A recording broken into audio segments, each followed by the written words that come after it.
Hello.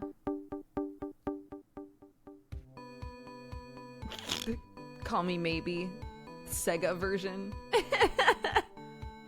Bah, bah. Goodness gracious. Hi, everyone.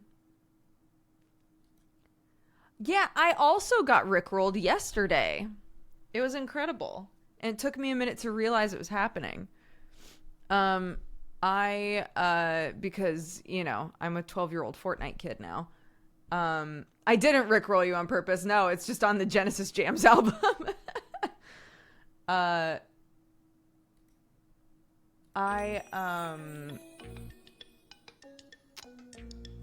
no, not that. Goodness gracious, one sec. Yeah, this sort of shit that works. Okay, anyways, it doesn't matter. Fuck it.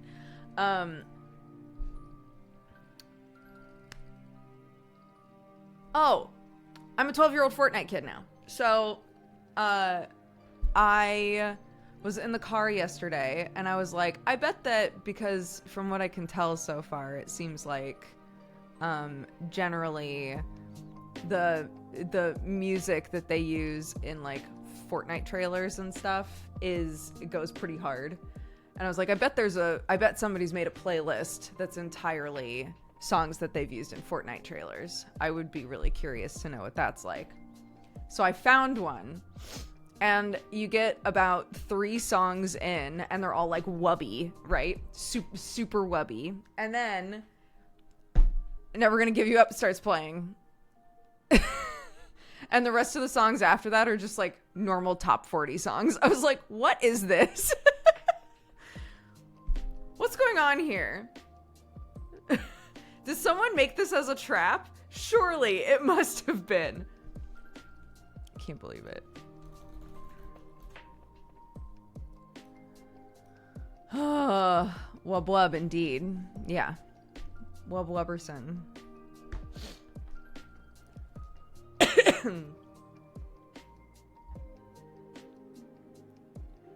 There's a camera today.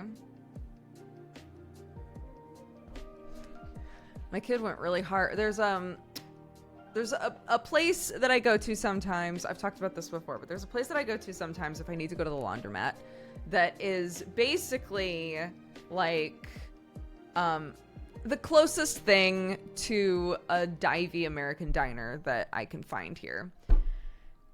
And I love it, and it's great, and it's owned by this really cute Turkish family, and they're so sweet to me, and I just love it there. Anyways, so Clark also loves it there because if you get a meal there, then at the end, if there's a child at your table, they'll come by and be like, do you want to take a lollipop with you on the road? And she's always like, fuck yes I do, dude.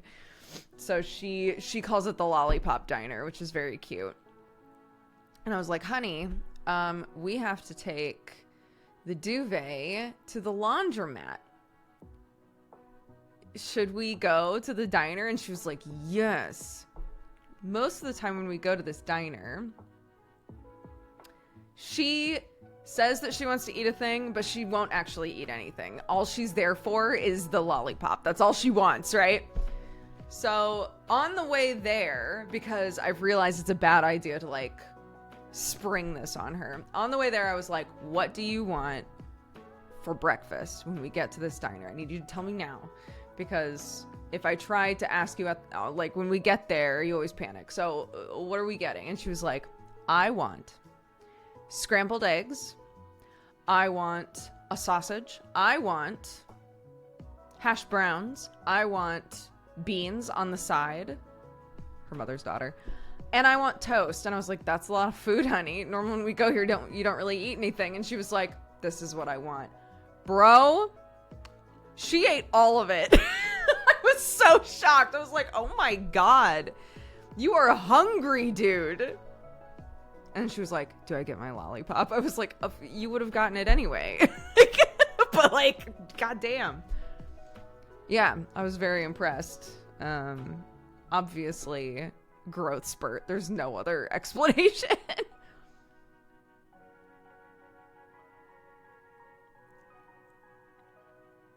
Yeah. Yeah. I fucked up yesterday. Any of you who watched Hellions, if you were like, weird, Dodger's not there. I pulled a Dodger nap, except like a really extreme version.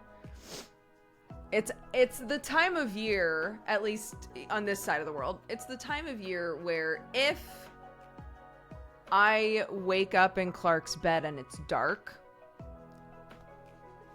I know any responsibilities I had, they're gone. They're in the wind. Like I missed them, right? Because it's light outside until like 9:30 right now, maybe 10. So Clark was basically falling asleep on the couch. I was like, let's do bedtime, right? Like, this is going to be the easiest bedtime in the world. And of course, the second we start doing bedtime, she's wired. It was so hard to get this kid to sleep. And she was just bouncing off the walls. And I was like, okay, I don't know what to do anymore. We've read all the books. We're listening to a bedtime Tony. I was just like, honey, I don't know what to do anymore. I don't know how to help you anymore. You gotta go to sleep, dude. I have shit to do. I've got to work. And she was like, okay, just stay with me. This is always the clicker. She was like, just stay with me for 1 minute. Just hold my hand for 1 minute and I'll fall asleep. I was like, all right, 1 minute.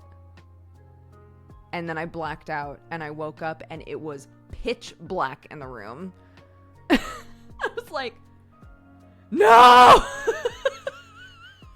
Picked up my phone. It was past 11 p.m. And I'm frantically messaging everybody in Hellions like, I'm so sorry! I'm so sorry! And they were like, it's fine, we're wrapping up right now. I was like, no! So I missed it. And of course, you know, everybody that I do Hellions with is so sweet. They were all like, I'm so glad that you got some sleep. Don't worry about it. So, it's, you know, everybody was really sweet about it, but I felt bad. Because Nick had literally sent a message being like, guys, let's make sure that we start right on time tonight because, you know, a couple of us have shit we need to do like the second that we end. So let's make sure that we start right on time. And I know that they had waited a little bit of time for me being like, is Brooke running late or asleep with Clark? Because this has happened so many times. Yeah, apparently it was great.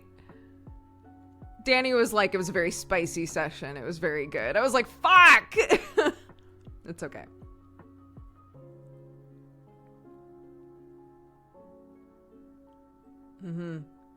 It was not 1 minute. 3 hours later. Wait, 8, 9, 10, 11. 3 hours later, yeah. 3 hours later. And then I was awake. I had you on quietly on my phone downstairs. I heard you screaming from across the house on the first floor. No! Dodger, it's legit been years since I've been here. It's good to be back. Oh my goodness. Aside from the fact that Fuzz Butthead is a very funny name, I'm delighted to have you here. Yeah, I'm just telling an anecdote about how easy it is for me to fall asleep and fuck up and miss a meeting or a D&D session at night.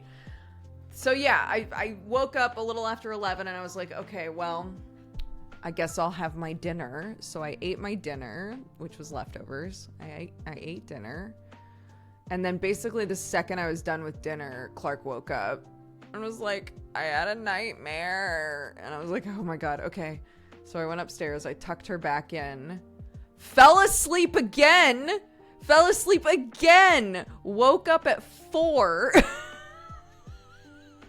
I was like, I hate it here. I haven't, like, it's one of those situations where you're like, obviously I need to sleep, right? Like my body is telling me you need the sleep. You're wiped. Go to bed, right? But I was like, no, I'm going to get up and enjoy and have like a couple minutes to myself, dude. Like I I need a few minutes just alone. Like, that's what the evenings are supposed to be for me. Do you want to know what happened next? I'm going to tell you. I woke up at 4 in my kid's bed, and I threw a little temper tantrum in my brain. And then I left her room, and I sat on the couch, and I grabbed my iPad, and I was like, I'm going to draw. And then I woke up again. And then I woke up to my kid at the top of the stairs going, Mommy, good morning. And I was like, I had fallen asleep on the couch. The second I sat on the couch, I fell asleep on the couch, woke up to my kid saying good morning, and looked at my phone, and it was 6:30. It wasn't meant to be, dude. All that I was meant to do last night is sleep and eat food, and that was it. That's all that I managed to do. Absolutely unreal. On the plus side, when my kid was like, Mommy, I learned how to make stress balls. Can we make stress balls today? I was like, absolutely. And so we made, I think, 6 stress balls today out of leftover balloons from her birthday and flour, which I now have none of. I have no flour in the house, but that's okay. That's fine.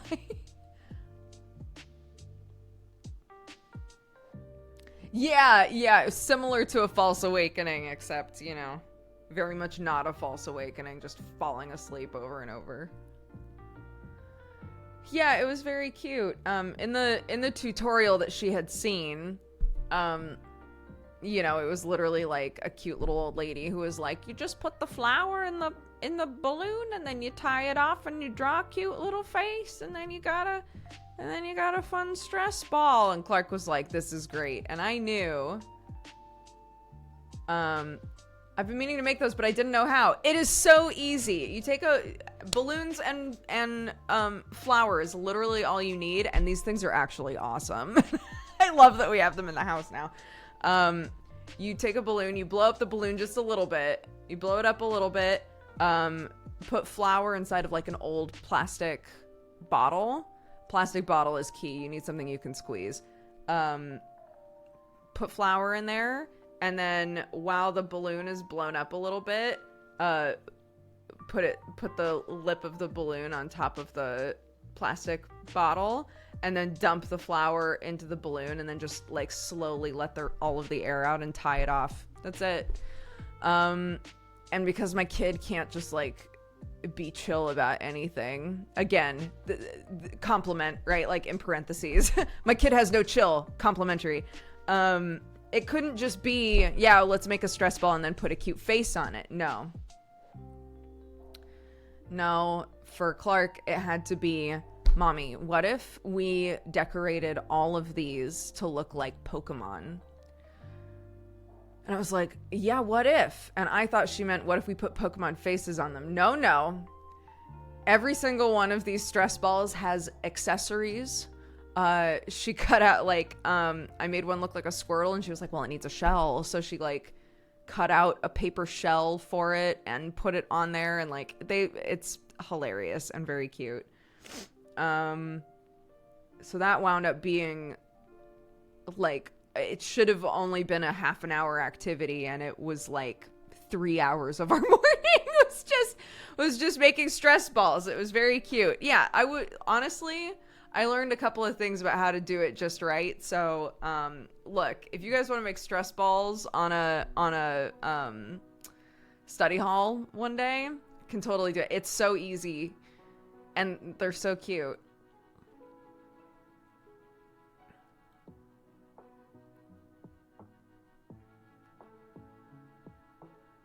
Yeah, and then she wanted to make one for my sister-in-law, because she's been on the property for the last couple of weeks. And so she was like, I have to go say good morning.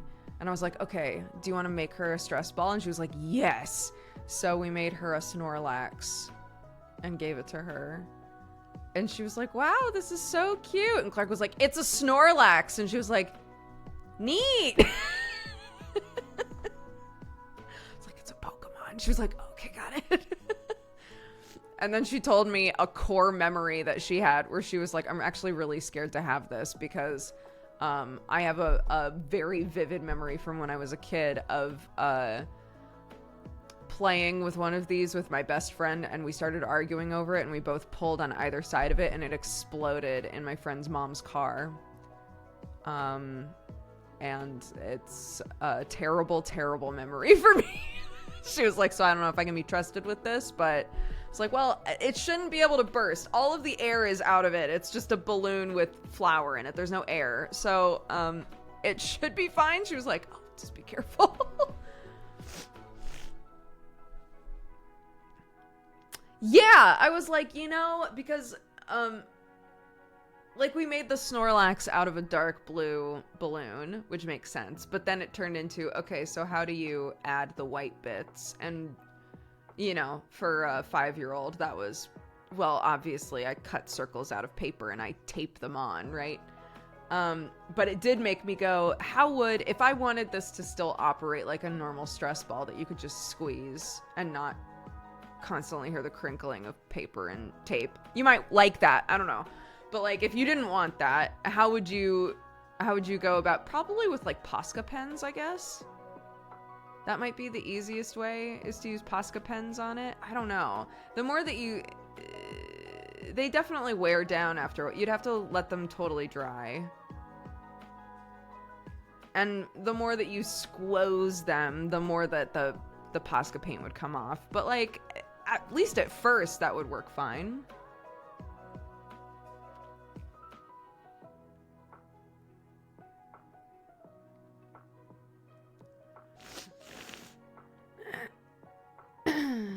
Fabric paint might work. It's stretchier. We'll do some experiments. I don't know if I would want the texture of paint on my stress ball. That's what I'm saying, is like, what paint could you put on there where it would barely feel different, I guess? You know, I don't know.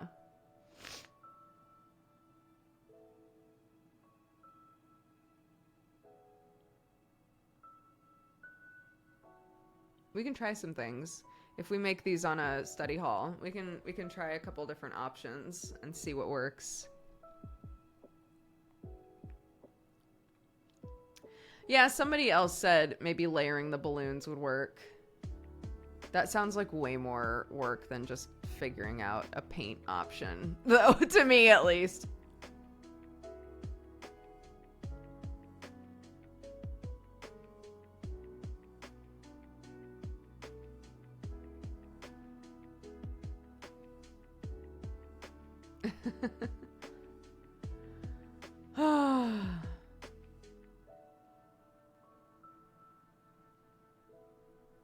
God, my nose is running. One sec.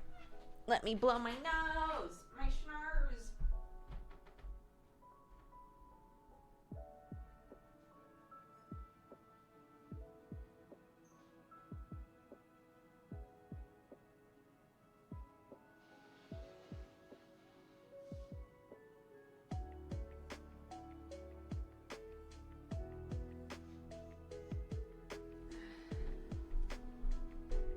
I've got my kids saying schnoz now, which makes me really happy because no one in this country says schnoz really.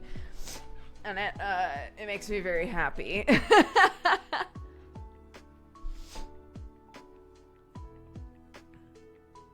Yeah, V for Vanessa, that's what we were just talking about. That's to me, that sounds like way more work than just painting it.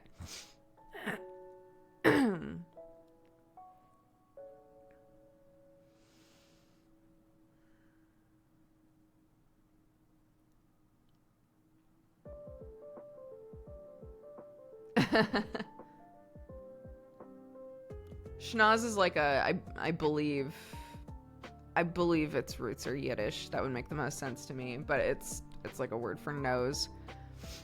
So Clark will occasionally be like, my schnoz is runny. It makes me laugh.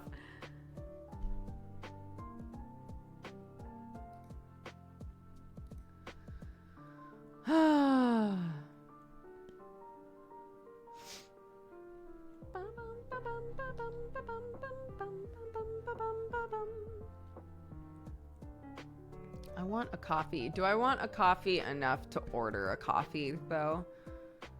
That seems excessive. Not that it's not like I haven't ordered coffees plenty of times. I'm just, am I desperate enough to order a coffee right now? Maybe order a coffee and a pastry. Are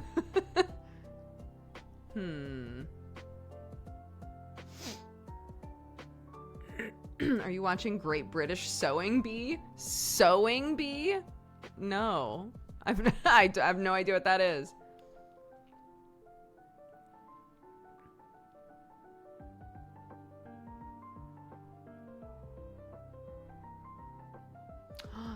That's true. There's delivery for coffee. Yeah. When we first moved here, there wasn't. The times they are a changin'. When we first moved to this house, this is our old house now. When we first moved to this house, there were like 2 different things that we could order here, and slowly there are more and more options that are been popping up, and there's like a really good there's a couple really good coffee options now.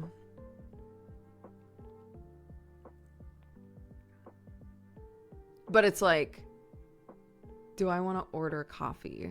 Just a coffee? I don't know.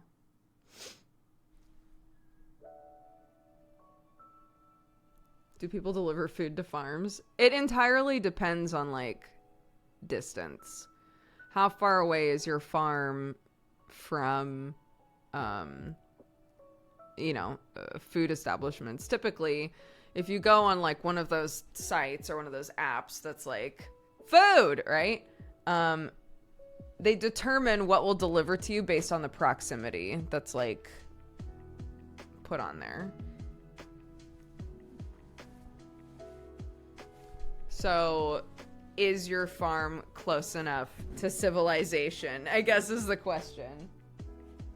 Dude, look at these bites. They are killing me. I'm trying not to touch them very much. This one's like pretty okay. This one's starting to go away because I haven't really scratched it much. But this one, I keep scratching this one in my sleep and it's so bad.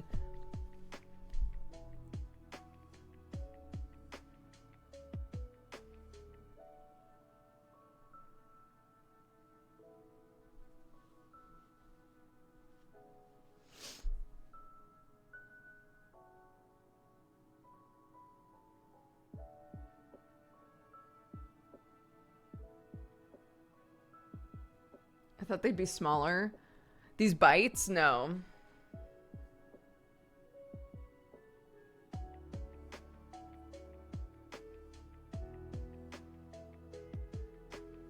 Trying to get the fabric off of it.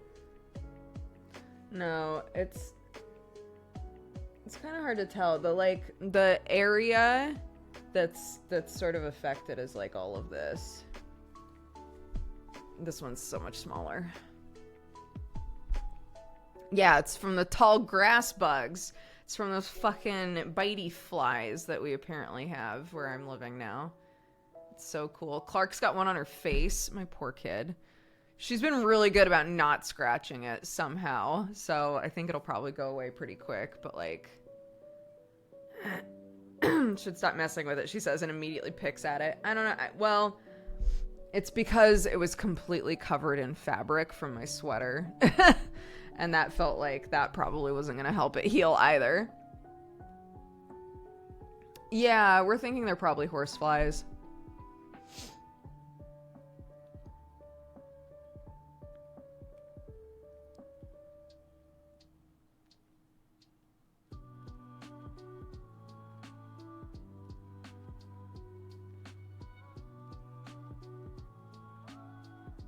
Circuit Band-Aid. I don't know what that is.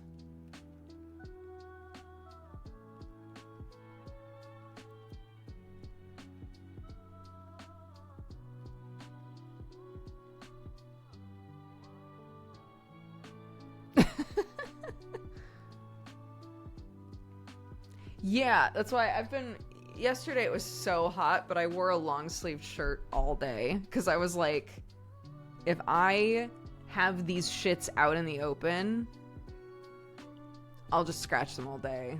So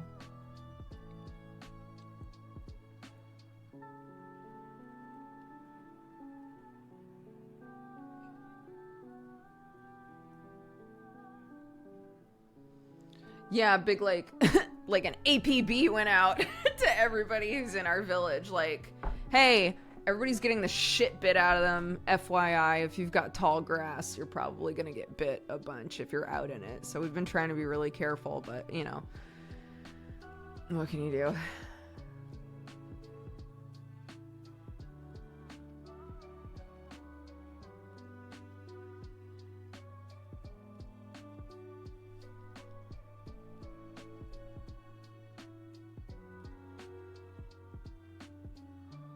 Yeah. Nice hat. Thank you. It's from Lucy and Yak. It's my favorite hat that I own, aside from the one that I made.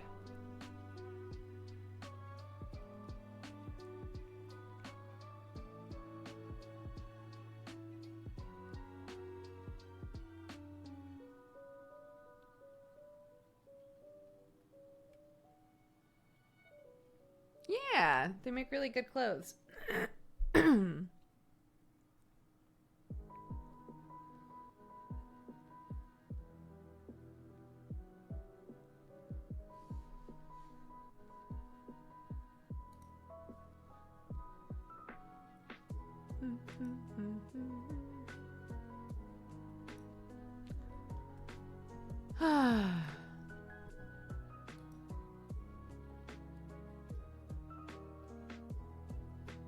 I'm excited to try Return. I hope it's a good game.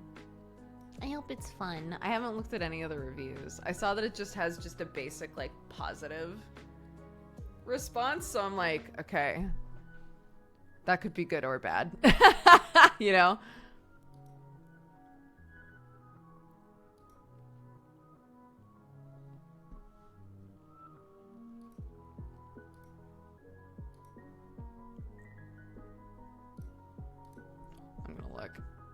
I'm gonna look. I'm too curious. I'm nosy.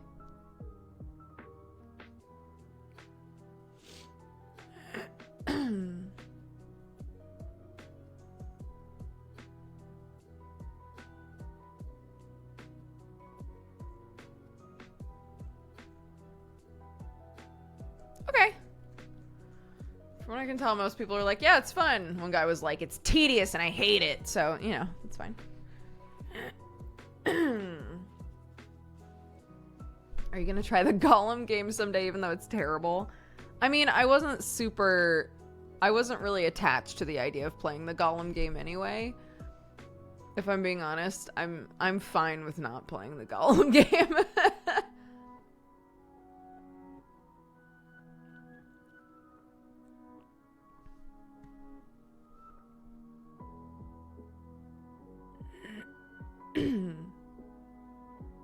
I haven't been here for a long time since you shared an office with Jesse. How old are you now? How is your child? I am turning 36 years old this year. And my kid just turned 5. And I'm doing great. Yeah, we're very happy. We're in England now. We've been living here for about 3 years. We just bought a farm. We're doing good. Yeah. Welcome back.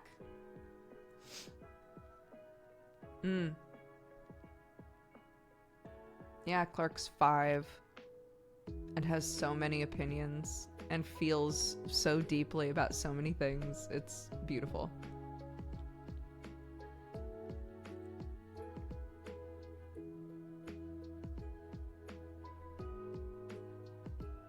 It just seems trendy to hate on it. The game looks fine. I don't know. All I know is I read through a ton of reviews. I don't care if the graphics aren't like incredible quality, but if multiple people are saying like I keep falling through the floor and having to restart at another checkpoint and like the controls are really like unresponsive and weird and stuff, that just sounds like a slog. That just doesn't sound like a fun gameplay experience for me, so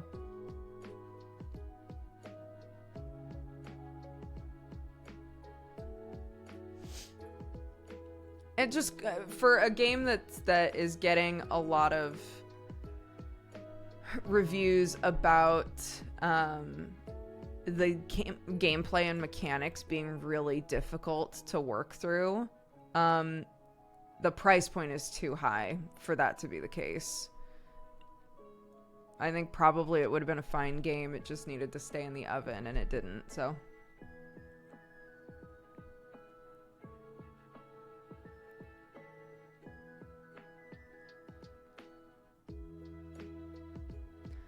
I've been getting so many game dev takes on TikTok about the Gollum game. Interesting.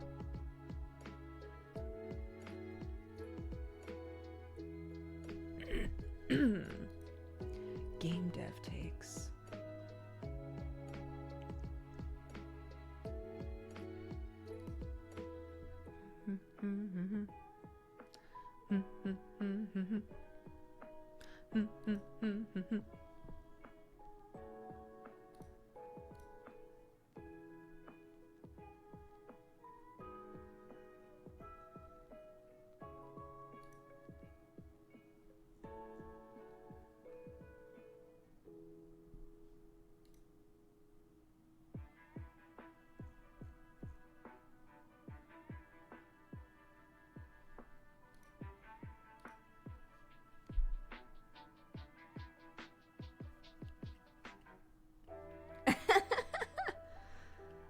Honestly, I feel like something that would make playing that game feel better is if people in chat were like,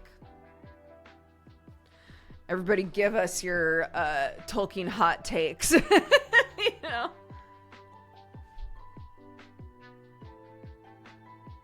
Were you ever a WoW player? I played WoW in vanilla, and that was it.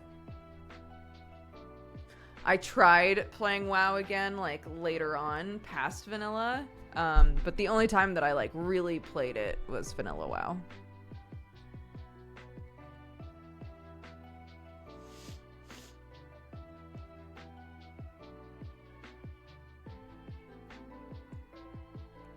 Hardcore mode is poppin'. Nice.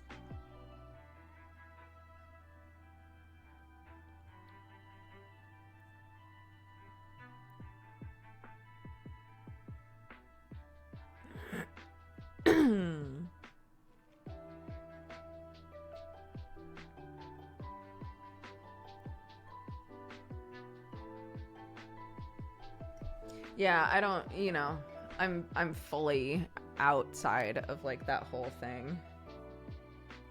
I don't really. Since I stopped doing gaming news, unless it's a game that I'm really interested in, I don't really know a lot about what's going on with games generally. I should make more of an effort that way. But I don't, because I don't like discuss the news or the industry with anybody anymore, really, you know. So unless if it's a world like MMOs, if it's a world that I just don't engage with very often, I won't really know what's happening with it.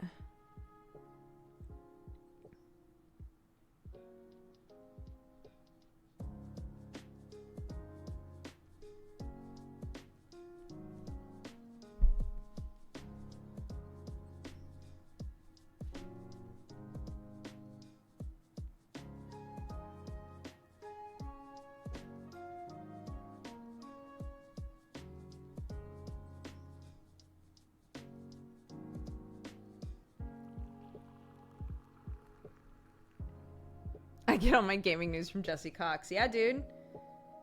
He picked up the mantle.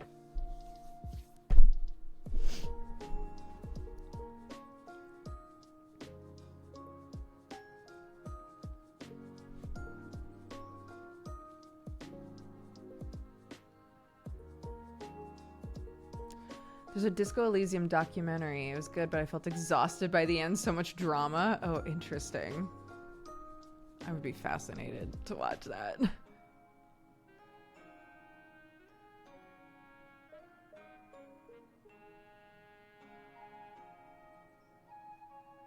The 5-minute gaming. The show that may or may not be 5 minutes, yeah. I still haven't started doing my manga minute for that. I need to get on that because that also doubles up as great TikTok content if we're being real.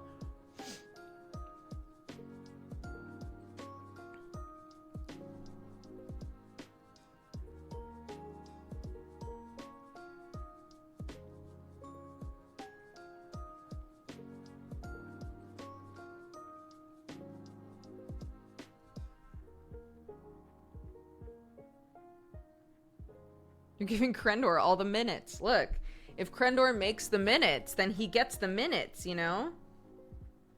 Has anyone other than Krendor done a minute on the news show?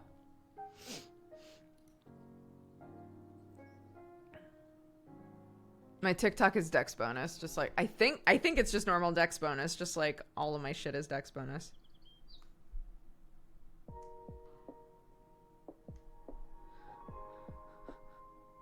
Yeah, at Dexbonus. I've made 3. I've made 3 TikToks ever.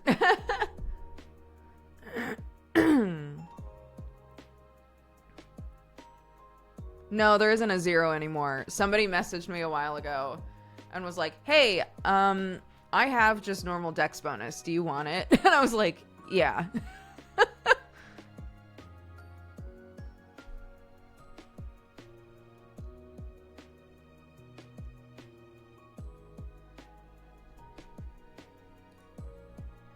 I know, it was very nice.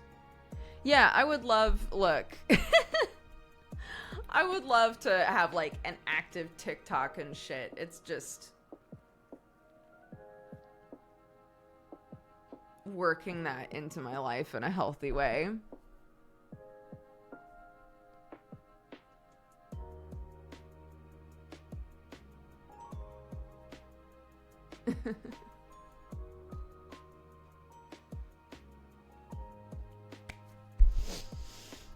But manga minute, that would be easy, I think. I think that would be easy. I'm not, here's the problem, which is also like maybe a good thing. The problem is I'm not super tuned into like brand new manga. I've read a shit ton of older manga. But like we haven't done Manga Pod in 6 months, more than that, 7 months.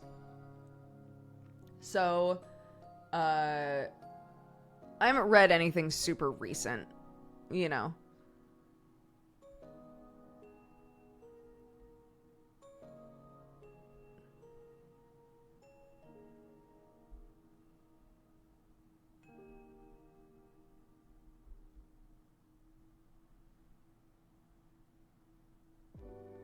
What's the hottest manga to read right now? No clue. I couldn't tell you. I couldn't tell you, dude.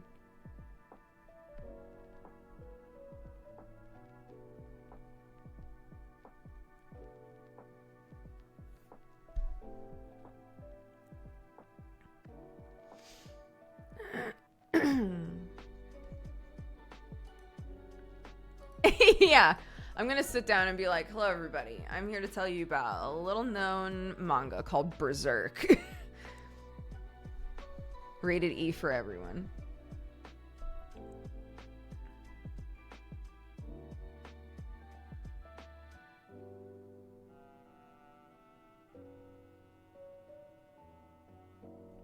No, we haven't caught up on Vinland Saga Season 2. Obviously, I've read the manga, so I know everything that's going to happen in it. But Sam hasn't, and Sam's really struggling with this arc, which is fair. A lot of people struggle with this arc. So his interest in watching it is not super strong right now, you know?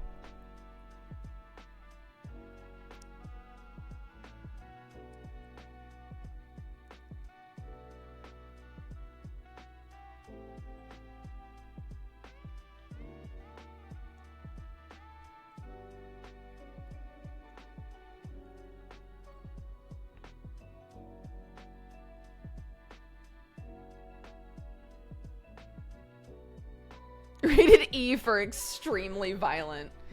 Yes. Do you see the clip of Cookie Hana accidentally pulling up a spicy game manhwa on stream? No! Our theory is that's what got her partnered. No. I haven't seen that. That's great, though.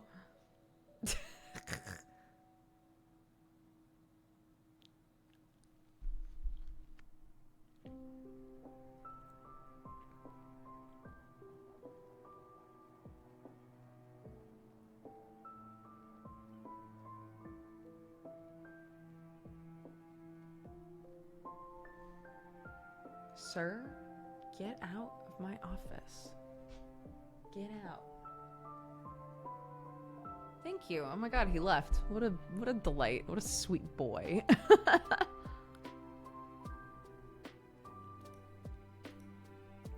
Yeah, that's the question. Is Manga Minute done earnestly or not?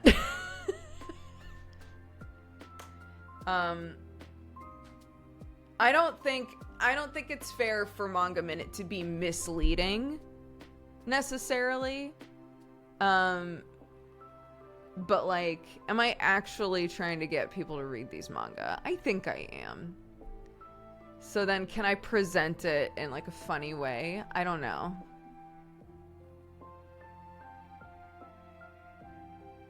Rated E for extremely violent is good though. I'm gonna keep that in my pocket. I hope that's cool. I'm gonna yoink that from you. Yeah, Jesse's been asking me to do a minute on gaming news for a long time. And I've just never taken the time to like actually it was never like, okay, I need you to record for this coming up week. That it's never been a thing like that. And I said, oh, I could do a manga minute because I've read a lot of manga. I could just suggest manga. That could be fun.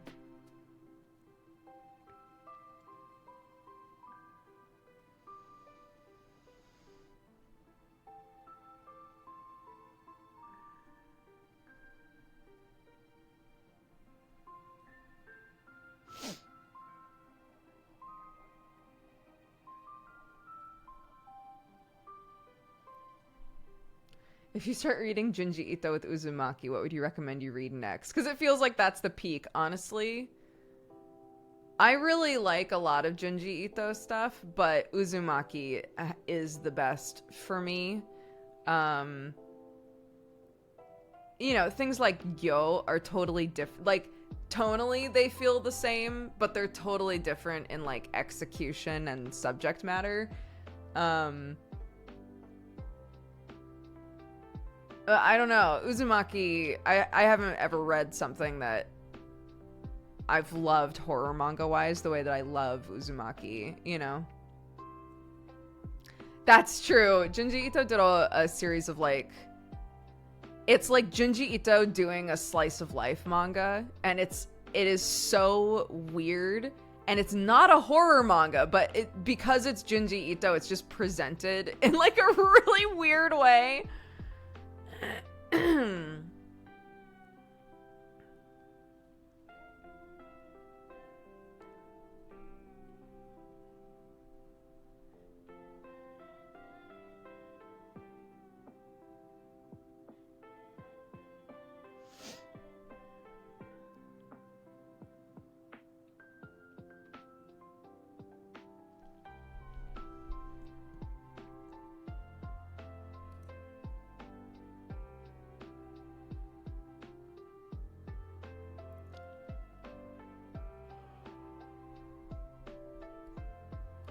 Ugh.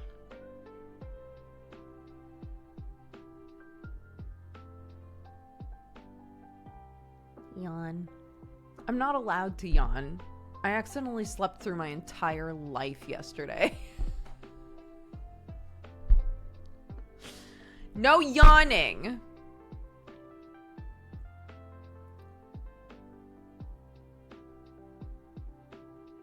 I just wanted to do a fun little doodle yesterday. I wanted to sit on the couch, have my leftover sesame rice, and do a doodle. I ate the sesame rice, and then that was it. That's all that I managed to get done. And everything else was a nightmare.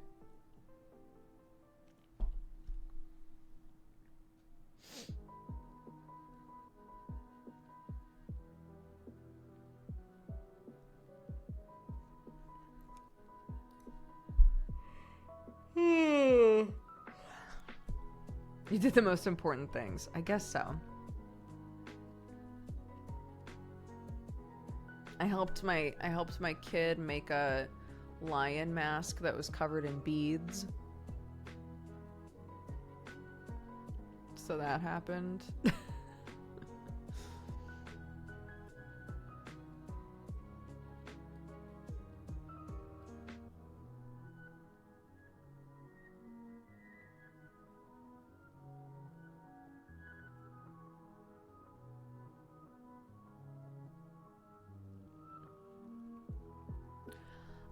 I ran out of sesame seeds. And the last 2 times that I've been to the store, I've looked for them and they just don't have them. So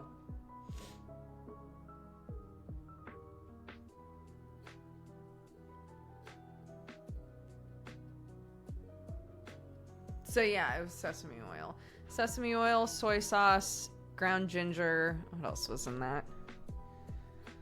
I just like steamed up a shit ton of veggies with some butter and garlic and all that good stuff. A long time ago, you talked about making masks for a college project. Yeah, my thesis project at university was making masks. I made a bunch of masks that were all supposed to like represent aspects of my life or important things about my life. And each mask was made with a different type of material. And it was very cool. And they approved the project because I primarily, at the time that I graduated, was doing props and costume crafts. So it was like the perfect project for me. So I had to just do like a big paper explaining like what all of the masks were and what they were made of and all of that. And then I had to do a presentation to all of the professors.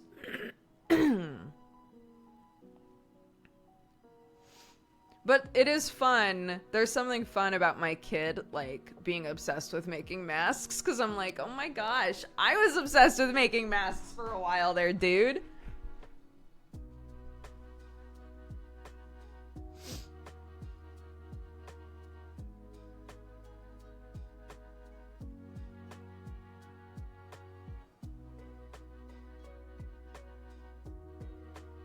Hi, Bane.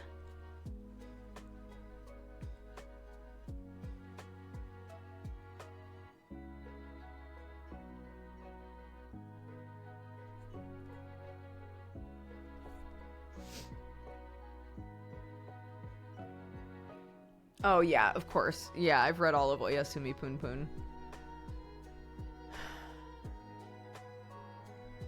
A deeply depressing manga to read. Yeah, I'm doing good.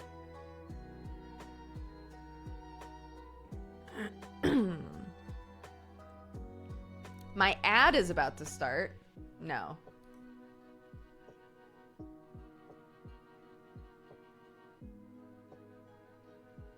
I snoozed it, but I think that's the last snooze that I get.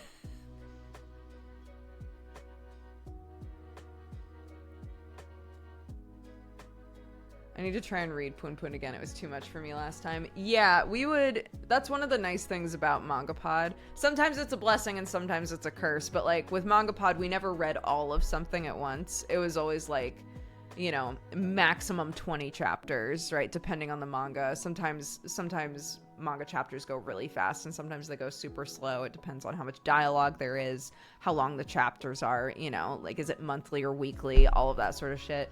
But things like Pun Pun, we would read in small chunks. Berserk, we would read in small chunks, and I was always so grateful because by the time I was done with the reading, I always just felt like, well, that's about as much of that as I could do for right now, you know?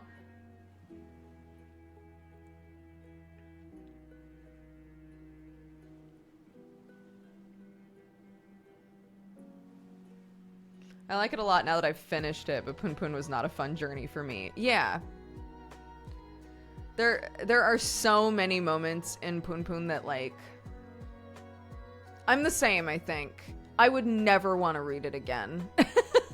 I would never want to read Pun Pun ever again. There's too many moments in it that are just like so uncomfortable and depressing for me, but like I can appreciate, now that I'm done with it, I can appreciate what it is, you know? And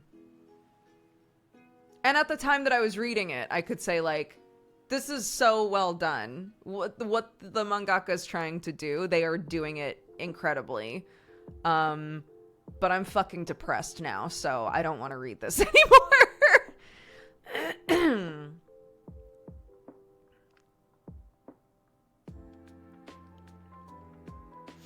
What's it about? God, how do you explain Poon Poon? It's like, really, it's about a guy as he grows up, and he is like very anxious and isolated, and the way that the manga presents it is that the whole world is drawn hyper realistic, and he is drawn like a weird goofy cartoon character, like a strange bird almost, to sort of like drive home the point that like it almost feels impossible for him to like feel like normal around other people, right? And the art style will like constantly shift and change, specifically with him, depending on like what he's going through and what's going on in his life. And it's just it is so surreal and weird and like incredibly well drawn and well presented, but like depressing.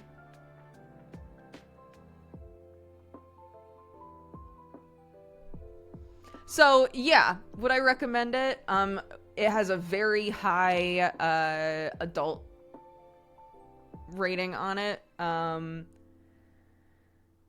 If after that pitch you feel like that's something that you would find interesting and engaging, I would say yeah. But if while you're reading it you're like, I need a break from this, that is so normal. Like that's, most people need a break from it, right? So you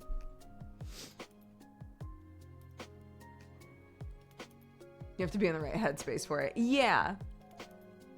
I very much feel that way when I'm reading Berserk. And almost every time that I say that, somebody's like, I read all of Berserk in one sitting and I was totally fine and I didn't feel weird or gross at all. I'm like, okay. I'm so impressed by you. Berserk, I can't read very much of at a time. I feel like sick to my stomach reading too much Berserk. And it's another one where I'm like, it's so good. I 100% appreciate Berserk for what it is. I think it's fantastic. I can read like maybe 10 chapters at a time.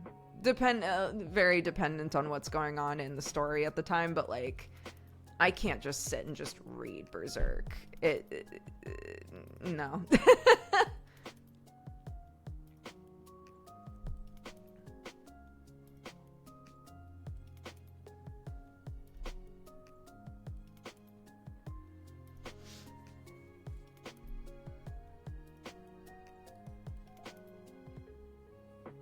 I can read a lot of Berserk in one go, but whoo boy, does it mess me up. Yeah.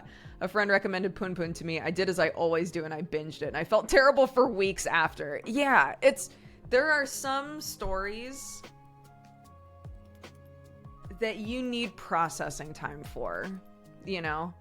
And your brain will have a war moment where you're like, I want to know what's going to happen next. I want to see if I get on like the other side of like this moment, right? And feel better. And you keep going and you just feel worse and you're like, I should have stopped, you know?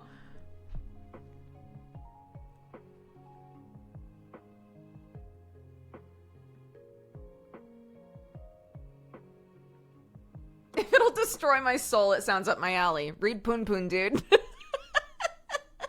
Read Poon Poon, dude. You'll love it. Ventar, welcome to the Cat Gang. Thank you very much. I appreciate it.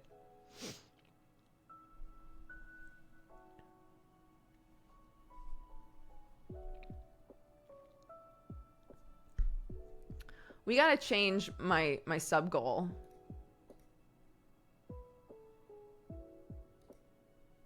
An ad is gonna autoplay in 1 minute. There's nothing I can do about it. I can't stop this crazy ride anymore. I can't do anything about it, dude. It's gonna start in 30 seconds. Well, technically 30 seconds is like, we could stay here for 30 seconds. That's fine. And then we'll take like a super quick break and I'll change my goal.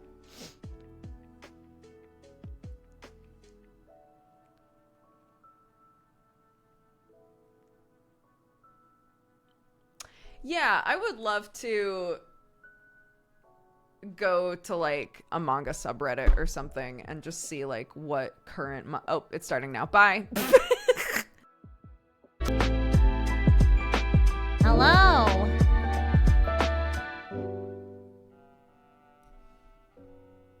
How we all doing?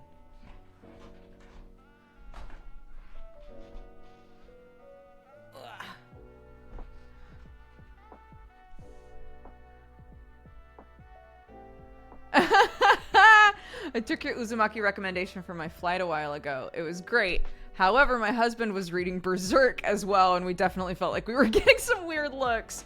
At least it was, the direction I thought that was gonna go in was like, my husband kept looking over my shoulder to see what I was reading and was super fucking weirded out. How do I deal with an adventurous orange kitty?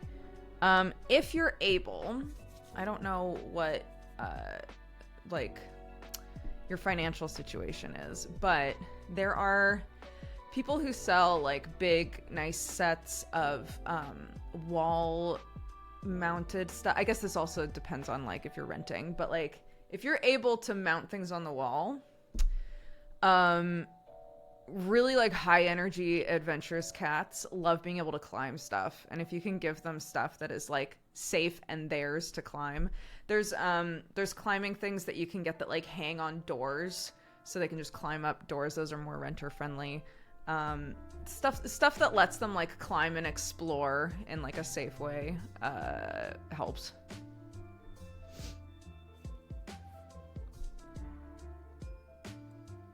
Thankfully, he's also disturbed.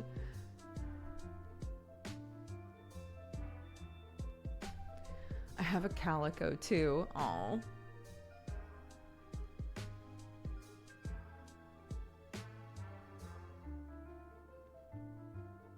Ginger cats really do pass around the brain cell. Oh my god. We painted our little clay cats. And Clark painted hers entirely orange. She originally painted it white because she wanted it to look like Watson. And I was like, well, Watson's got like little kind of like gold and yellow bits on her, huh? And she was like, yeah. But of course, you know, took it to like a 12 and just painted the entire thing gold and orange. And showed it to Sam. And Sam was like, oh, it's like a tabby cat. And Clark was like, what's that? He was like, it's like an orange cat with orange stripes, or like a gold cat with gold stripes. And she was like, Mommy, I painted a tabby cat. It's like, oh, I'm very proud of you. Do you have any dogs? So we have a multi-generational living situation right now. And hopefully forever.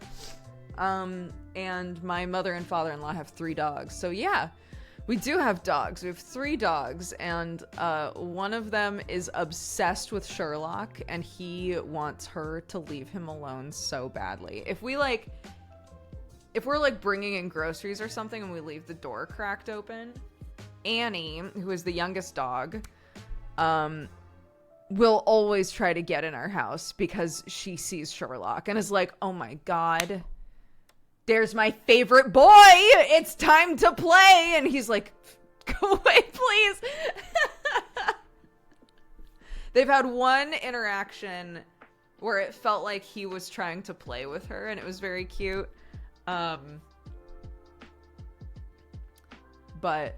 yeah, generally my cats don't know dogs, right? Like, these are the first dogs that they've really interacted with.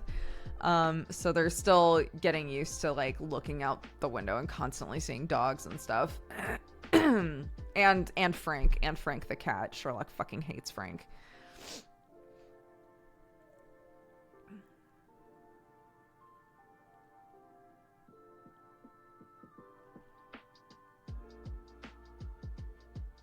How is that gonna work when your mom comes to visit? They live in a different house. The dogs don't live in our house. They sneak in sometimes to antagonize my cat, but she's like a wiener dog something. Some sort of a Dachshund something. She's itty bitty, and she's very cute, and she's very sweet. And she loves all animals. She plays with the ferrets, she plays with cats, she plays with dogs. She'll play with anything that will play with her. And so she's like, who is this cat? Who is he? He's my new best. She has very Coco energy. She's like, this is my new best friend. I found him. Sherlock's like, I'm an old man. Please. Please.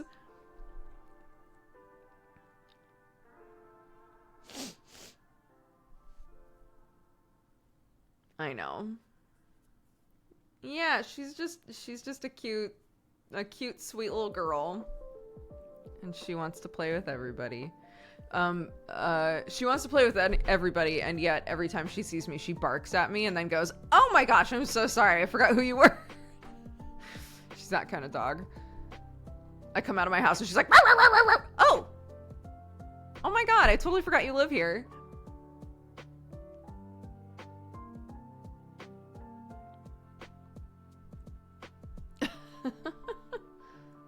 She's just a baby. She's just a cute, dumb baby. The dogs also are still...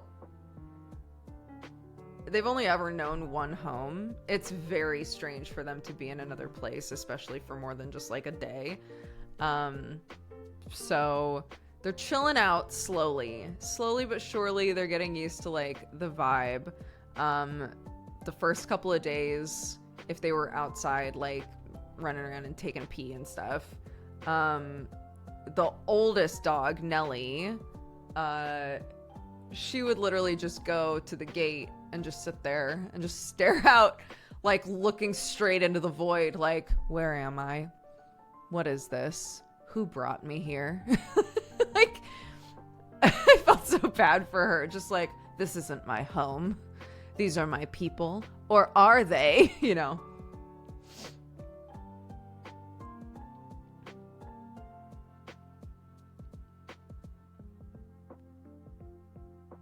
Yeah, when can this nightmare end and I return to my home?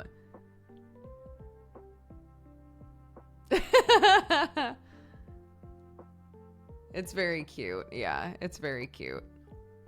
I was like, because again, I've only ever had outdoor dogs. So they were talking about how the dogs are feeling kind of displaced and weird. And I was like, what if we gave them a giant doghouse outside? And that way, like, when they're, you know, when they're put outside to, like, run around and pee and all of that, they have, like, a place that they can just chill that's, like, theirs. And everyone was like, they're not going to use that. It's like, why not? Why wouldn't they use that? I don't understand.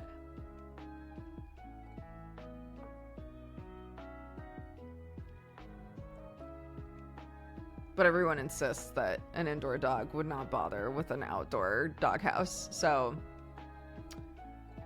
I might make one anyway.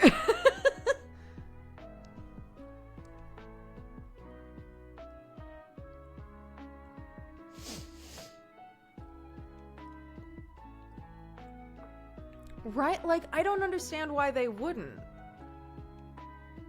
If when they wake up in the morning, they're too rambunctious and they're put outside and they run around and they have a great time, why not give them a comfy place to rest their head outside? We had an outdoor doghouse. It ended up as a mini shed because the dog was not interested.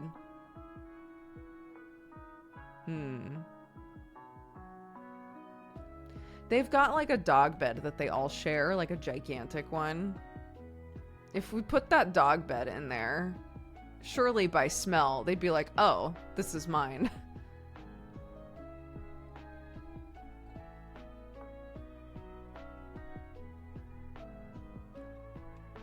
Is the dog that jumped on you still alive? Bruce? No. Bruce died quite a while ago.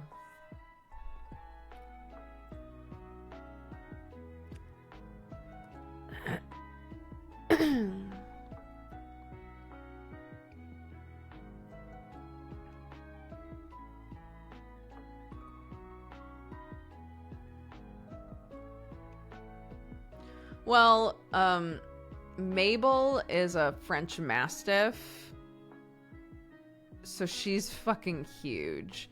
So technically it's her dog bed, but like if the other two dogs want to snuggle with her, they just all lay on the same bed.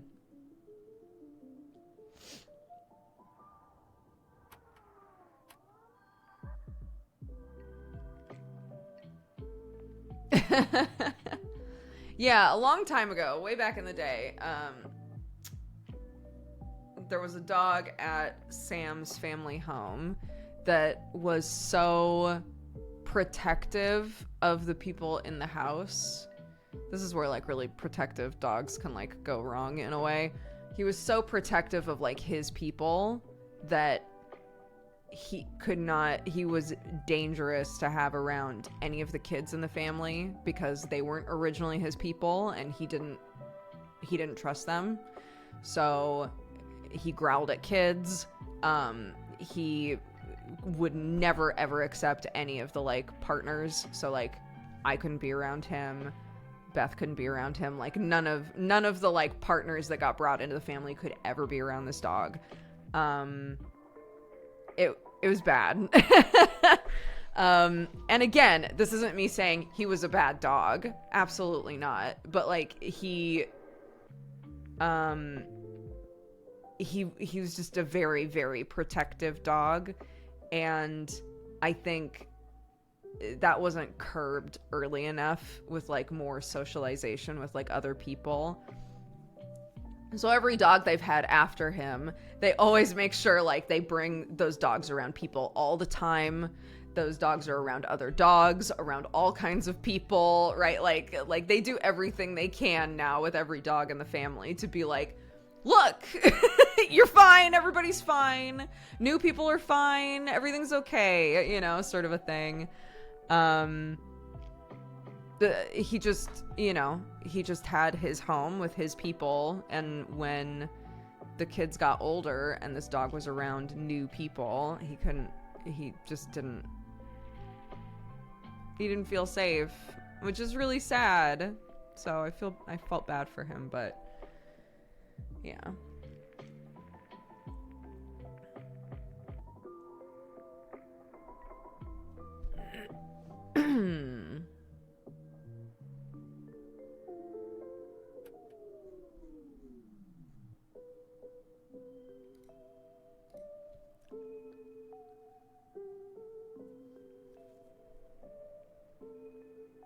Husky's the opposite. If she's let off the leash, she'll literally walk off with other families. Have you guys seen that video where that guy's like, my dog is so fucking shameless, and he like takes a video of a picnic table with a family like really far away, and his dog is literally just sitting there like begging for food. He's like, what is she doing?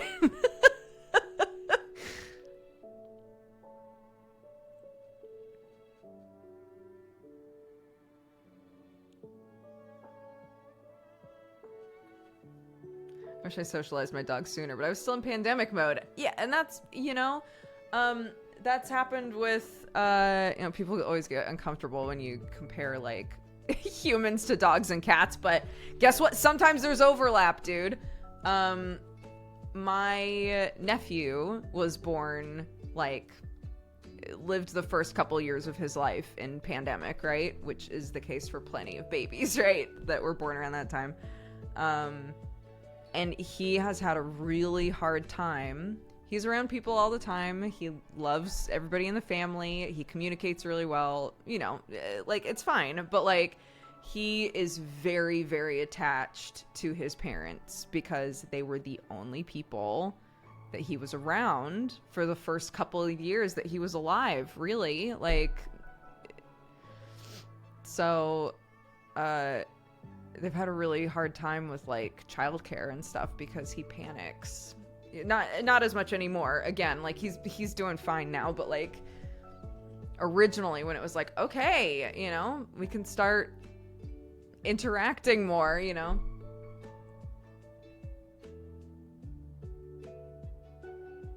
No, Beatrice has passed away as well.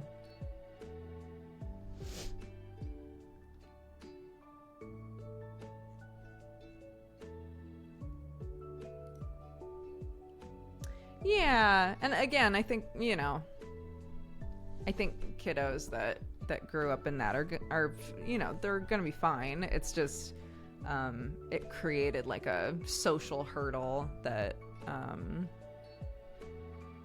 people weren't expecting, you know.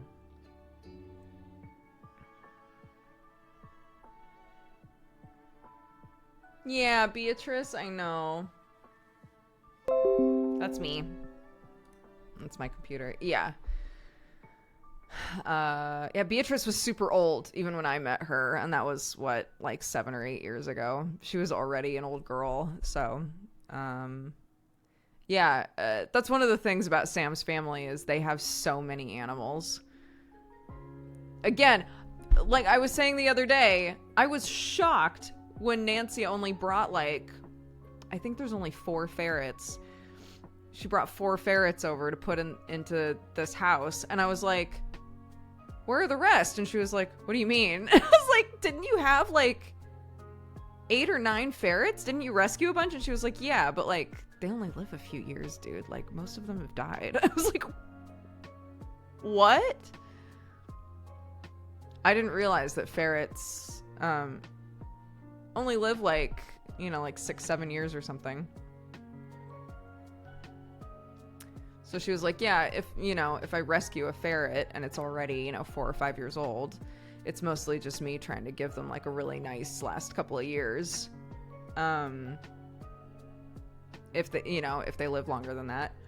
But she was like, yeah, you know, they pass away pretty quick. I don't, you know, I had so many, I didn't really see the sense in informing everybody every time one of them died.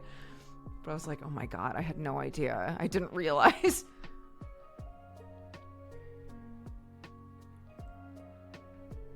6 to 7 years would be a dream come true for a rat owner. Yeah. Oh my God. When I got rats, when I was looking into getting rats and it was like, yeah, they'll, you know, live like 3 years ish. I was like, 3.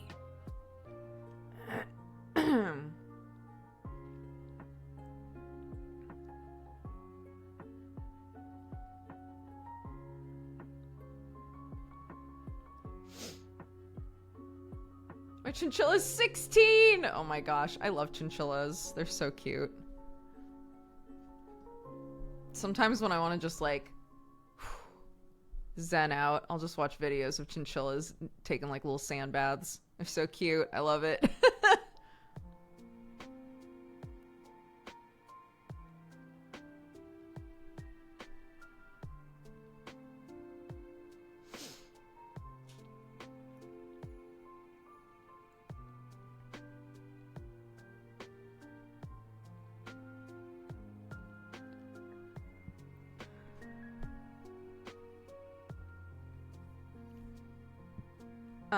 We have a big book called the Bugopedia that I got for Clark for Christmas a couple of years ago, I think.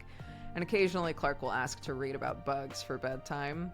And there's a whole section in there that's about like how most cultures in one way or another have incorporated eating bugs and insects into like the cultural diet. And she recently has become really obsessed with the idea of eating bugs and is like, do you think that there's somewhere nearby where you can eat bugs? And I'm like, probably, honey.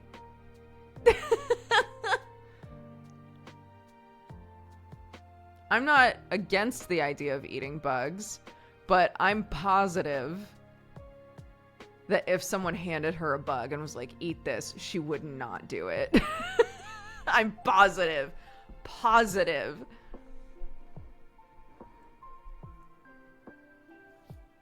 She loves bugs. Yeah, she's really into them.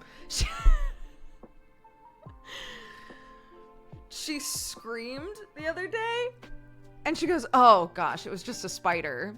And I was like, what'd you think it was? And she was like, I thought a bee landed on me and I didn't want to get stung, but it was just a spider, so I put him somewhere else. And I was like, okay.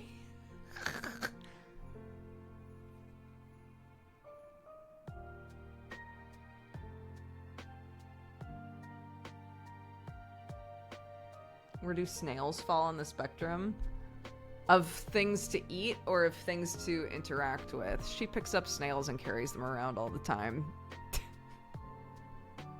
It's very cute. It's just like a little 5-year-old just holding a big fucking snail. There's something really cute about that.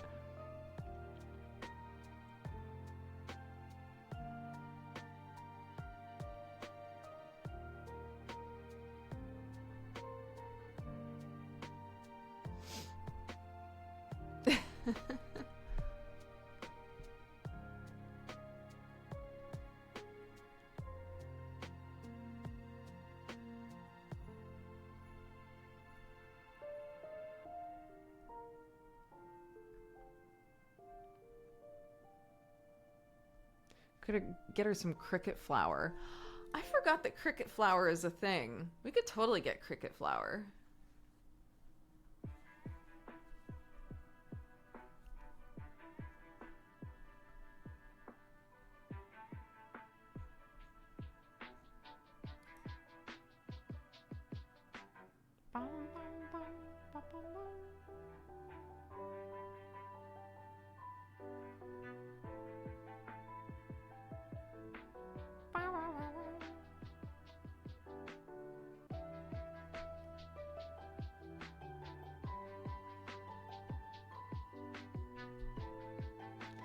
I just found kids' lunchbox packs of crickets and mealworms. It sounds like a nursery disaster.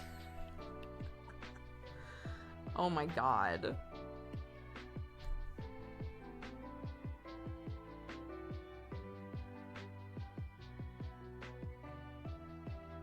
Interesting.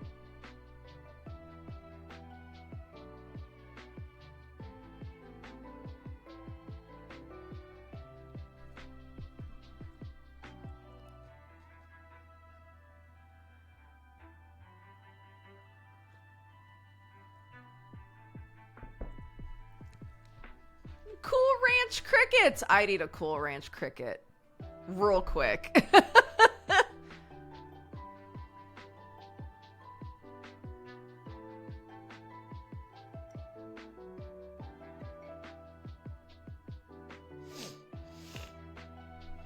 Hold on.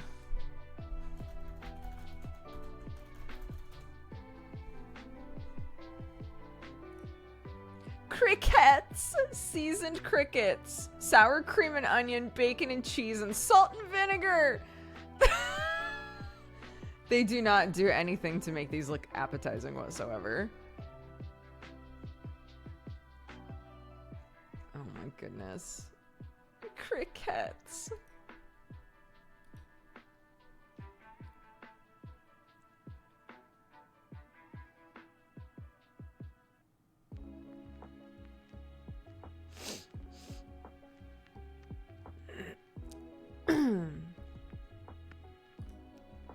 Let the meal speak for itself. It's just a bag with just crickets sitting inside, and it says crickets on the top.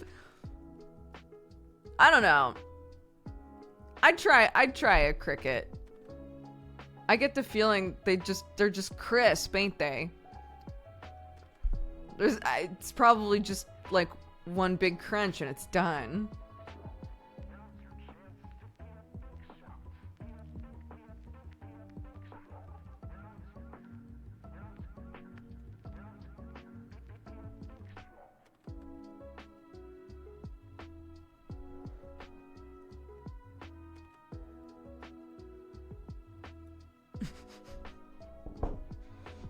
You know what I mean?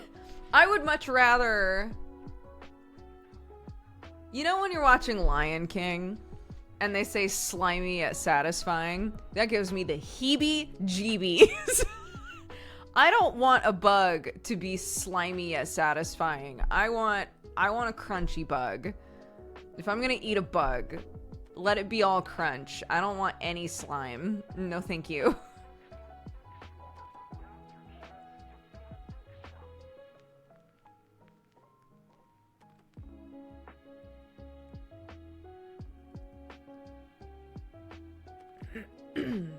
Just a spoonful of ants.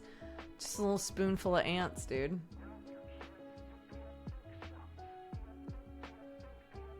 I just mean for... It's not that I won't eat slimy things. This is just a, like, my brain having to get used to the idea of eating a bug, right? Like, in concept, 100% super down, right? Environmentally, production-wise, all of that shit, it's good. It would be great if we ate more bugs, right? Fantastic. So then the next step is, okay, what would the conditions need to be for me to, like, dip my toe into eating bugs? You know? If it's literally just looks like the bug, I would need to know that I was only getting crunch out of that. I don't think I could, like, just be holding what just looks like a straight up bug and be like, when I bite this, it will be slimy. No, no, no. No, that can't be my foray. No, I can't do that.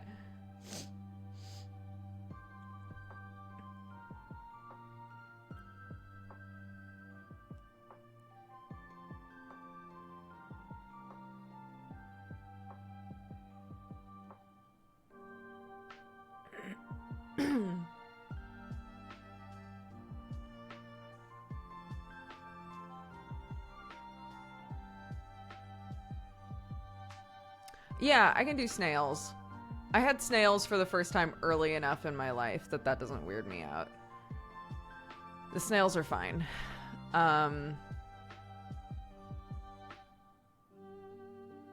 Yeah, bugs I'd have to work on. It would have to be a crunchy bug first, that's all.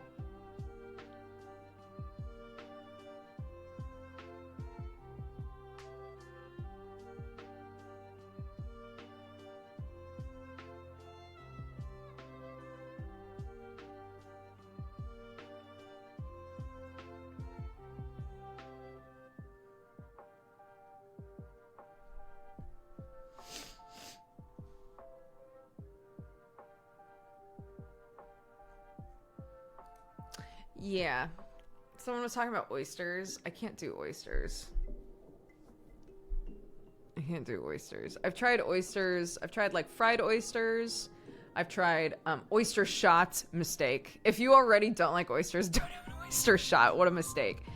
And I've tried just eating, like, a fresh oyster, and I haven't liked any of them.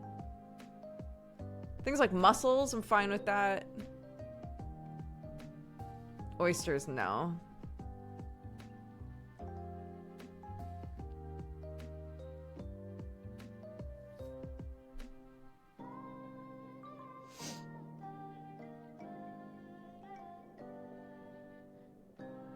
Apparently there's small amounts of bugs in peanut butter. Perfect. We're getting there, dude.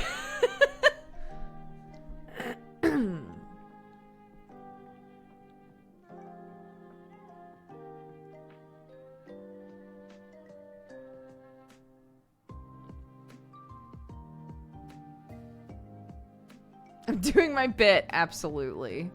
I'm proud of you. Aren't there small amounts of bugs in anything industrially produced? I mean, probably. Those vats are so big. You can only keep so many things out, you know?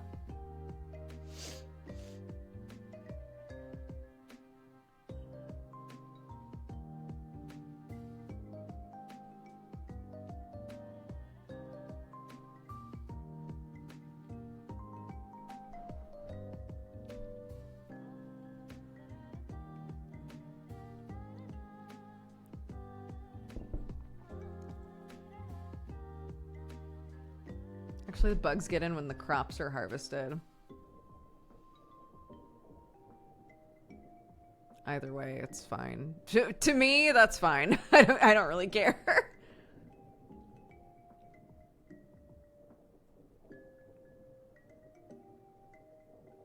I was gonna make noodles, but this bugworm and slime talk changed my mind. I'm very sorry. I apologize. But hey, you know, maybe one day we'll all be eating more bugs.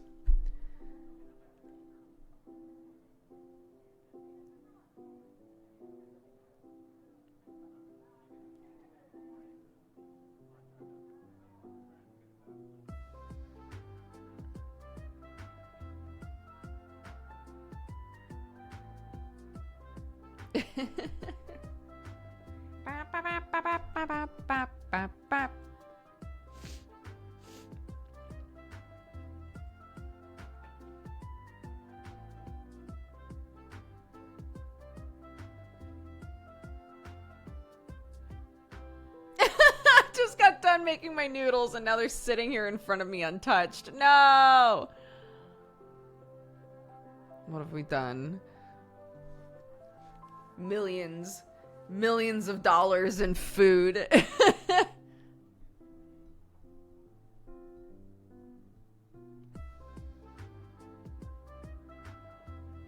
Yeah, maybe we should talk about something else.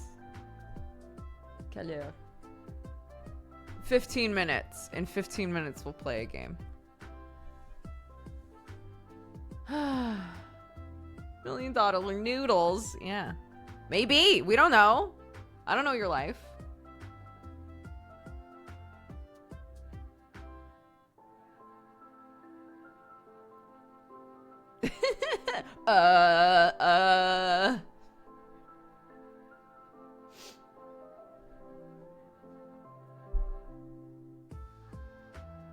I'm gonna try a, I finally bought a safety razor, if you know what that is. It's basically like what old-timey razors were, except a bit modernized. It's a razor where you literally just replace like an actual razor blade inside of it. So you don't have to like keep buying razor heads and stuff. I bought the one that the most people said this mostly just works like a normal razor. So hopefully I can figure out how to use it properly. But it's showing up today, and I had to message Sam and be like, just so you know, you have to sign for that because only an adult can accept a package with a bunch of razor blades, which makes sense, which makes a lot of sense. So yeah, the idea, right, is like instead of buying a bunch of heads, it's just metal blades. It comes with like a little metal container that you put the blades in when you're done with them, so they're not just sitting out, they're just like in a container that doesn't have an opening.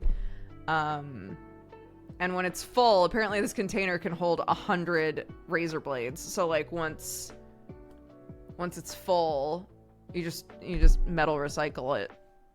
Cool.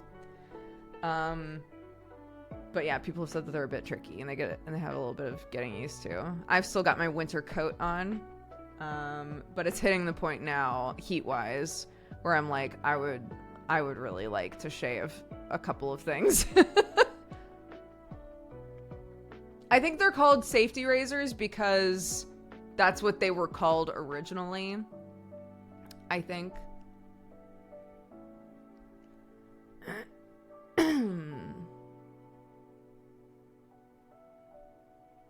I need to deal with my winter coat too. It's too sweaty in Cali. Yeah, dude. The weight of the razor is all the pressure that's needed to cut the hair. Good to know.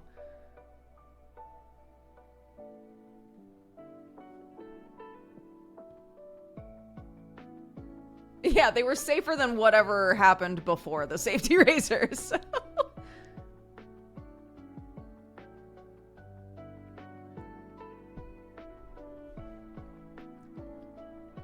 Who's the biggest Final Fantasy fan that you know?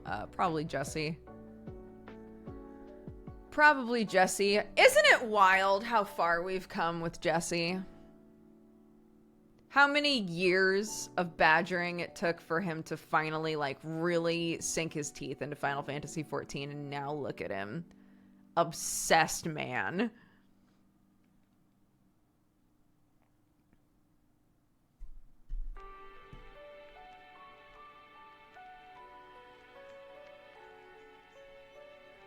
Where do you deposit used razor blades? So like the, basically with the safety razors, you pop the head open and it's literally just a like a blade, like a rectangular blade. And so you put it in like basically a metal piggy bank. And that way there isn't a blade just like out. They're like in like a container. So, and then you take the next one, you put it on there. But like just buying basic blades is like way cheaper, number one, and just generally more sustainable as an option. So I'm going to try and see if I can figure out how to use it.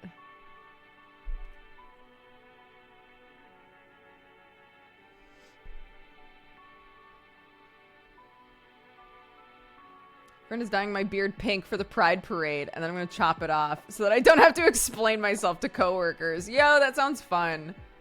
I've heard that dyeing beards is actually like really difficult.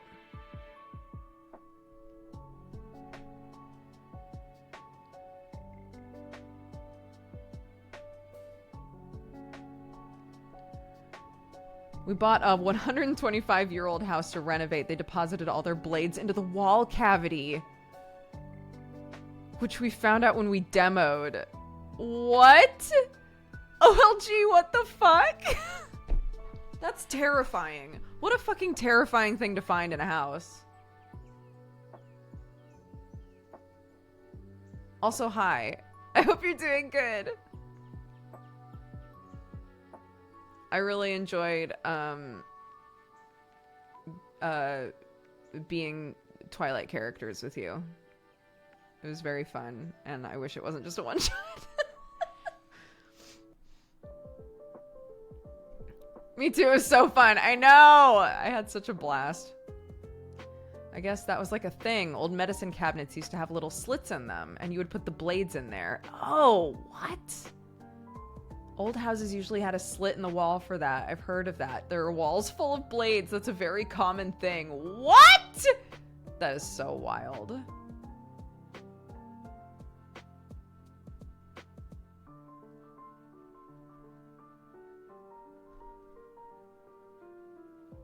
Oh my goodness. It was an honor to witness. Thank you, thank you.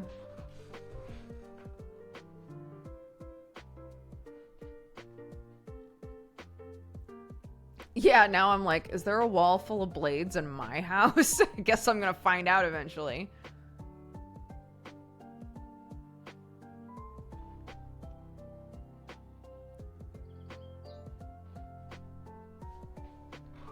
Oh. Tomorrow.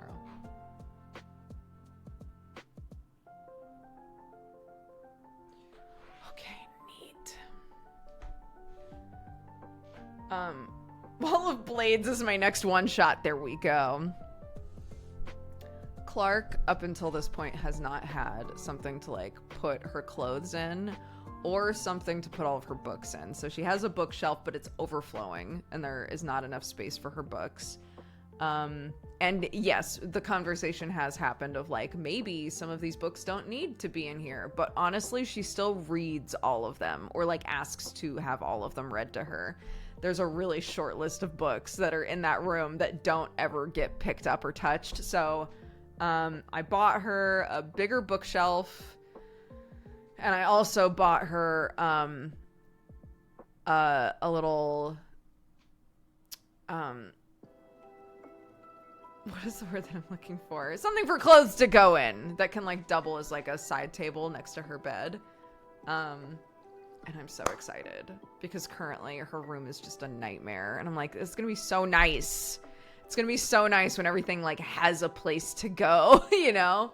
And then I can start tackling, or rather Sam and I can start tackling our bedroom, because our bedroom is exactly the same, but you know, parent brain. I just want Clark's room to be comfortable for her and not have clothes all over the place.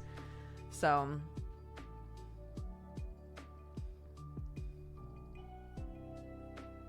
yeah, like a chest of drawers. And I told her where it's going, and she was like, we can't put it there. That's where all my stuffed animals are. And I was like, yeah, I think we can move the stuffed animals. And she was like, no, this is the only spot for them. This is the perfect place for them. And I was like, oh my God. Normally, I would advocate for like making sure that my kid is involved in the process of like changing her room. But I think probably I'm going to have to do all of this while she's at school. Although I can't. She's on half-term break. She's going to be around. She has to be involved. There's no other option. Yeah. It's just a basket of stuffed animals. And she's like, they can't go anywhere else. What are you doing?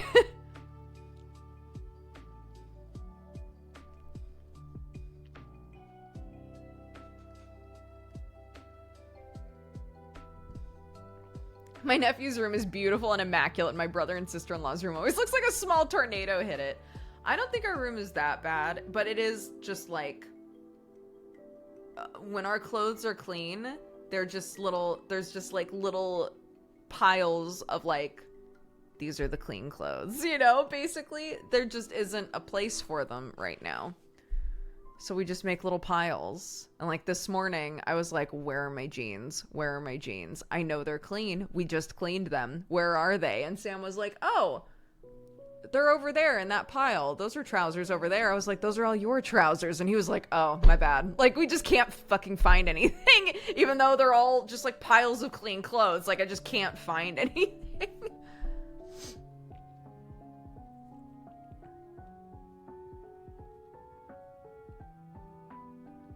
No, that's not the issue.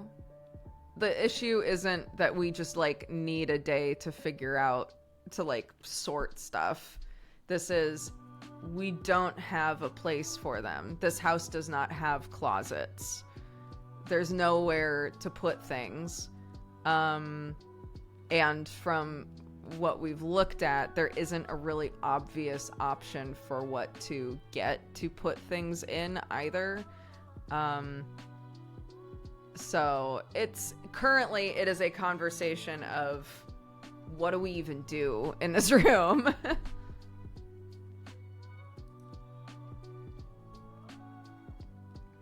So it's fine. I know what to do with Clark's room, so we're doing Clark's room first.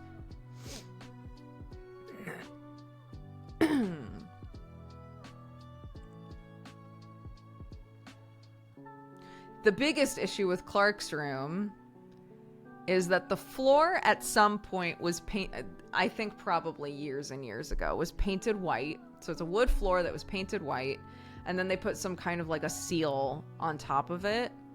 Whatever seal they put on top of it, then got like dirty. So the whole floor is just kind of like permanently dirty looking because the sealant has just stuff in it. Does that make sense? So it doesn't look like, the floor just doesn't look nice in there, you know? And I would really love to just take everything out of, this will have to be a future project, but like I would love to just take everything out of there and like just sand the whole floor down. Just bring a sander in there and just take everything off of that floor.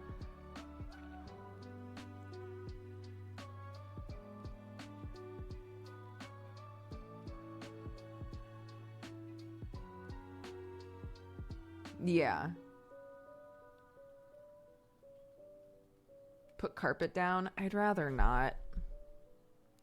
I'm not super anti-carpet. I actually like carpet quite a bit.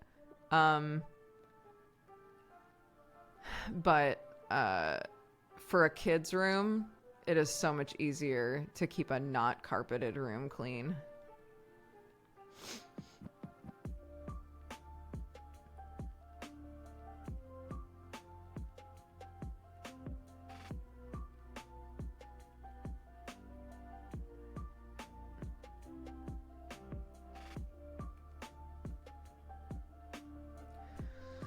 So, but she's getting a bookshelf. She's getting a little wardrobe thing, and she will have places to put her stuff, and that's what's important. And then we can move on to the, well, then I need to figure out where I'm working. Then I need to sort all of that out.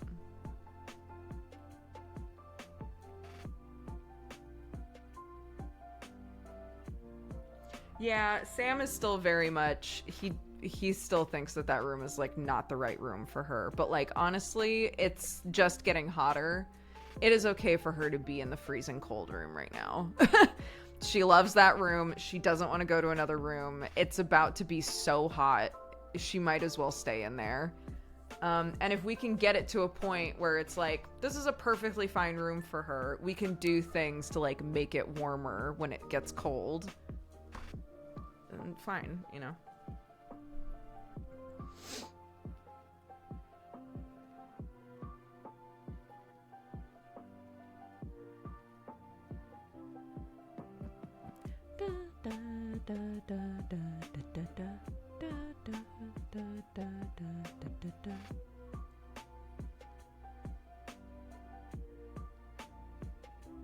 Is there no central heating linked to the room? There is a there's a radiator in there.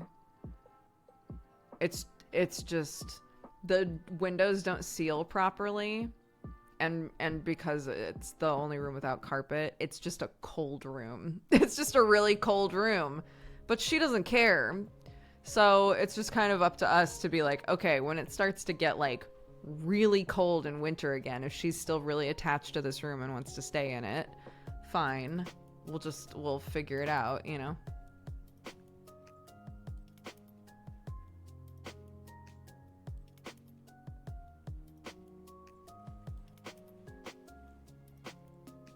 The just cold room would be my pick of the house. Yeah, we tried to... There's a rug in there. We tried to put her in the second biggest room, basically. So, like, we took the room that has the ensuite, but the biggest room is where we tried to put her, because we were like, it's the only room that has some storage built into it. You can put toys and all your clothes in there. That would be all sorted. You could put your dollhouse in here. Like, there's tons of room, right? This would be a perfect room for you. And she just didn't want it. She wanted the smallest room. She wanted the small, cold room. We were like, okay.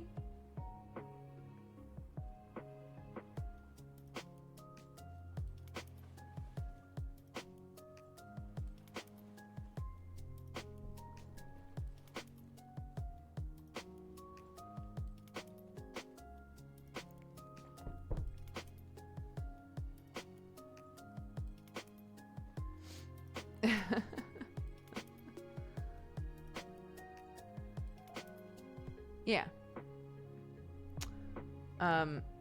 The wallpaper that's in the room that she's in has butterflies on it. And it's like flowers and butterflies and stuff.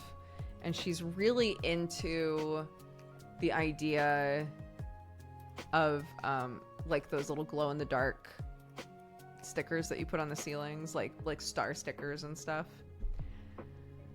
And I was like, how cool would it be potentially to paint over all of the, to like really like try to really take my time with it and paint over all of the butterflies on the wallpaper so that at night all of the butterflies glowed.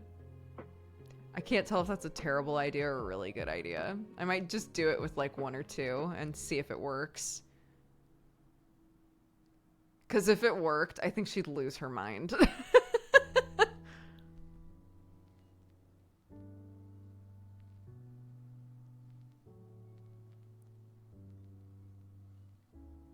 Yeah, I'm probably going to try it.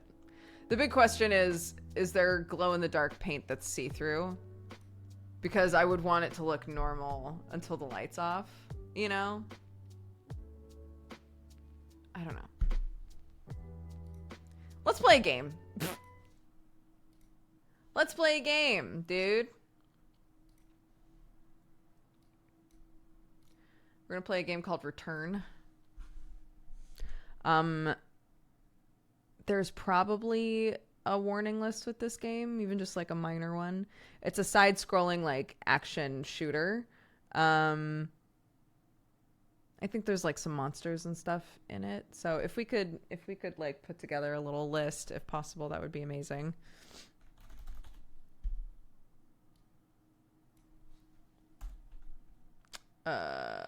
Later, nothing.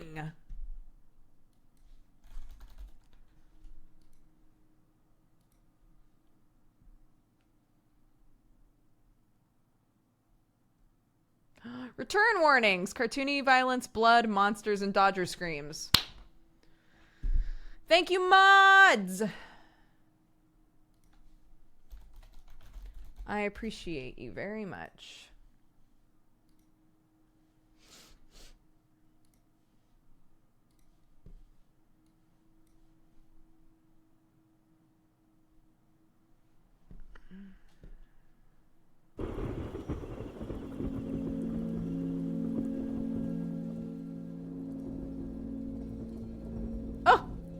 Who's that? Who's this little goofball? Bye. Forgot about that. I'm not used to having Veto Tube up. Put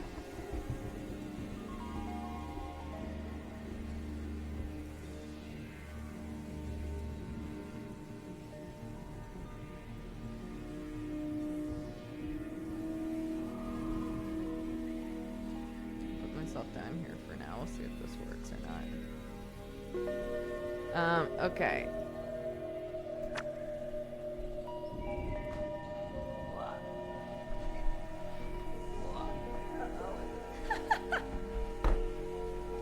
PNG Duger, my old pal. My old bosom buddy. What you doing?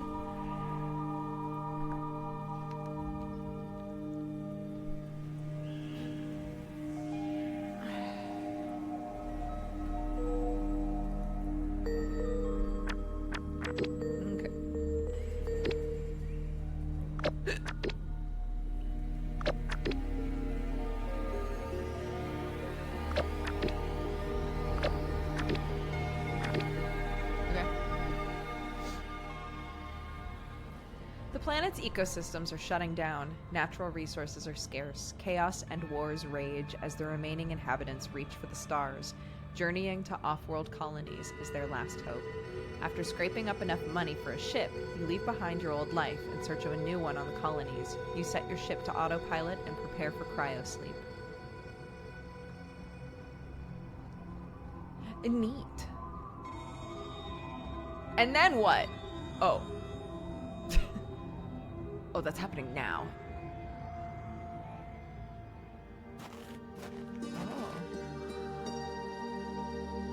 Oh. This can't be. We've turned back. There's something wrong with the ship. An error. I don't have permission to overwrite the ship's program. I can wake up and reprogram the ship. How much cryogenic fluid is loaded?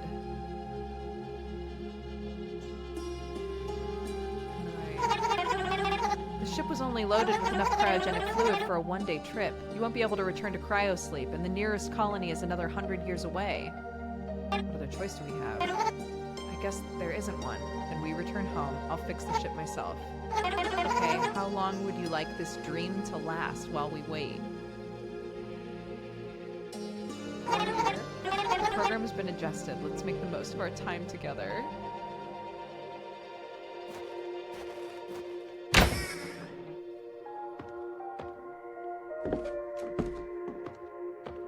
Baby? Grimoire added.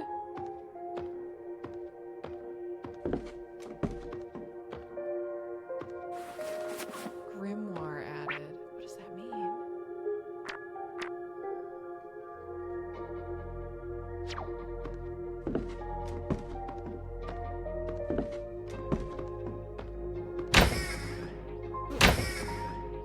Game is loud.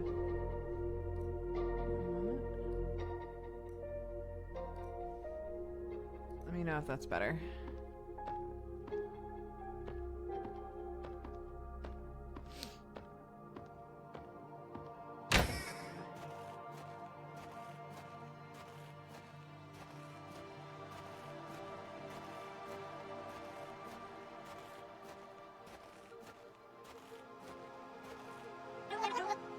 Are you ready to wake up? Yes, I'm ready. Before you wake up, I've loaded the combat training simulation as a refresher. You've been asleep for a long time, and who knows what's out there. Thank you. I guess this is it. Be careful out there. So much has changed since we left. I love you. I love you too. Wait, so when we're in cryo sleep, we get to just like hang with each other? Oh, health potion. Gun. Oh. Welcome to basic training, soldier. The simulation will have you combat ready in no time. Let's begin with melee combat. Go to those dummies and practice with your sword. Once you're satisfied with your melee skills, return to me for your next objective.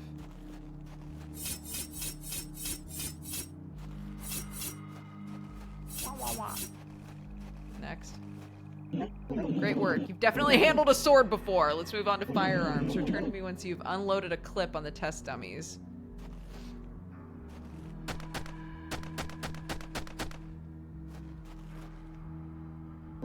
That was some sharp shooting back there. You're a natural. Time to work on combat maneuvers. Follow me to the next objective. O to roll. Oh, yeah. Okay. I love a roll. You look worn out. Switch to a large health potion and consume it. Return to me once you're feeling better, and I'll give you your next objective.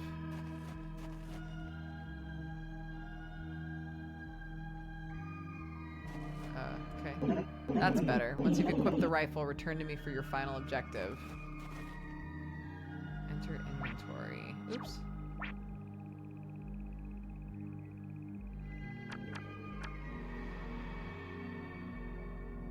Vampiric.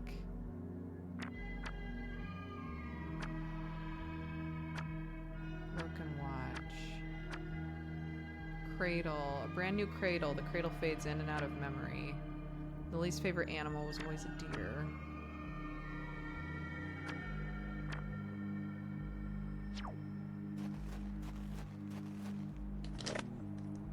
Okay.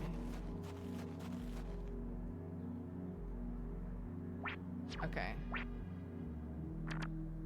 No, no. Equip in slot 2. God. Okay. Got a reliable weapon there. Reload it and take some shots at the dummies. Once you're satisfied, return to me and your training will be complete. Reload.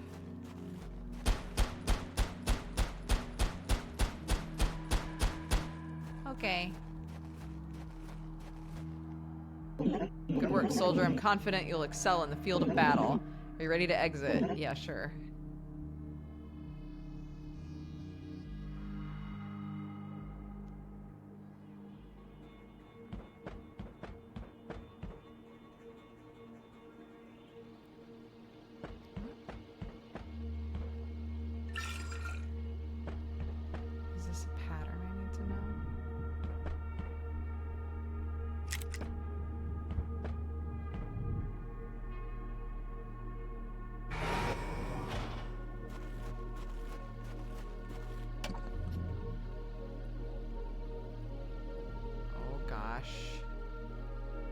Oh gosh. Okay.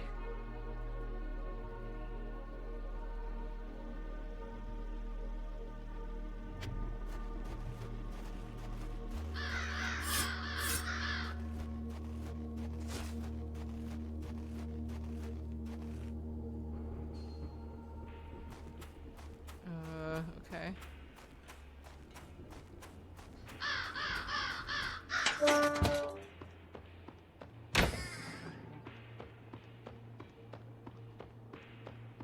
What's this?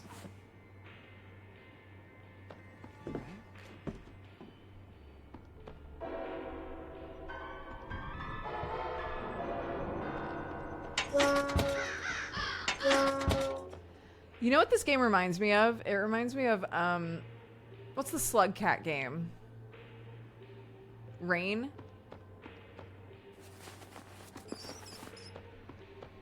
Rain World. That's what it is.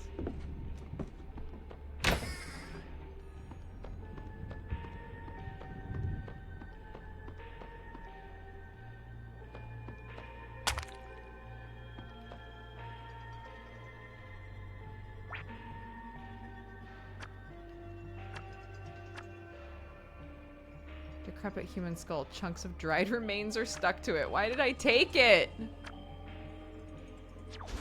It's fine.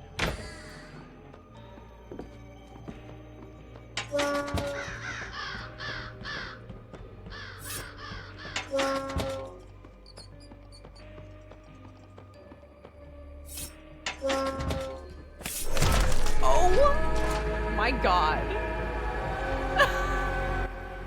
Died immediately, dude. What? Okay.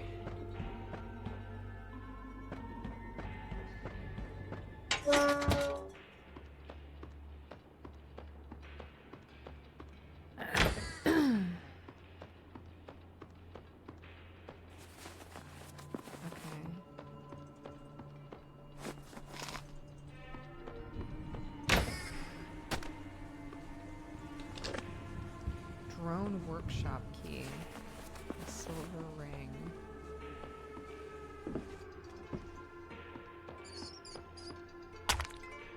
Another human skull. Why am I picking up skulls, dude?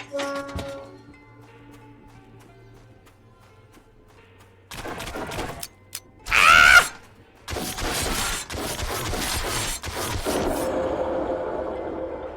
Ooh, dude.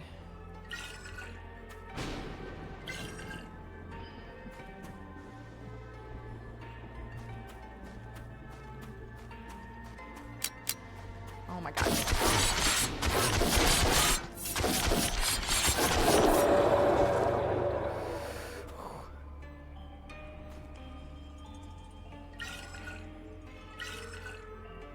Well, that's that.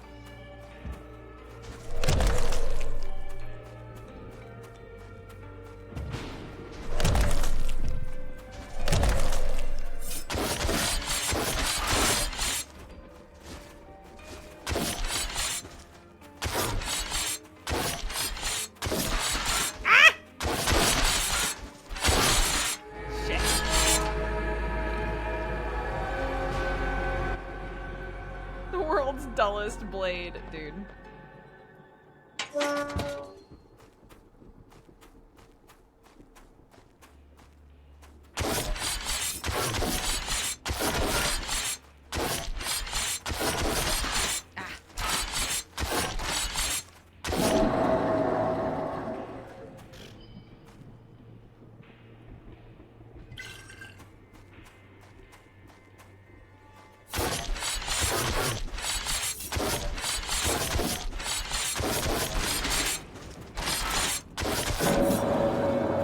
What do I do with mastery points?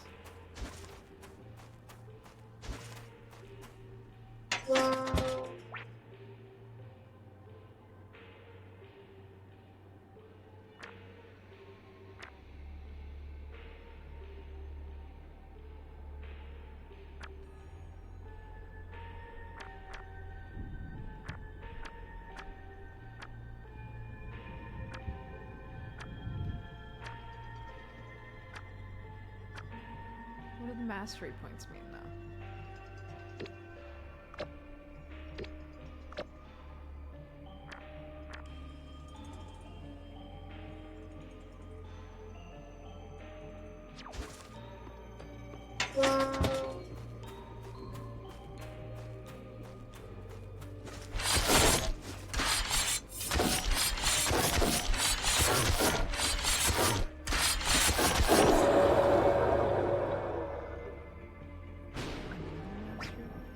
Okay.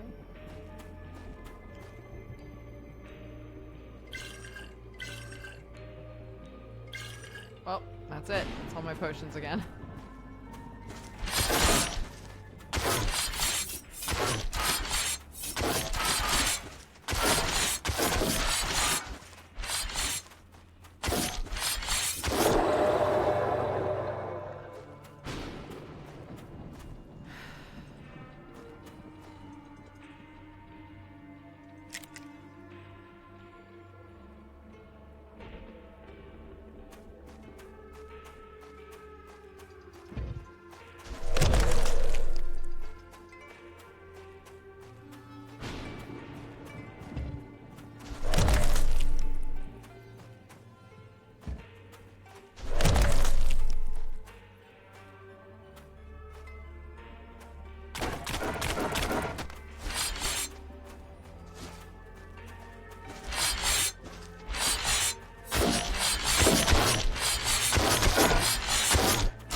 Combat in this game is rough.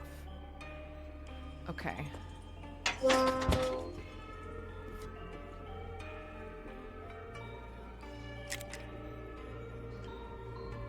all I've got. Okay.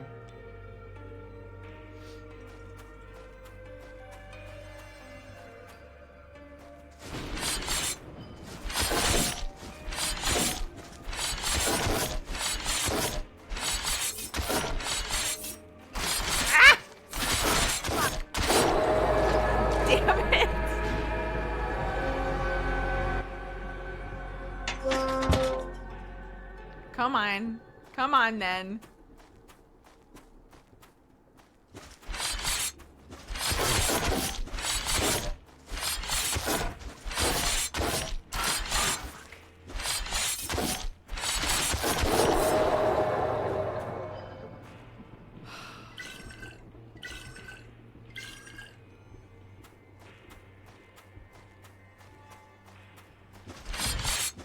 What? Since when?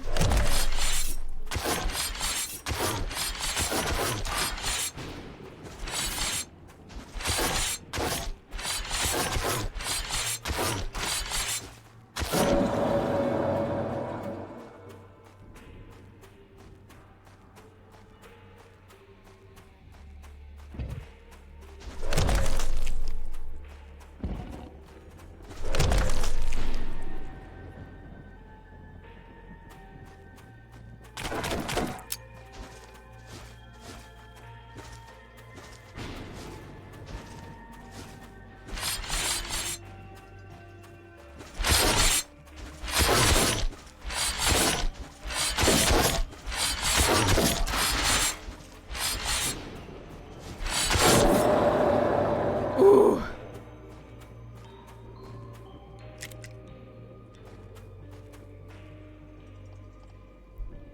Okay.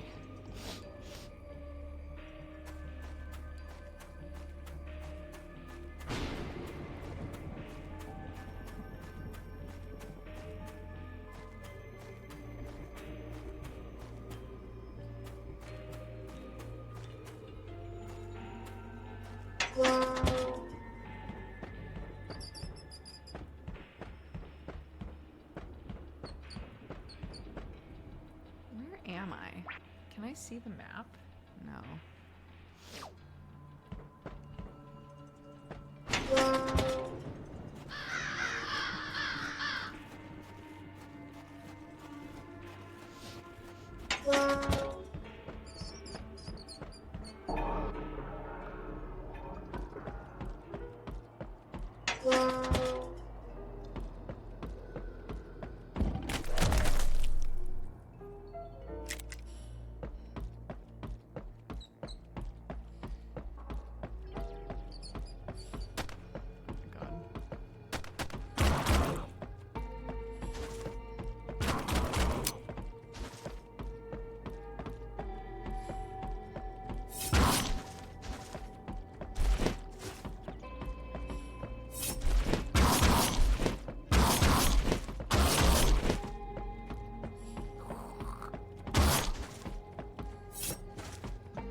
I knew. I was like, if this man gets me once, I'm dead. There's no way.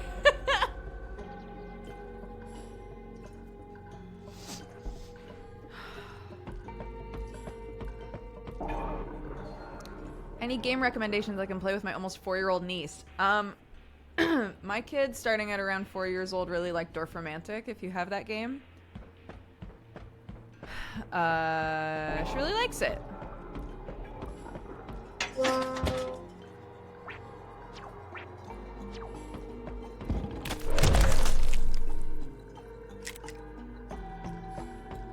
need to stop panicking when I say that.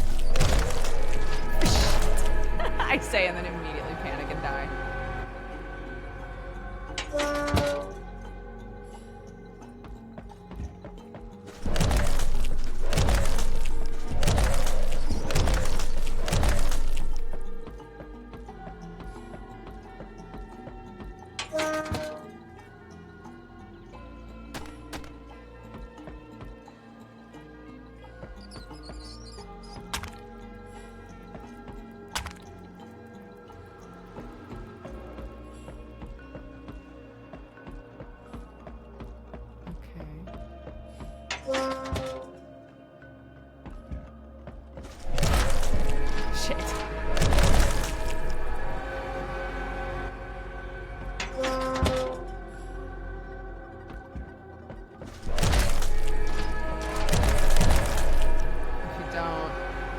don't go far enough, you get caught in the blast.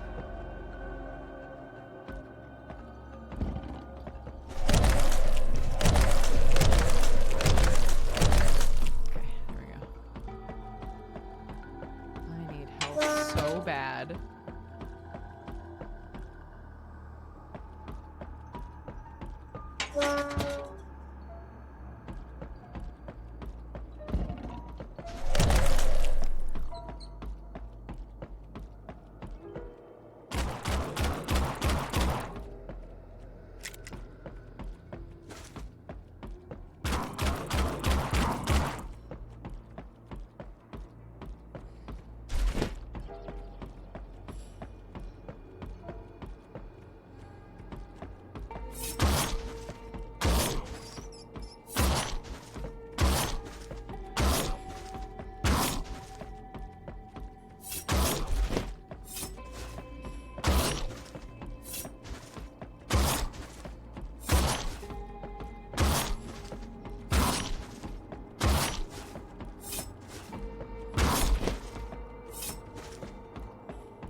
This man is so large.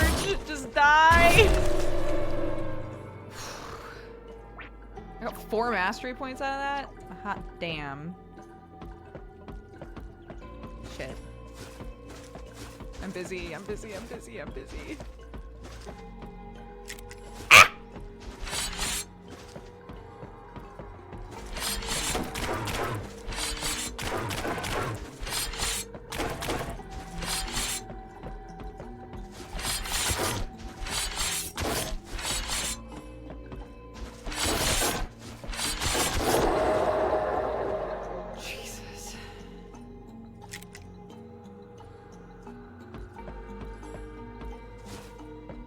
Yeah, this is a very slow and steady game for sure.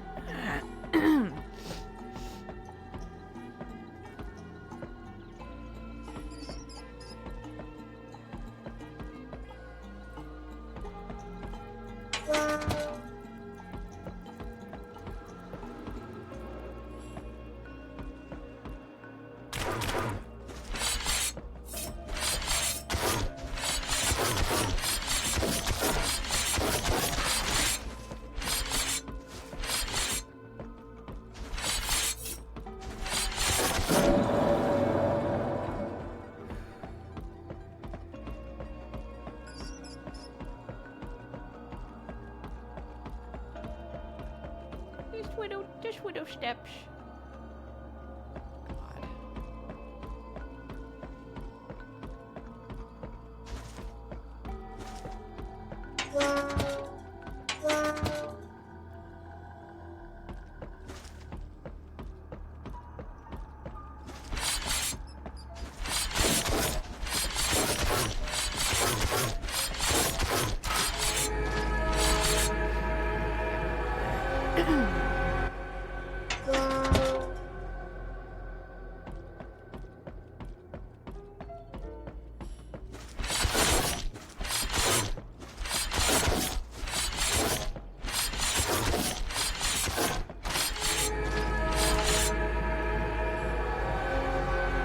You don't time it just right.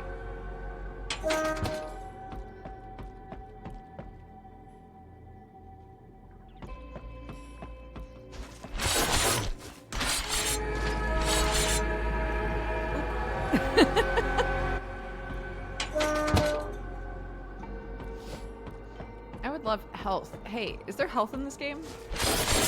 I know. I certainly started off with some. Running out of stamina? What do you mean?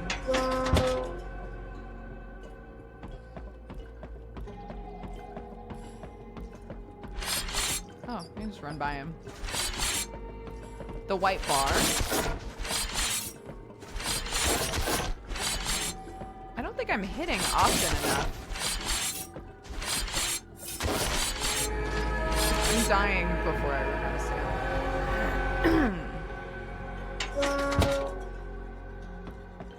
it's mostly timing. But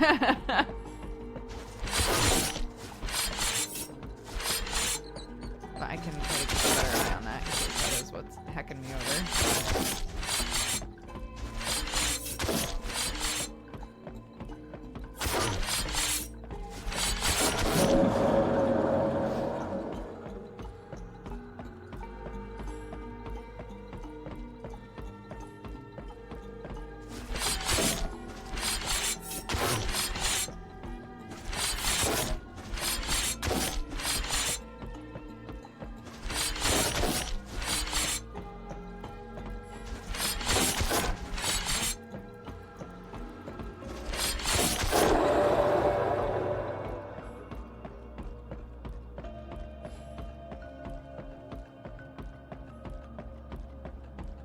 Love to know if mastery points do anything for me. Another one of these boys.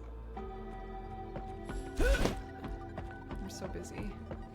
I'm way too busy. I'm so busy. Oh my gosh. I'm in the sewer underbelly, baby. Okay. Attack drone. Now we're fucking talking, dude. Scavenger's journal, dog tags. Health?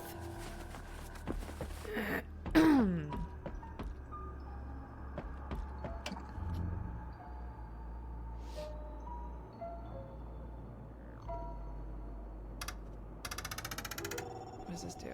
Just send me back. Oh my god, there's fast travel. Oh my god.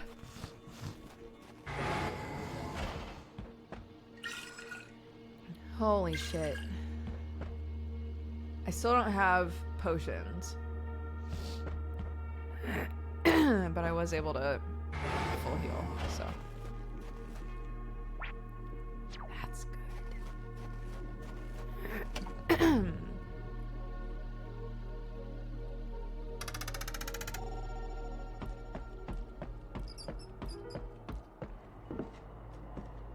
Oh my god, it was right it was right here. That's okay.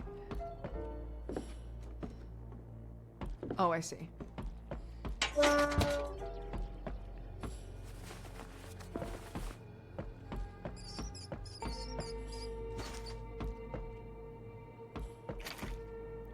What's this?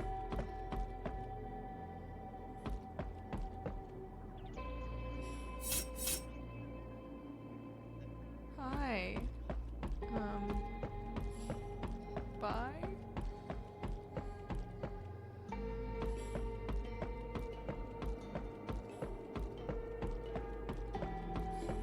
Hello?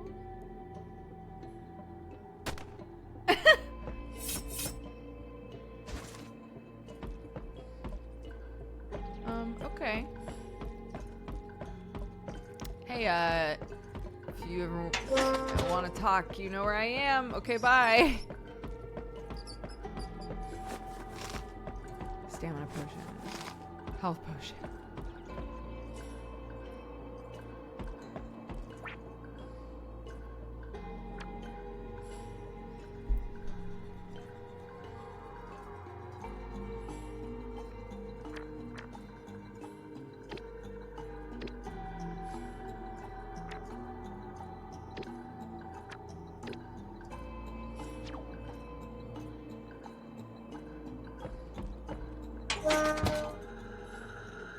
What's that? What's that mean? I don't like that.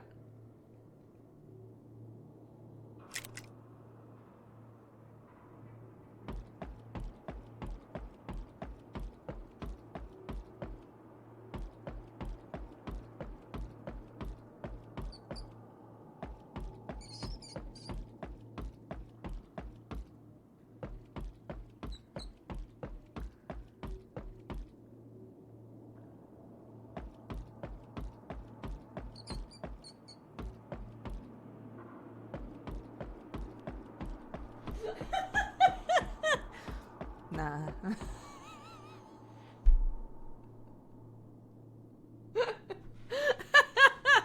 I don't think he saw me. I think we're good. No, we're brave. We're beautiful. We're smart. We're clever. 5-year-old affirmations that are also totally valid for adults. Hi. Ah! Bro. No, this is unnecessary. You don't gotta be doing all this.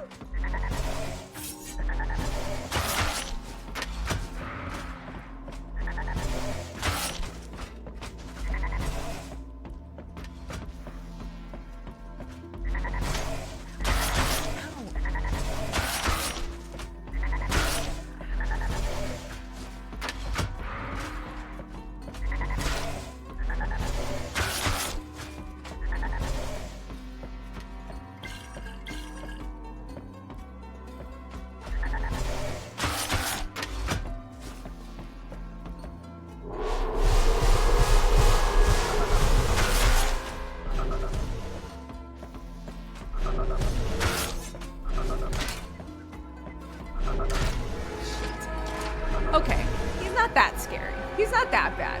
He's fine.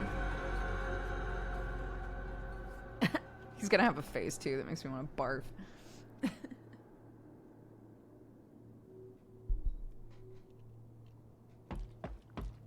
Okay. I am brave. I am bold. I am smart. I am beautiful. I am clever. I am kind. I am gonna kick this thing's behind. Yeah.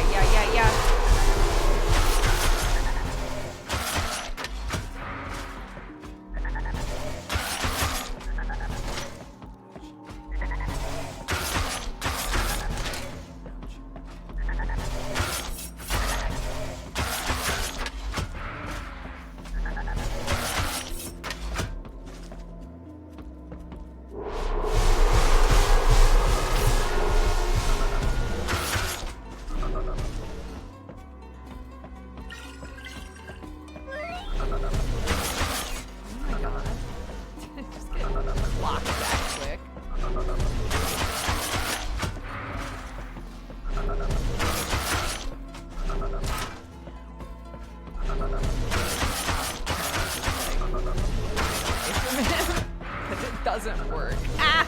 Ah!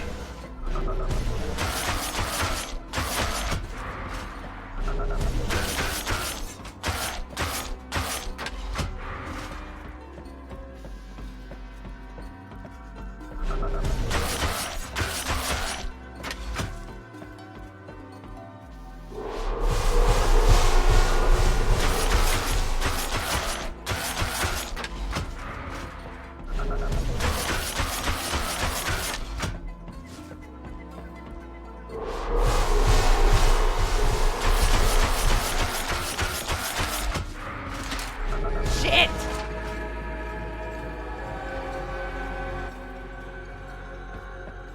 It's fine, we're good. Don't worry about it. Don't worry about it, gang.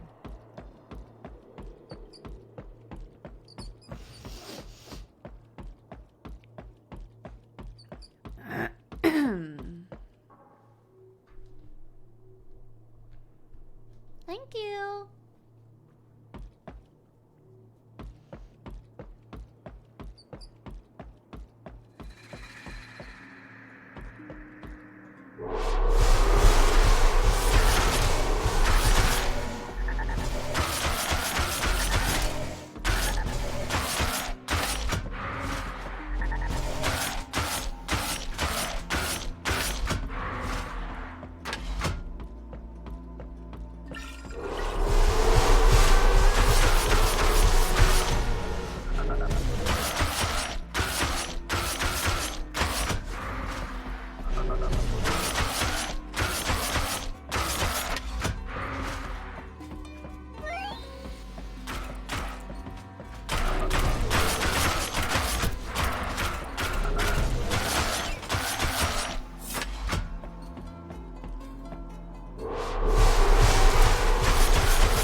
Queen was the name of that boss.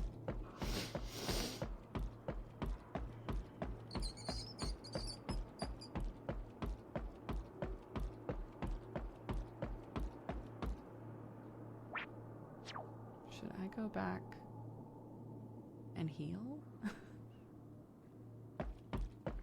Or is there gonna be something here?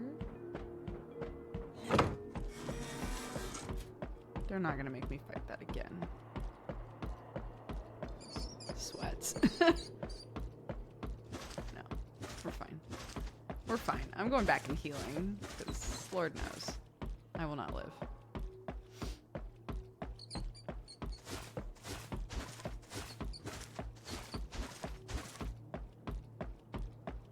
It's called Return.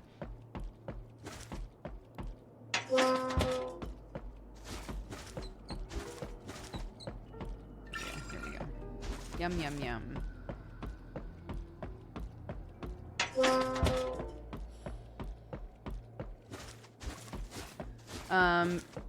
From what we can tell, the concept of it is pretty much everybody at this point has abandoned Earth.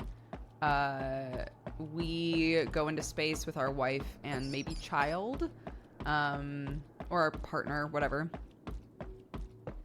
And we go into cryo sleep. And in cryo sleep, you're still able to, like, be aware of, like, in this world, I guess you could still, like, talk. You almost have, like, a shared dream state.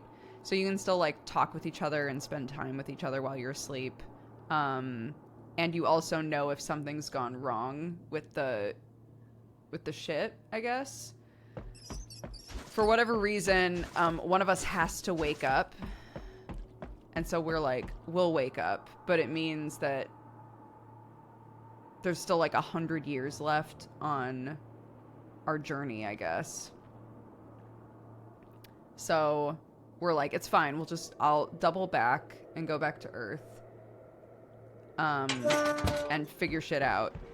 So my wife or partner is like in cryo sleep on the ship still, I guess. Oh.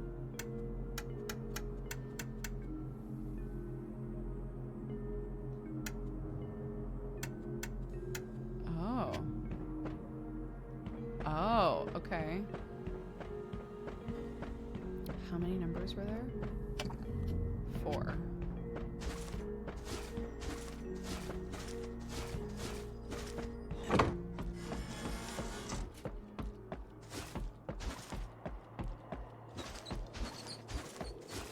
how many symbols, I guess I should say.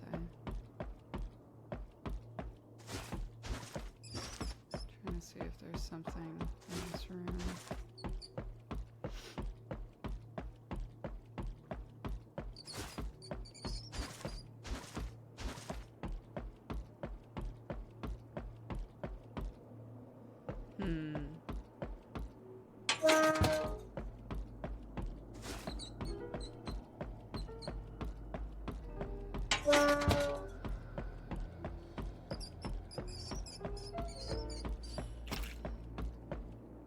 Oh yeah. Hi. I just chomped a thing back there. Does that matter to you? I guess not. Okay. I think maybe our best bet here is to... Wait, there was nothing on this, right? No. Is to go back to base camp and maybe go the other direction.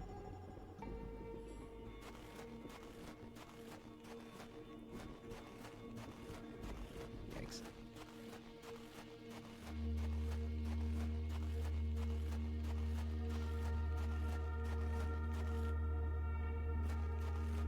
Oh.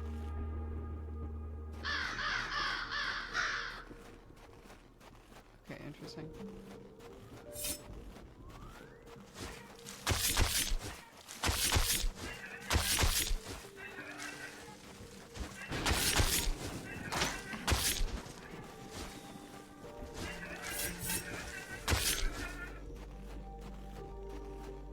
Sorry.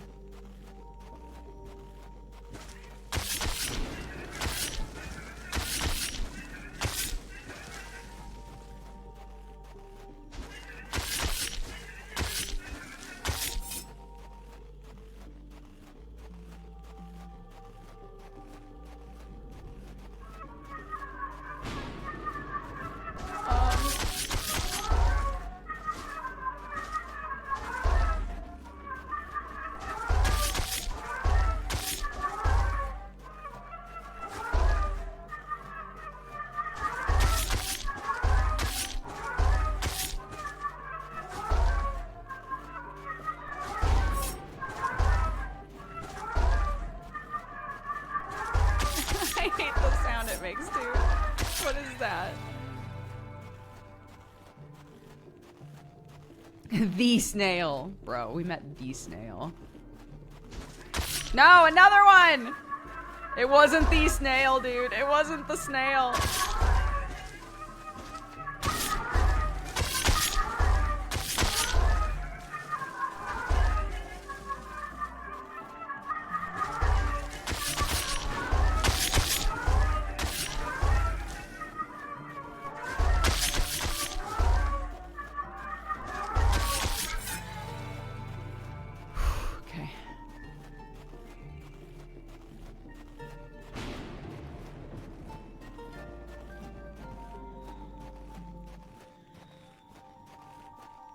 Oh.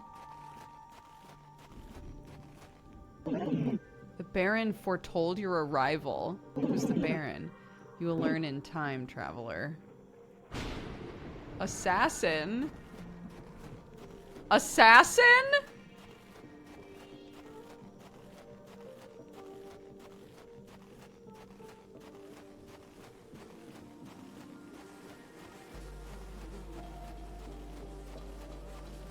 Bro?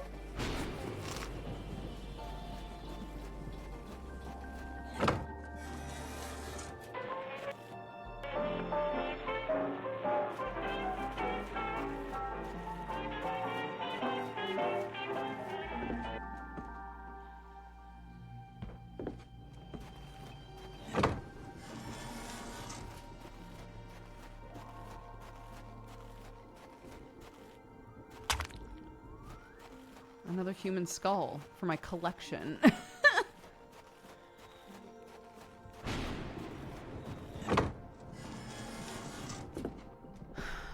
Okay. Can I read those? The final words of a bunker. Oh! Yes, I can. Oh, no! Hold on, I'm just gonna read some journals real fast. My cloak malfunctioned today on the way to the hideout. One of those damn atrocities got me in the stomach. I landed a shot before it finished me off. I'll try to make repairs to the cloak, but I don't know how long I can last in these conditions. The bandages aren't holding up, and I don't have the parts necessary to make the repairs. There's no signal down here. Abominations must have screwed with the antenna topside again. I'll keep trying to send a message home. No signal, nothing. No one's coming for me. Darkness is my only comfort now. Yikes. Dog tags belonging to a dead bunker scavenger. The first tag has engraved text, B. Malcolm. The second tag has unknown symbols scratched into it. That's what I needed! God, do I go back? I'll wait until I hit the next, like, place. Just don't let me forget that I have that. Ah, this is where you always look, dude. Oh, and there's shit in here, too. The Marauder raids continued today. We lost comms with our team in the caves. I think we're the last ones alive. When I vowed to the Brotherhood, I never thought it would come to this. They have us surrounded. We locked door. We locked door! But it won't hold for much longer. This is not the end. Why do I have so many skulls? What's my deal?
What the hell is this?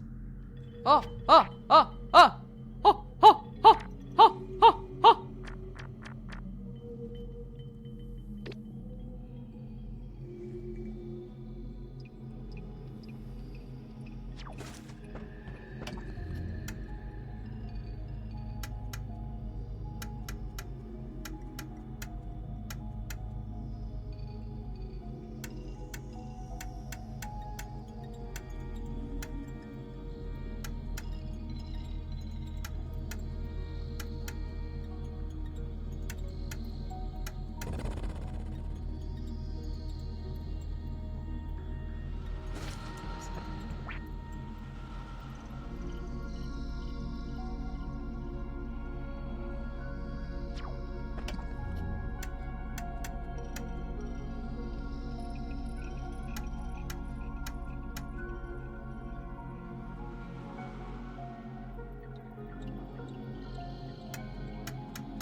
Oh, here we go.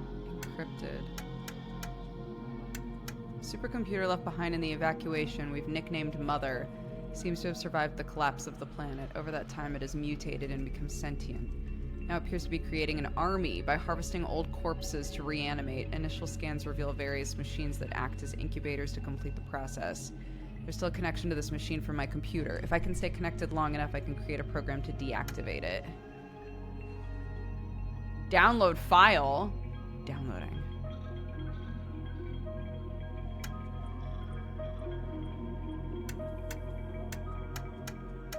Kill code. Downloading. Mother disconnected my computer today. Luckily, I was able to finish the program in time before it caught on.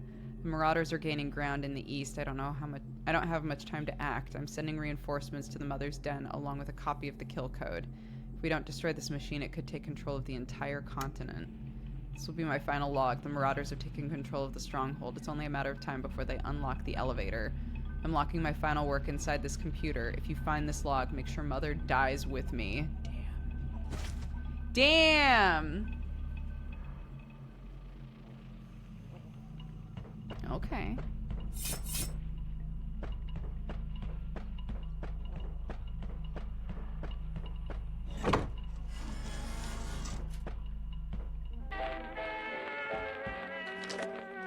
Homing missile. Let's go.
More homing missiles, okay. Light ammo, okay.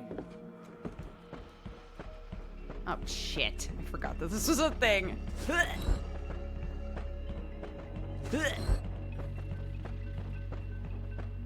I'm busy. Goodbye.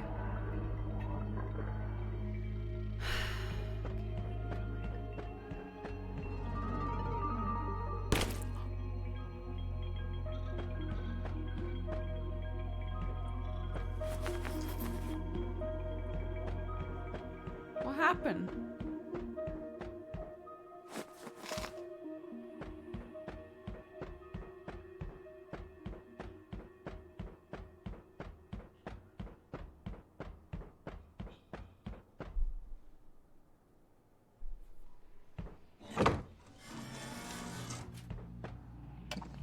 Nice!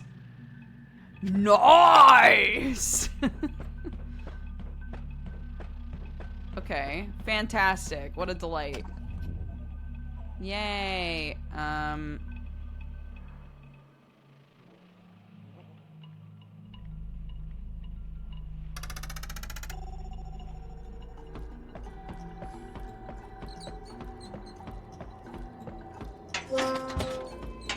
Just kidding.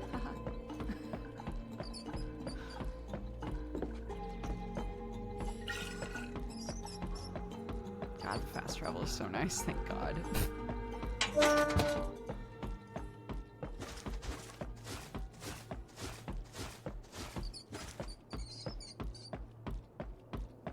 Time for the dog tag code, exactly. Time to get the secret juice.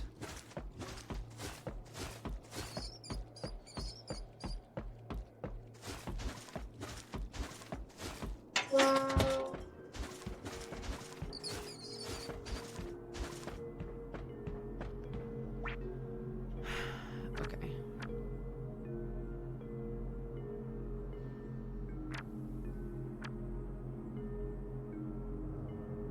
Dog tags.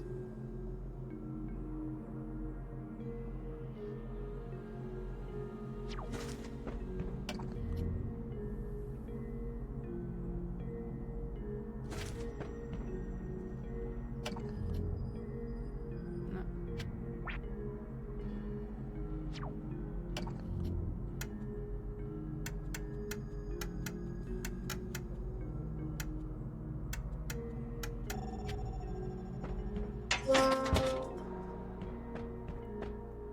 Hello?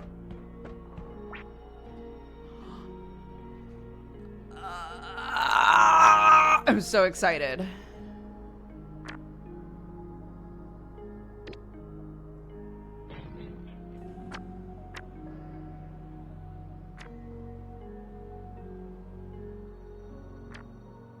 What?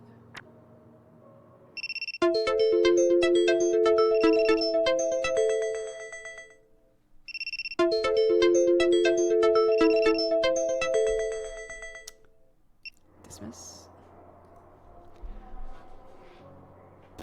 Okay.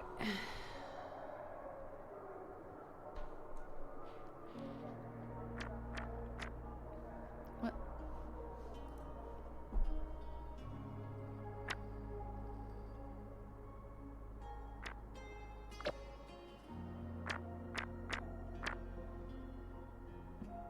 Did I already? I'm just trying to figure out if I already bought it now. No. Okay. Talk to me again.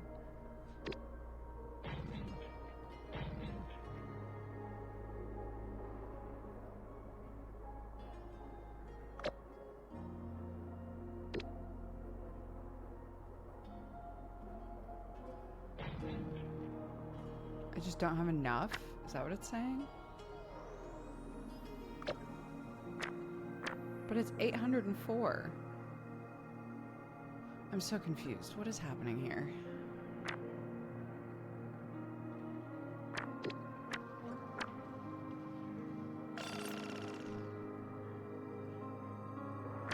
Okay, I was able to buy one. Am I just doing my math wrong? It's fine if that's the case. Okay, what do you sell? What's your deal? Gun! Pipe?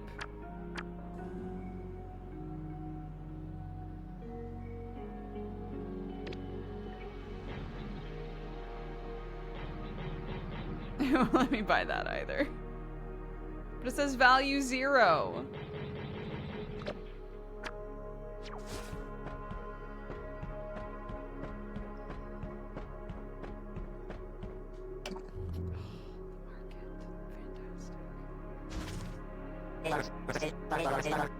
How is it you found this place? Dog tags. Malcolm didn't make it. It's a damn shame. He's a good scavenger. Do you know how he died? Gift journal. Close. Can't trust Marauder tags. Unfortunately, it's our only choice right now. Thank you for bringing this to me, traveler. Here's something for your troubles. See you around. What did I get? Oh. Is that the money? I got 1,000 money. That's nice. Oh.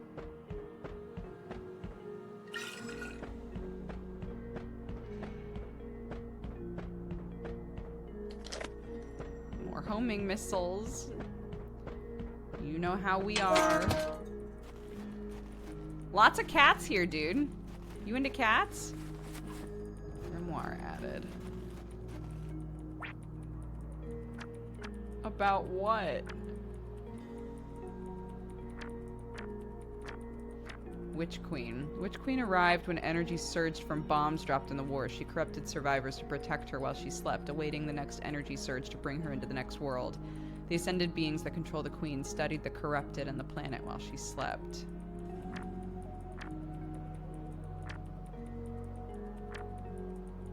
Bunker. J.E. Little is known about J.E. Some believe he's responsible for running the entire bunker. Others believe he runs the entire continent from his computer.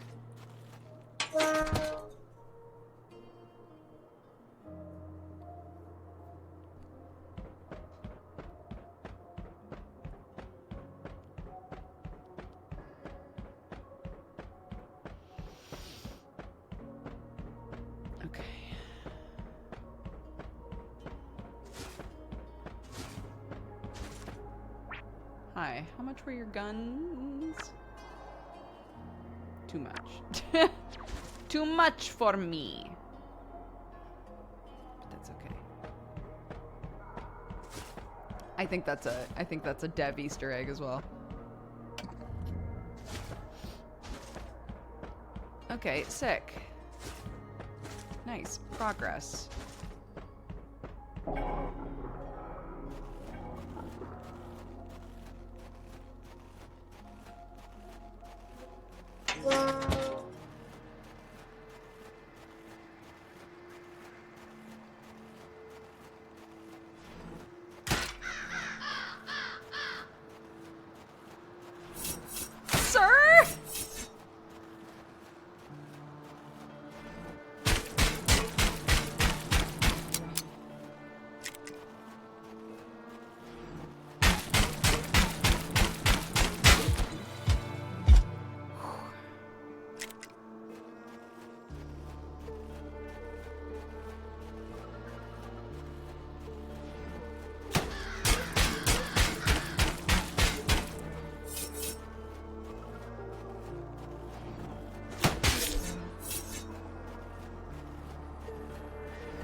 Ad is about to run. No!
ad is about to start.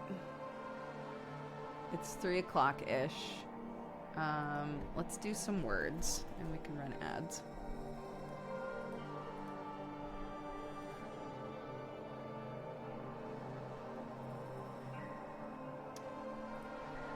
Beep.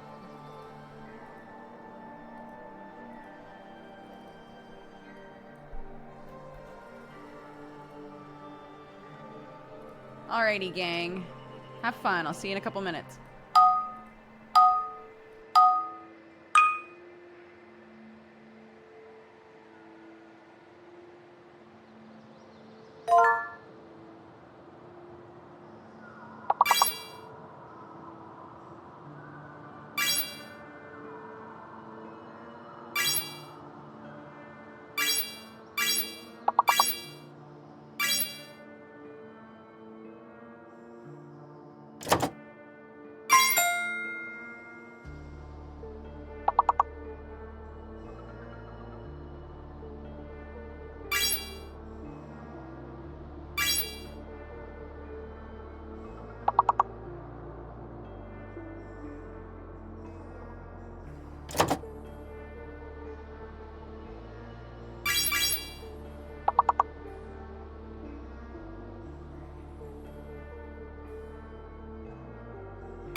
always happen? It gives you so long before the, before the next one starts.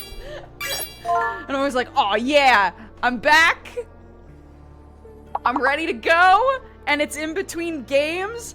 Hell yeah. And the second I go to hit the exit button, it starts the next level like clockwork every fucking time. Anyways, enjoy this last level, I guess.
Alright, it's done.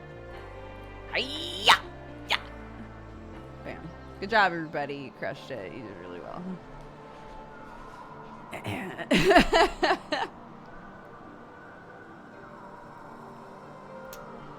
Okay.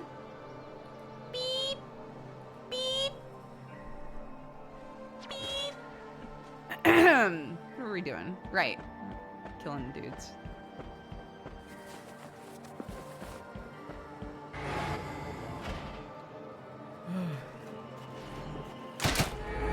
Fuck off, dude.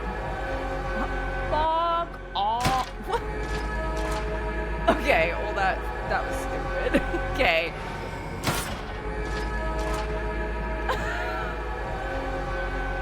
I'm stuck. I'm stuck. I'm stuck.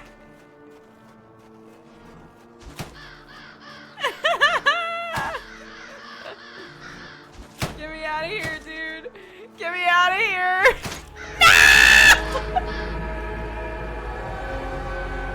No!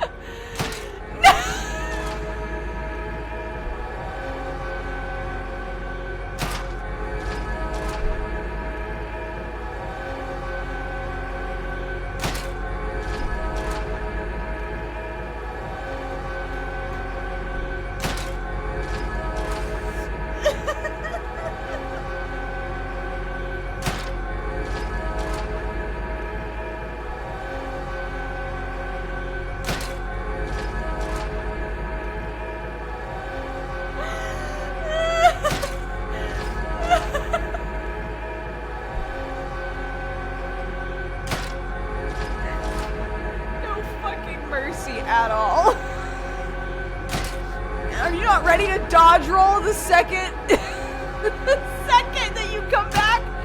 Are you not rolling in between scenes? Then you're dead, dude. Ah! Holy shit.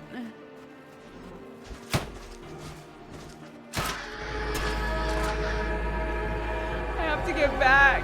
I have to get back. Ah! Get me out of here! No! I'm hitting the get me out of here button! Holy shit.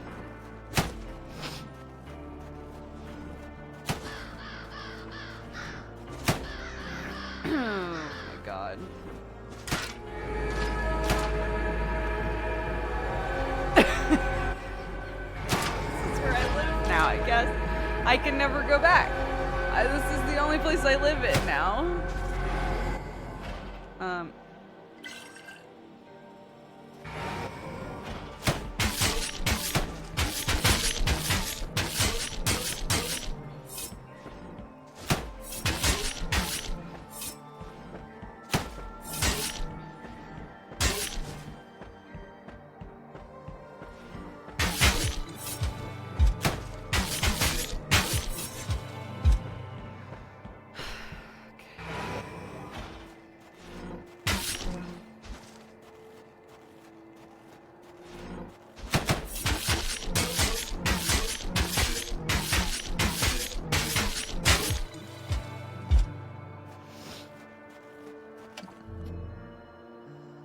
Ho ho! Oh my god. Get me out of here.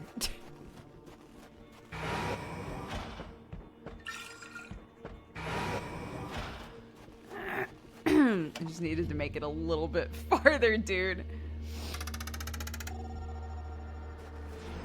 Fuck off.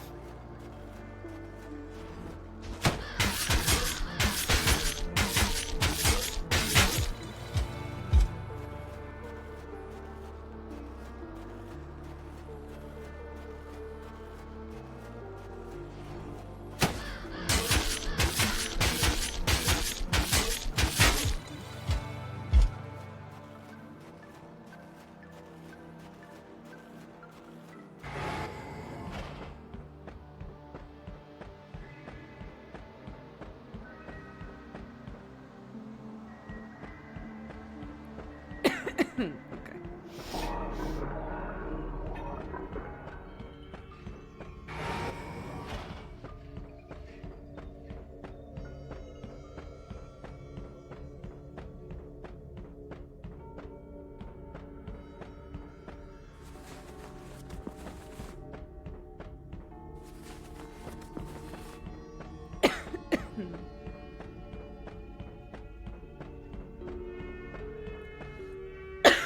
It's a bit unsettling.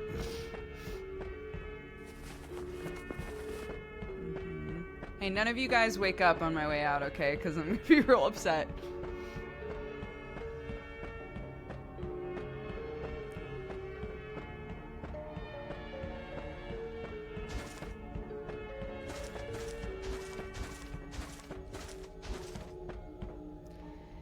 Yeah, so,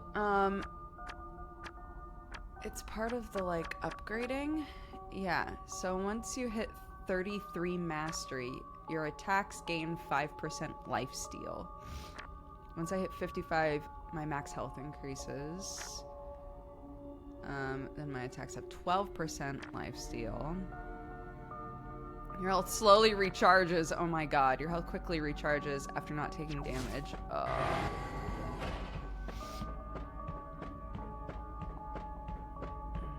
That'll be the life, dude.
those motherfuckers too. All right.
Okay.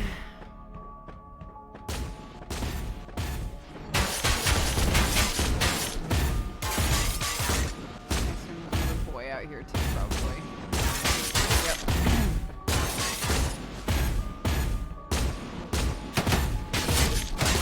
Oh, 2 of them! Come on, man.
Okay.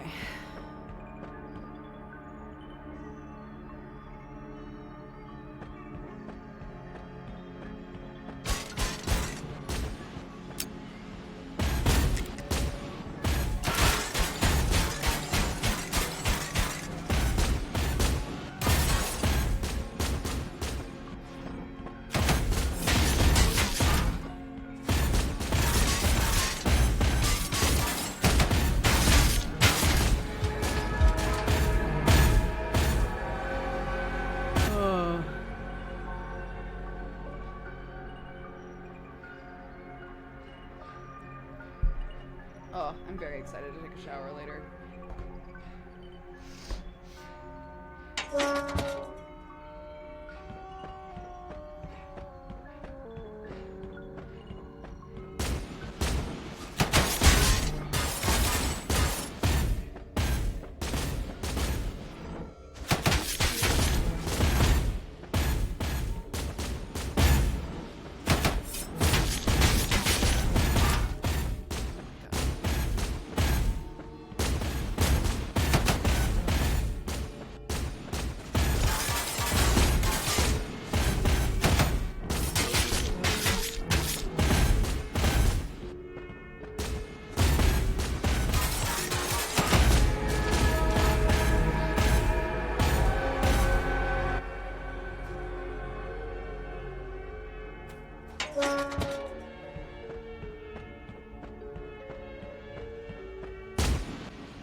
reach so far?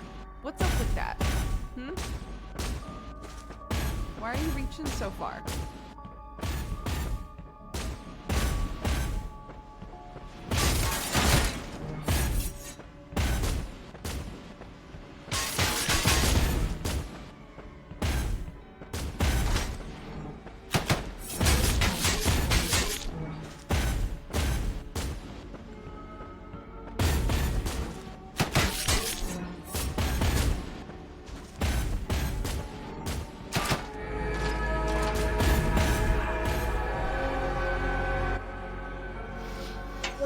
Rough out here, dude.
This.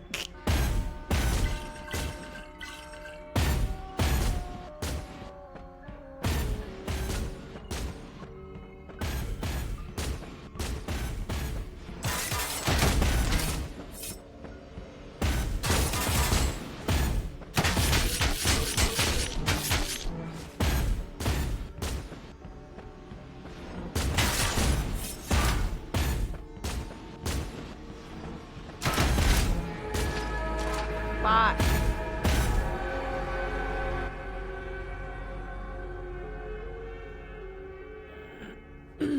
Yeah, it's not like the combat isn't so brutal that I'm not making progress. It's just slow progress, and it's been that way since the beginning. I think that the game is designed to be that way, you know?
And what was this way?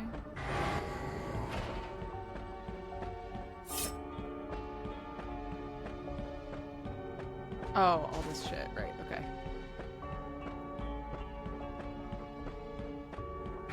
Yeah, I'm not frustrated by the like somebody was like, it's one of those games where you just hit and then roll and hit and then roll, and that's absolutely true.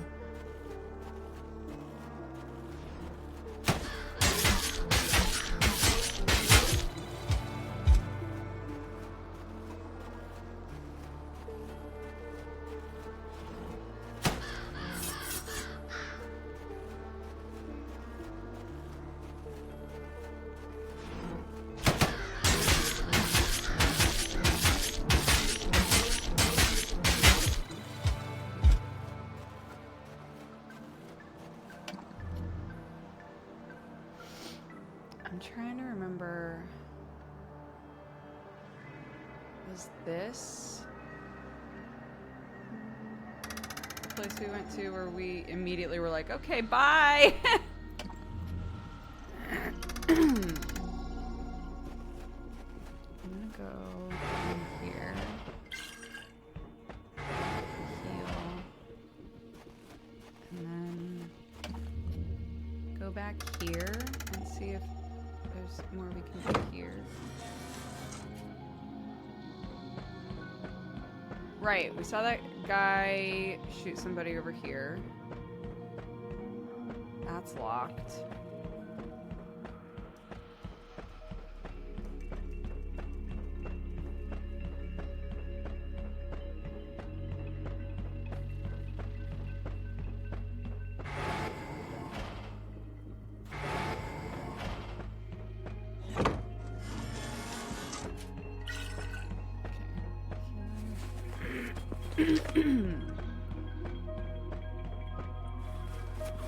Courtyard key.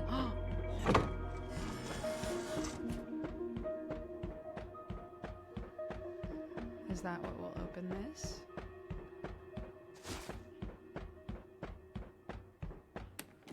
Ho ho!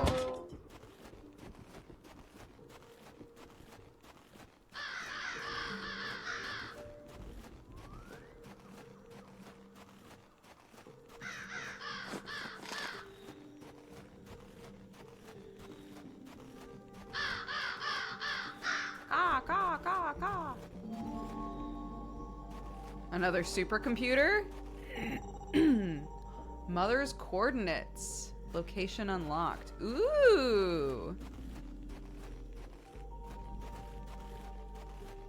Okay. We know where Mother is now. That's exciting.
Okay, we already went over here. Right, okay.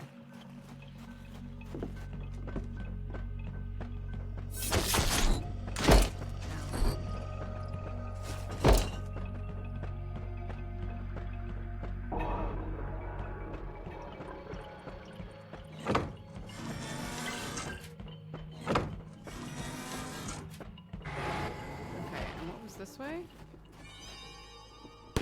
Nothing. We haven't done anything yet. Uh-oh. Is that gonna be our next boss? The super assassin? Health potions, okay.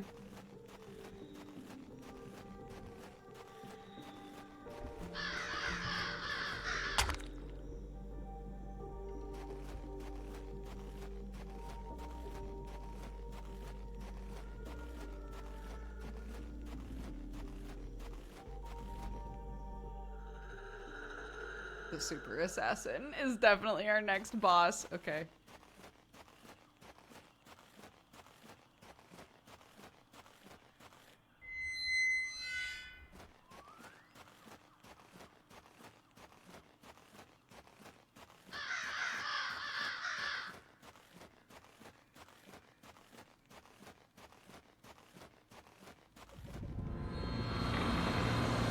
Nope.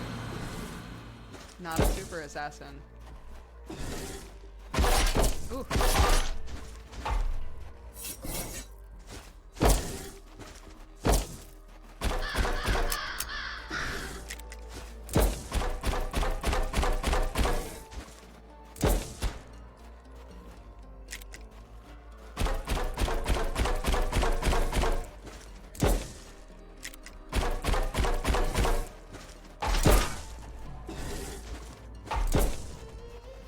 Have to keep your distance with this guy.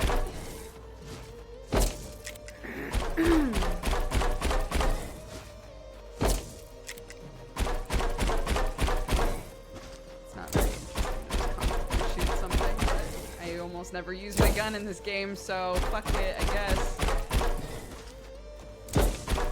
Ah! Sir?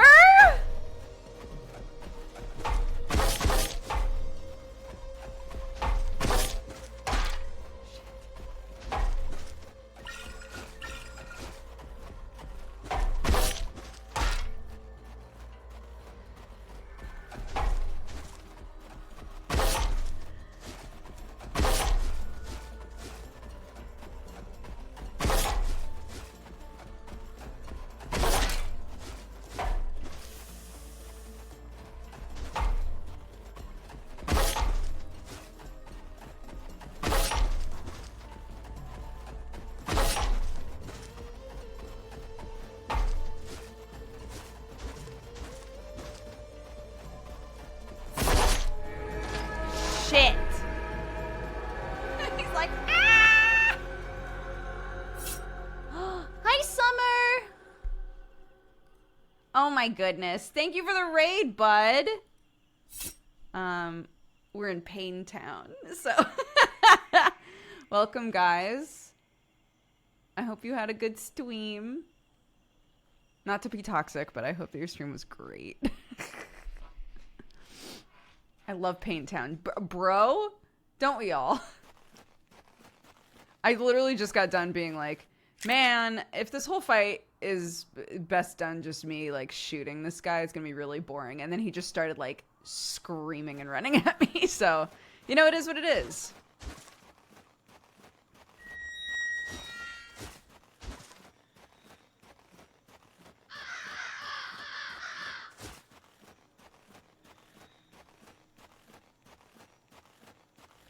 Hi, sir.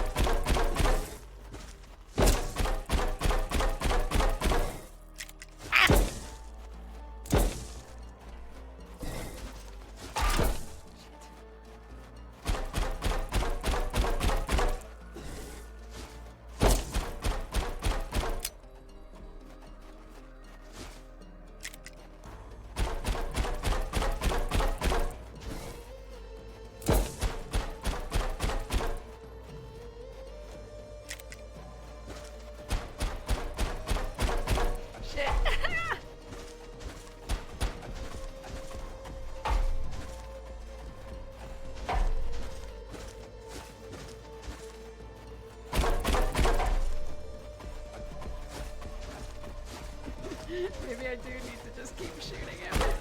Ah! Why does he sound like a horse? I'm just realizing. Ah! I'm out of ammo, dude!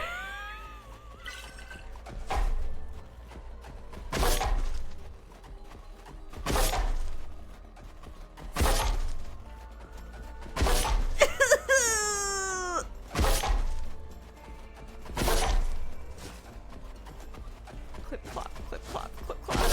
No!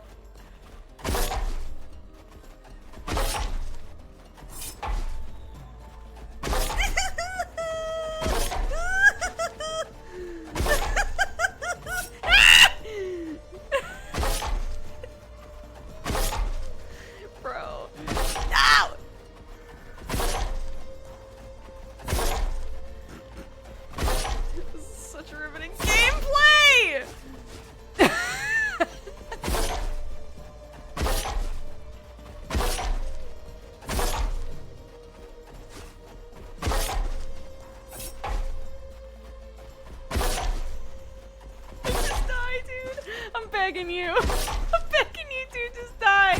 Ah! Come on, dude.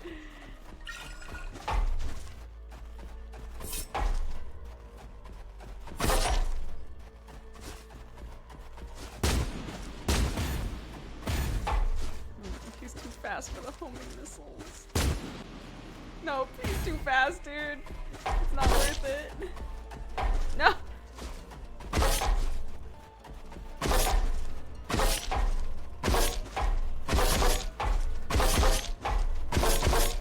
Ah! He hit so hard.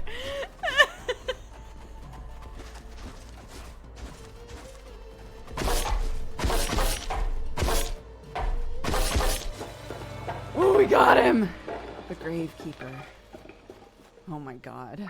Hold. I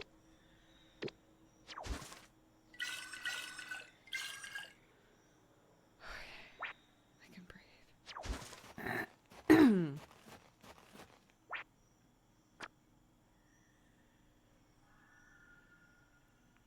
Kill code.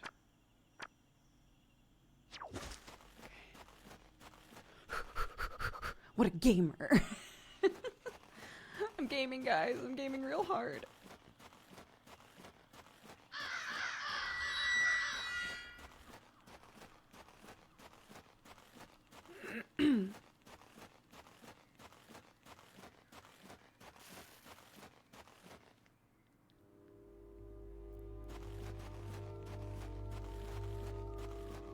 Where are we at, gang?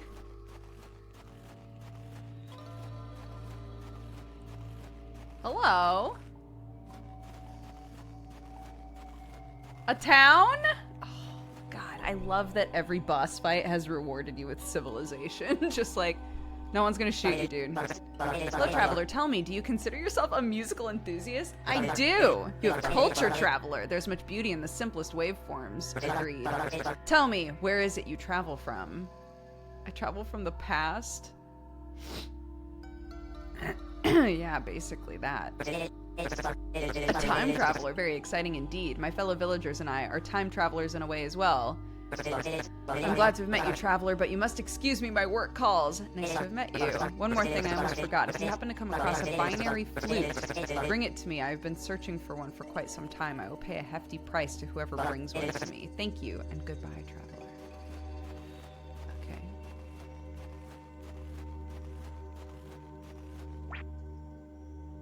Health potions.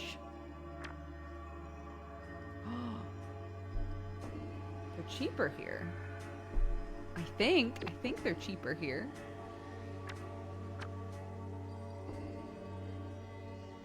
God, do I want to use all my muns, though, on that? Hello, Traveler. I hear you're quite an explorer. No one has faced the Gravekeeper and lived to tell the tale. If it's danger you seek, I have a new adventure for you. Excellent. This canine unit has come to us from the shipyard. It has reason to believe its owner is stranded there. No one here is willing to return to the shipyard, but I can give you the coordinates. I'll take them. You can use them with our radio tower to add them to your map. Good luck, Traveler. I know you can do it. You can pet the dog! It's a robot dog, but it still counts.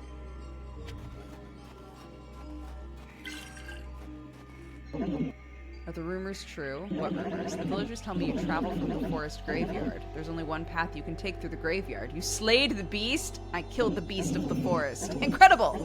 Many have attempted such a feat, but none have returned. You are a powerful force of nature. Where are you headed? I'm looking for parts to repair my ship. I see. Traveler, I have a proposition for you. A necromancer has migrated to the grasslands in search of bodies to reanimate and has taken control of our old church. If you were to bring me the creature's skull, it would help the entire village a great deal. We would grant you a hefty reward in return, which perhaps could help ease the struggle for you on your journey. How does that sound?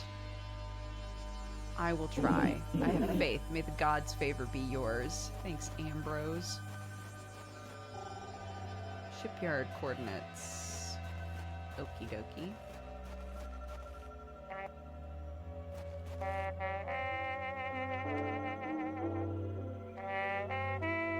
Why this music?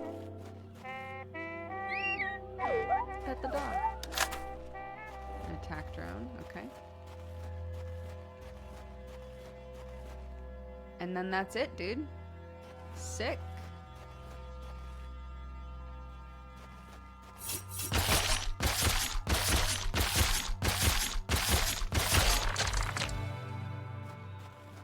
Okay.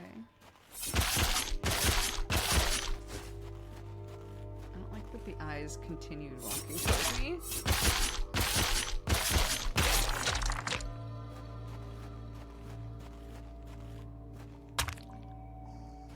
More skulls. I still don't know why I keep collecting skulls, but it is what it is.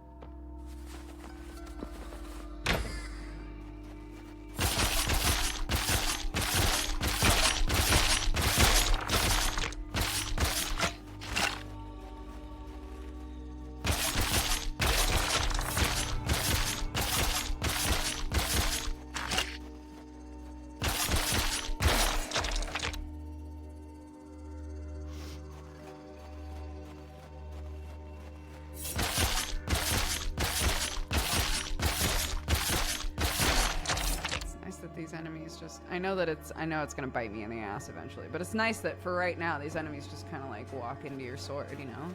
He ran into my knife 10 times sort of vibes.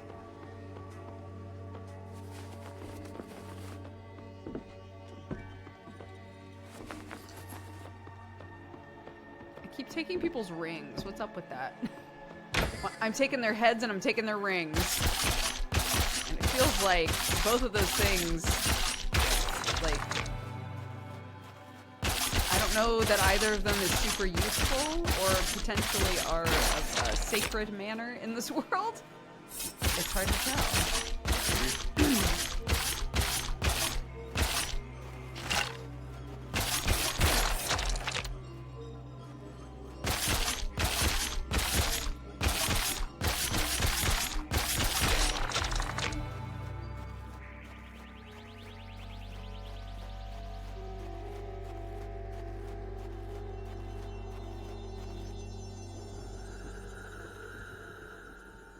Another boss fight. The Necromancer?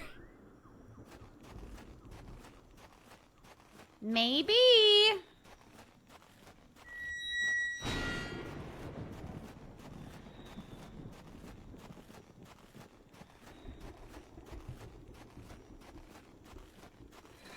Oh my god. Look at this man!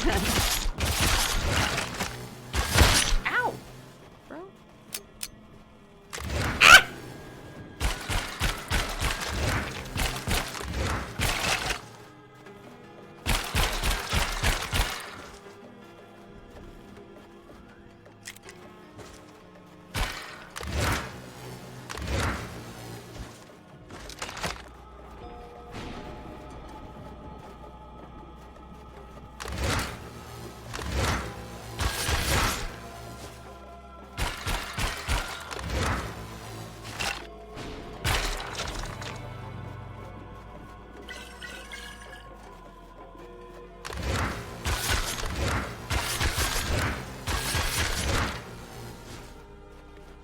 Seems to be the right way.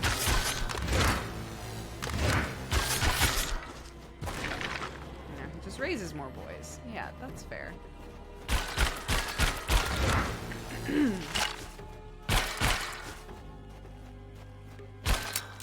Oops, well.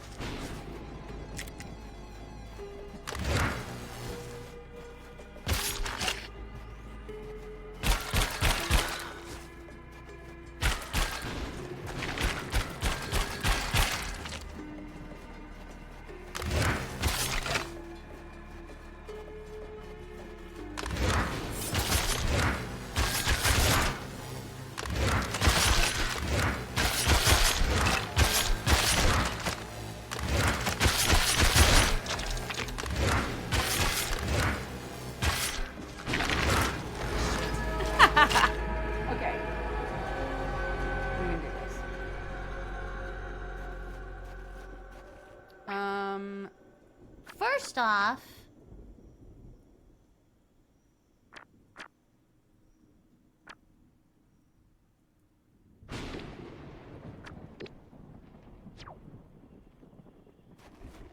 Okay.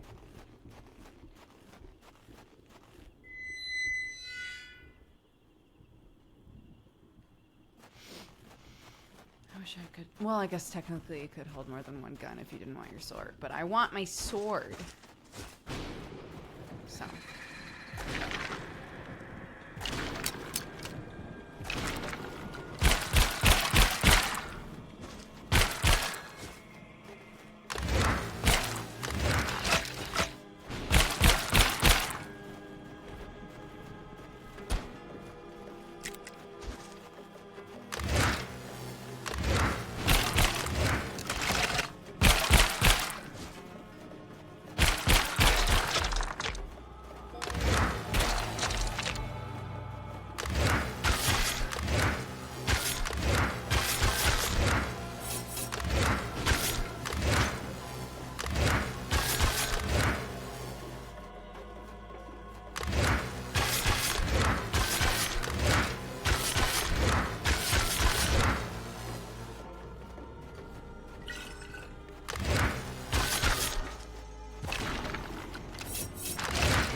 Is very weird.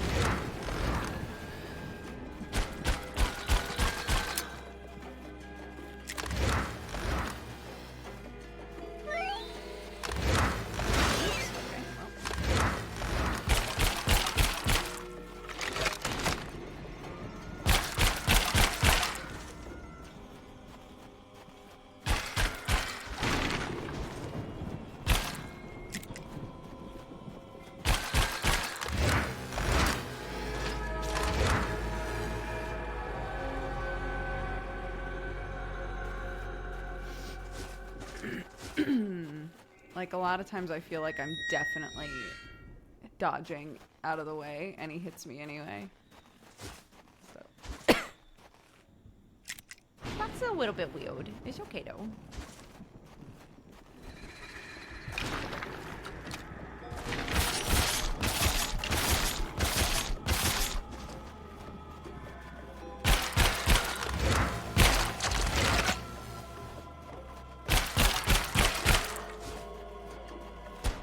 Oops.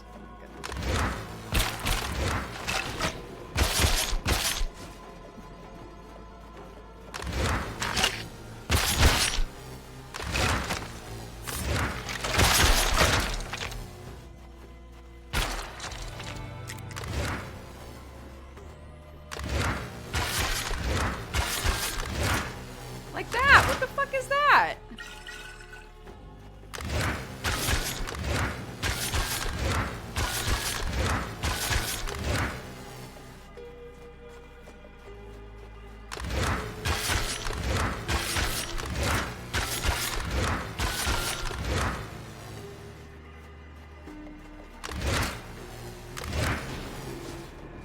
Very annoyed.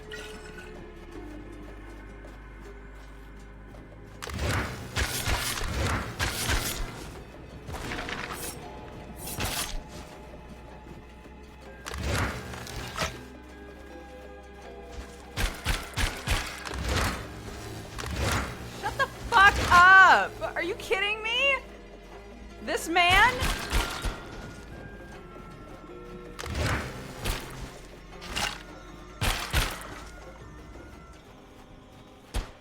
Oops.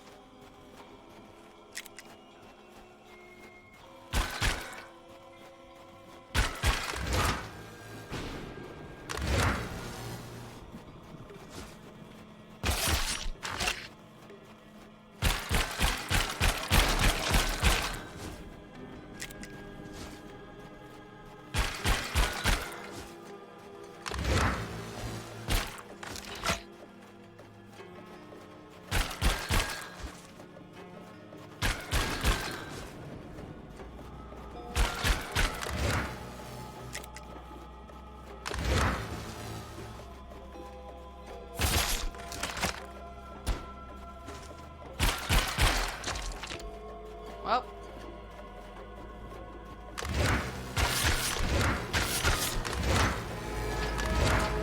God, fuck.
Stamina. That was my bad.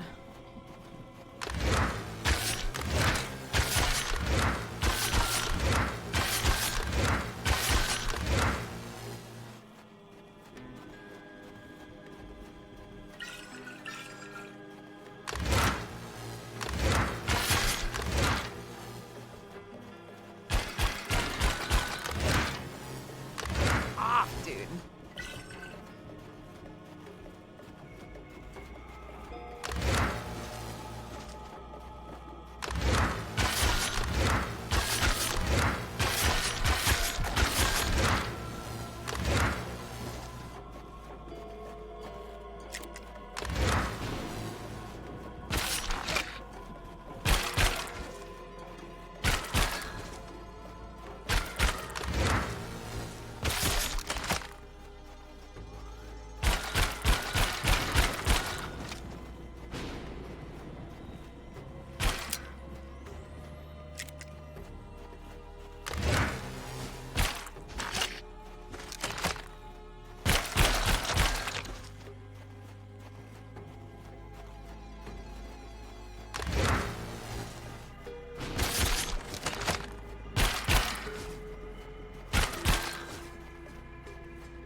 Two in a row!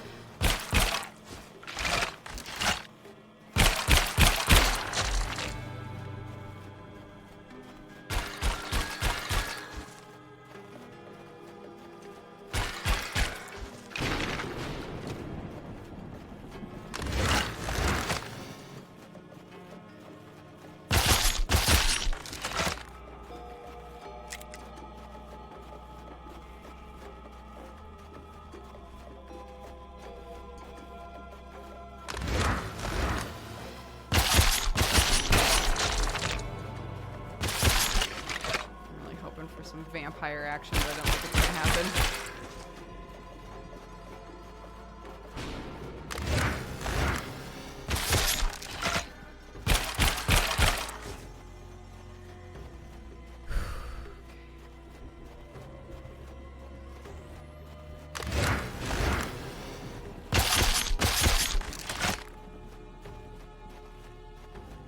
I really need to be whacking him. I just don't wanna.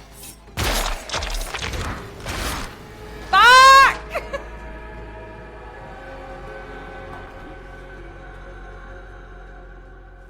man. Okay.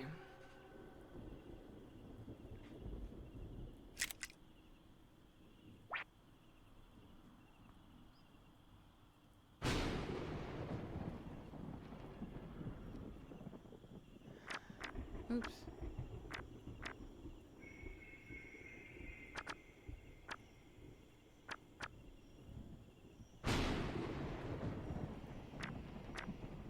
None of my guns do very much damage.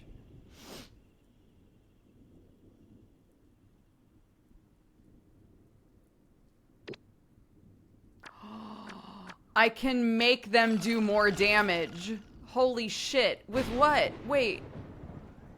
What am I using for this? Oh my god.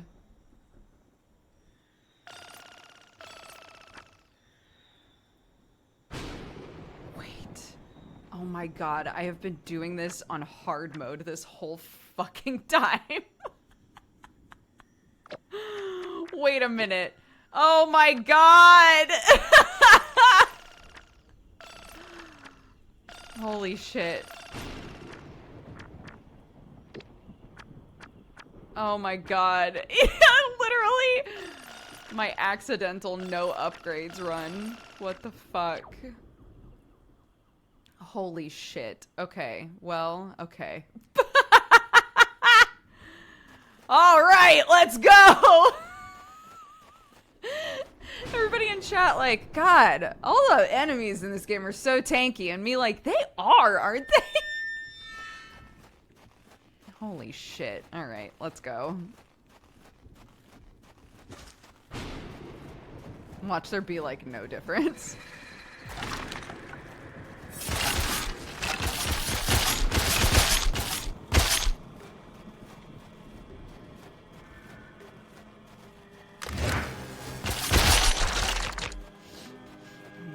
Swings so much faster now.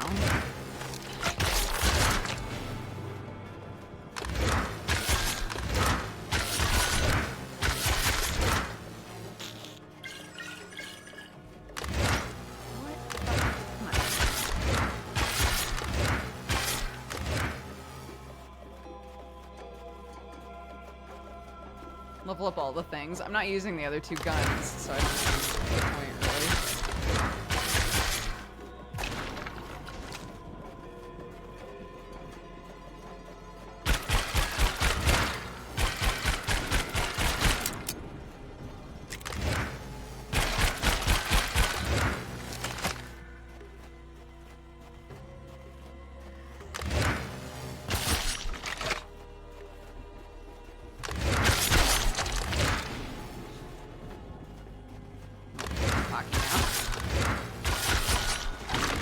Basically a whole new game, dude! Except not really. Except I'm still getting my ass beat.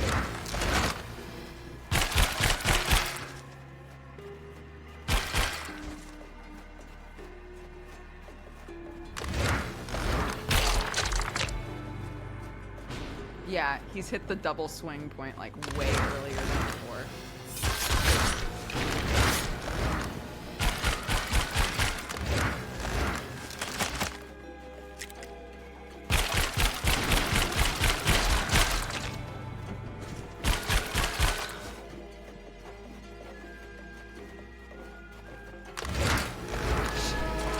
Okay. Yeah, boss got to the next phase way faster. Okay.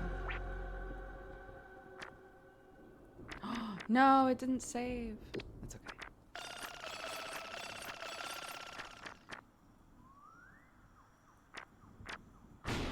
Wait, okay, hold on. The Taurus can potentially do more damage.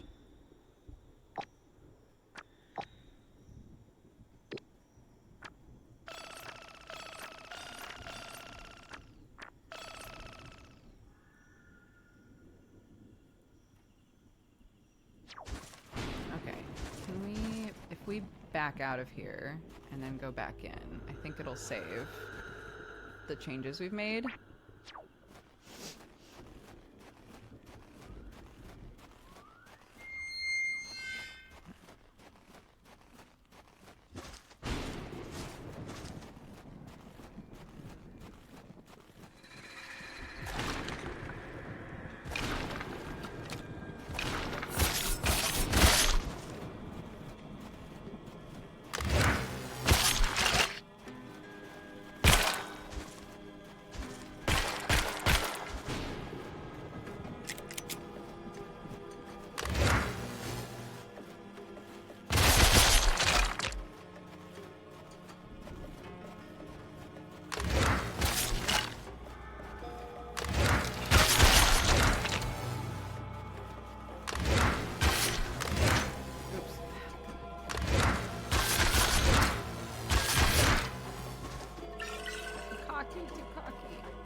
dude. It's fine.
We got him! Oh.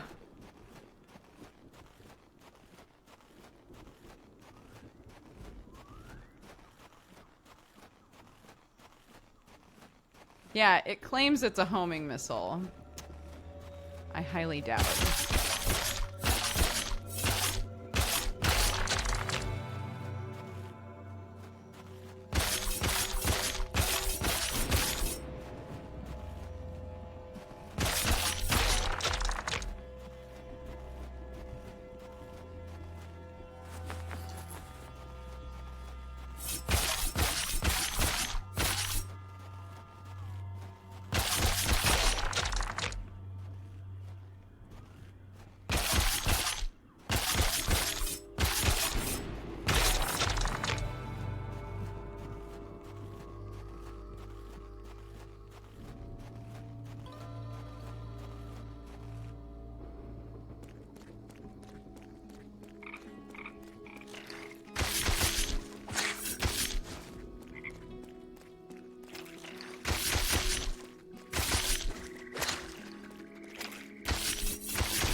Dream headset. Oh no.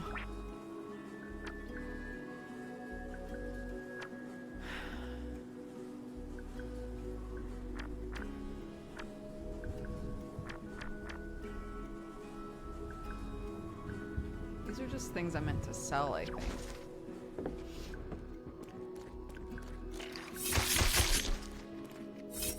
Oops.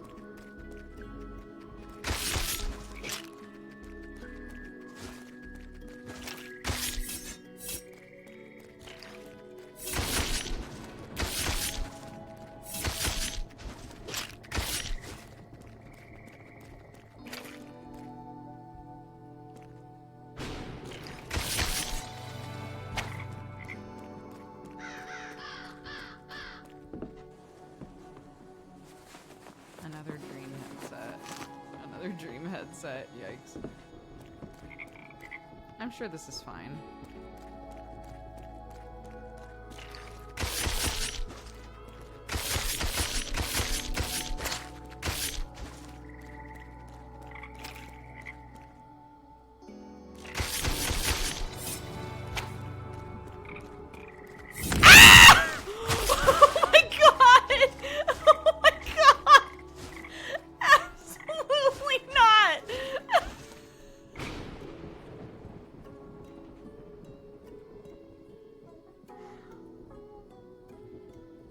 Holy shit.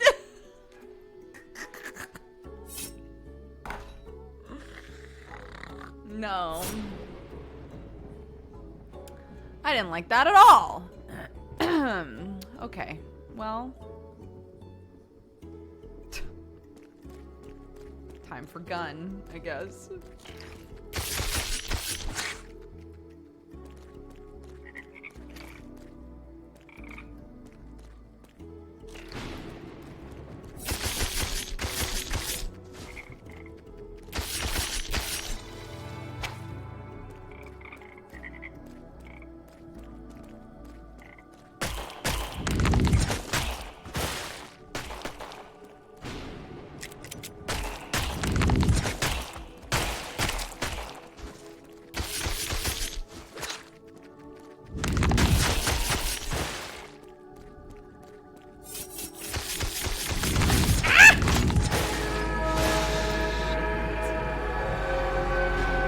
Big one spooked the hell out of me. Same! How come everything down here like runs at you and then runs away? Come on, coward.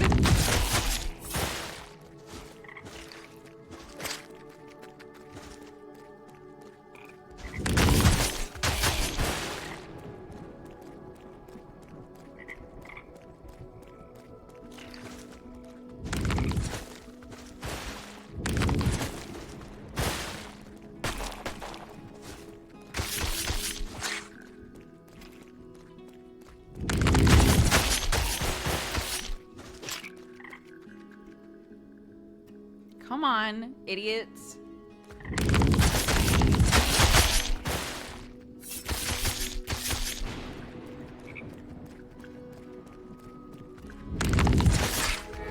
Shit!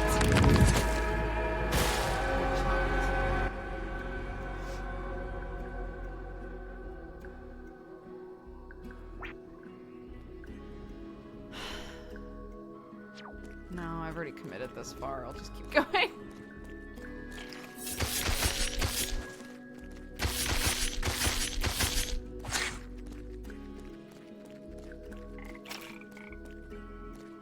Come on.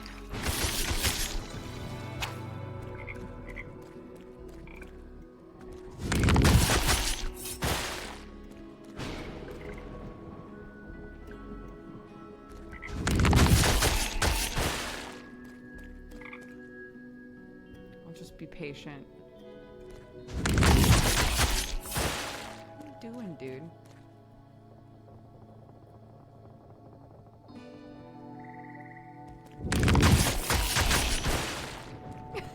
So tanky.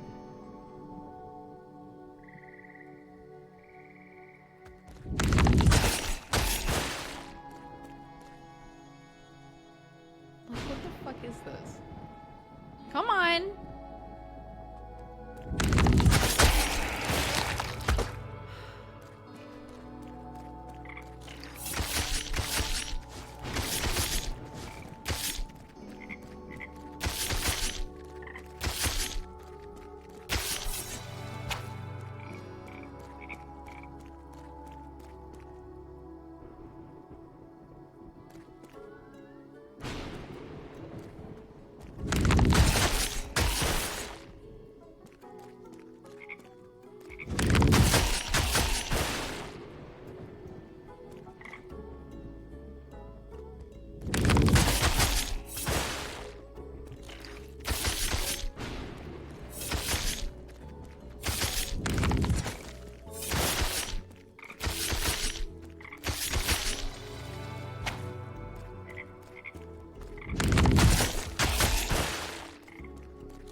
Come on then.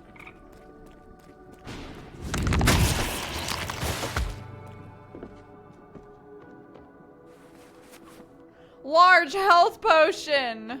Lord have mercy. Ugh.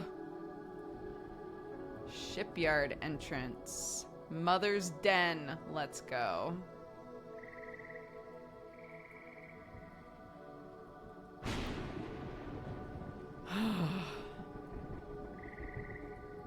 Wait, can I just go there? Surely not.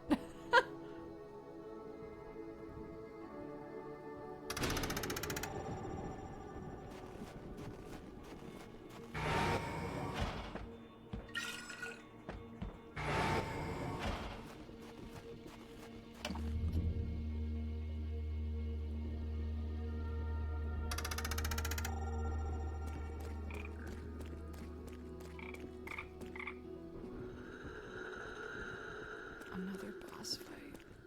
They're happening so quickly now.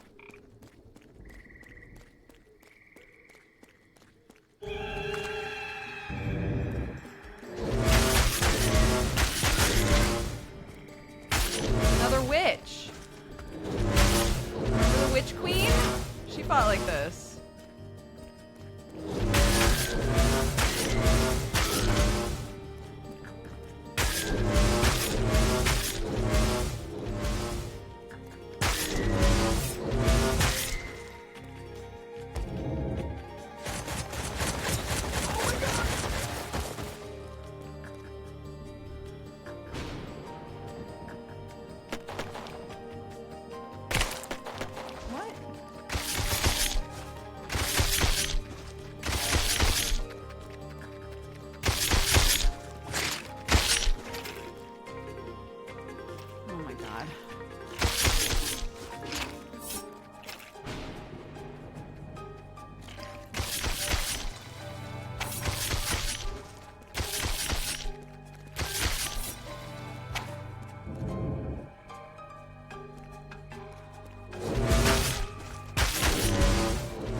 Homie? Oh. Homie?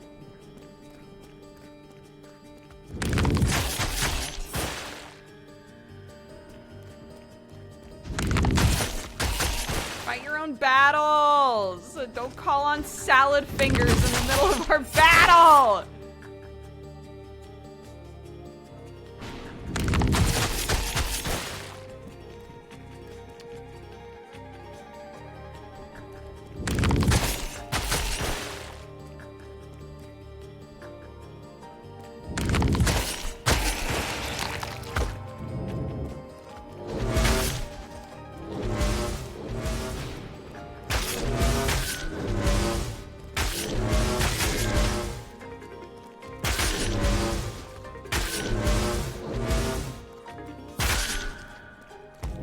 Again?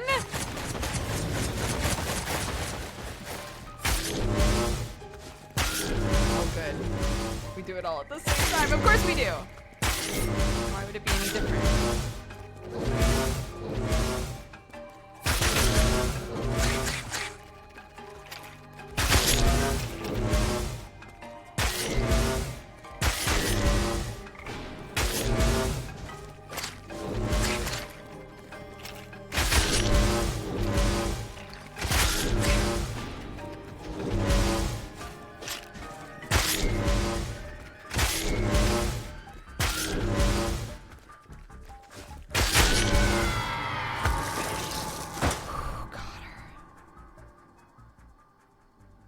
not a witch queen. She was the goddess, apparently. Holy shit.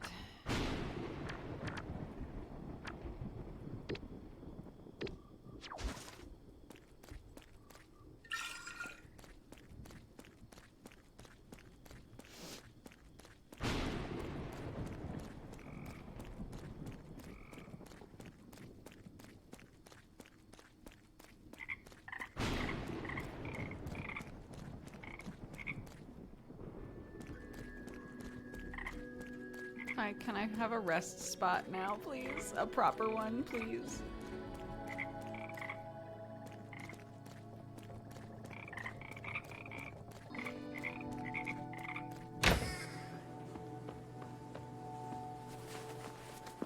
Shore coordinates.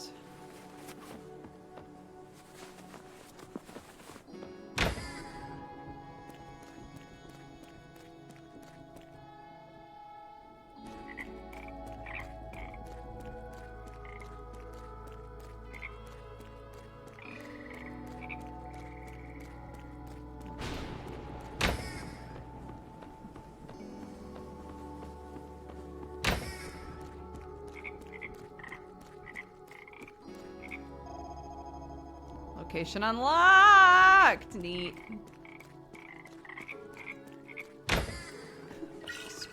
So please.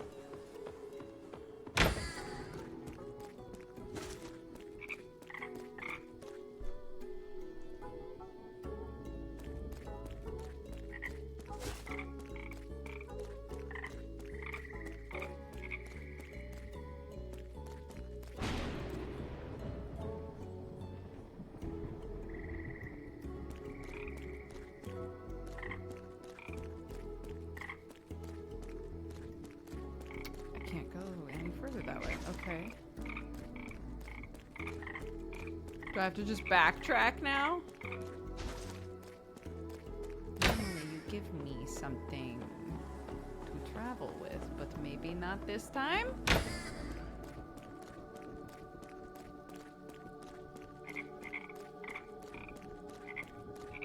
Maybe not today?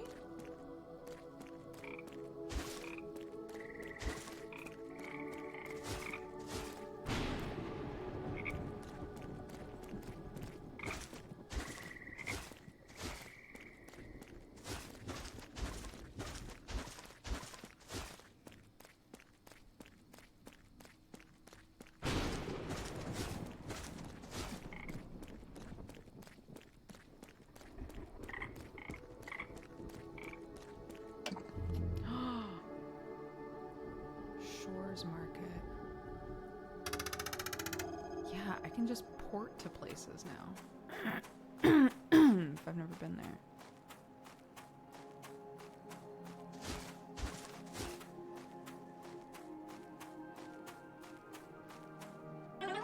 Greetings, traveler. Welcome to our market.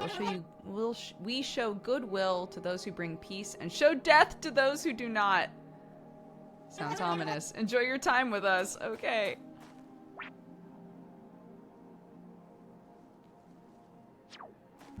Okay.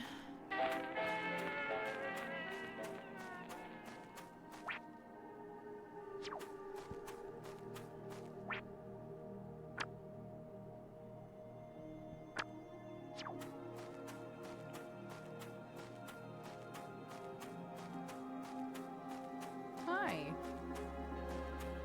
Am I allowed in here or no? I guess not. I guess not, dude.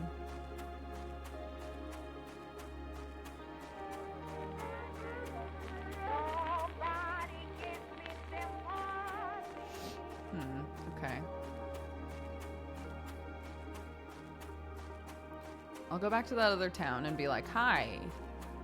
I killed the necromancer for you. Grasslands Village.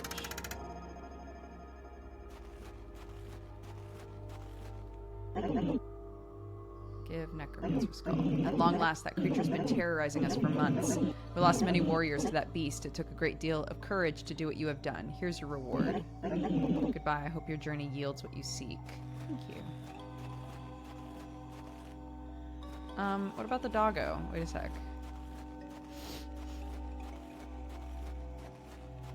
Have you traveled to the crash site? Not yet. I have faith if anyone can do this, it's you. Thanks, dude. Shipyard? Is that it? Oh my god.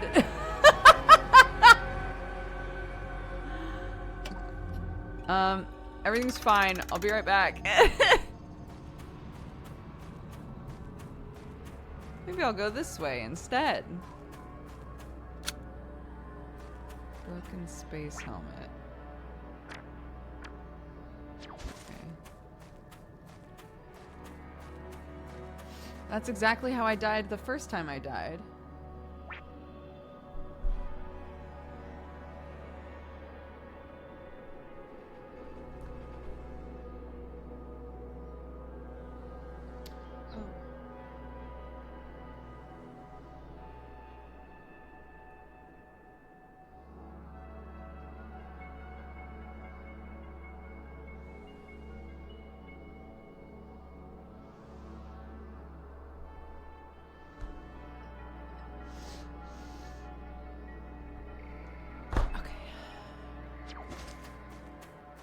Come on, then. Good.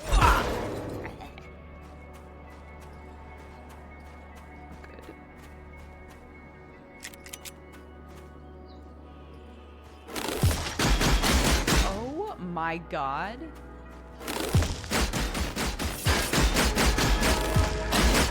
Why is everything here so beefy?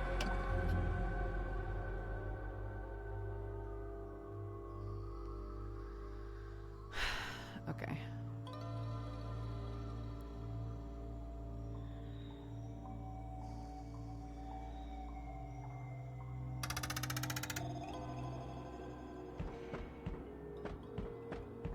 I don't think anyone gave me a quest here.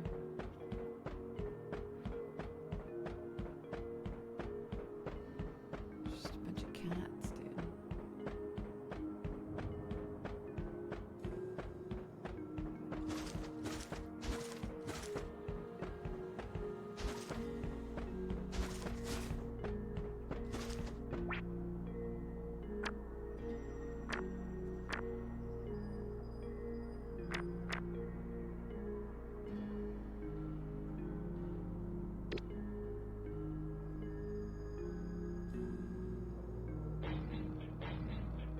Why won't it let me buy this?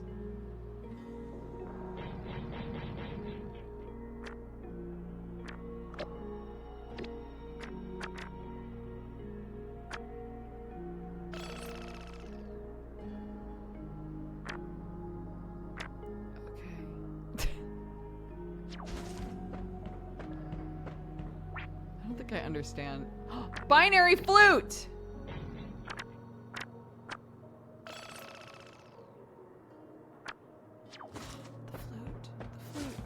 The flute? Who wanted the flute?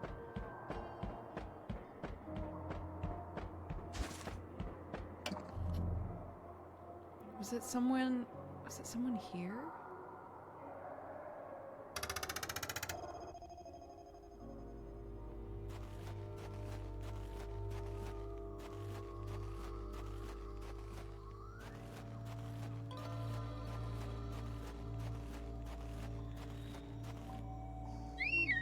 Boy.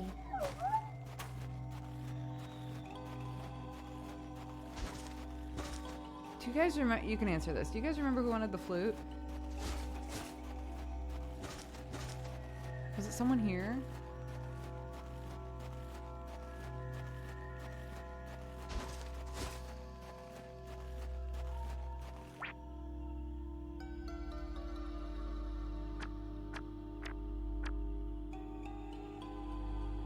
Swap to selling. Oh, like this. There's the guy after the zombie boss fight.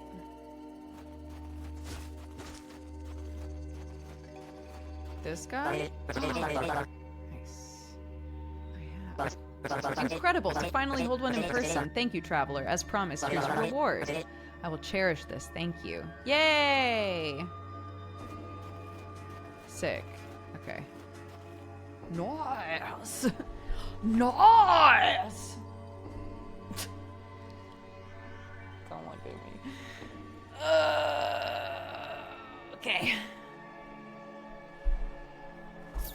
I'm gonna wrap up in a couple minutes here.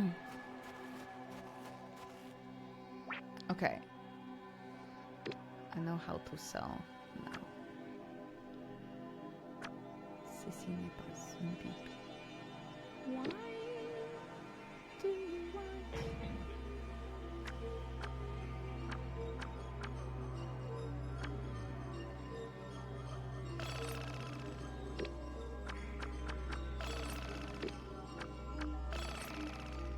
Oh my god, I have so much money now.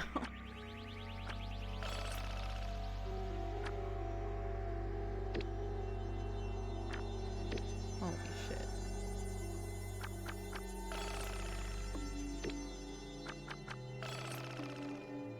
Buy him out, dude.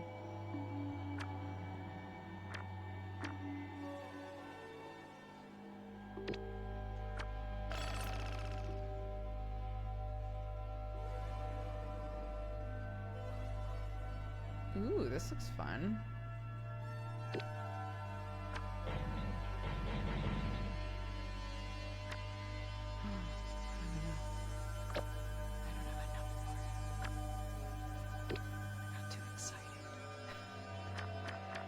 What if I sell this to you?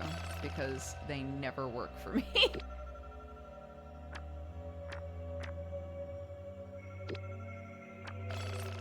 Okay.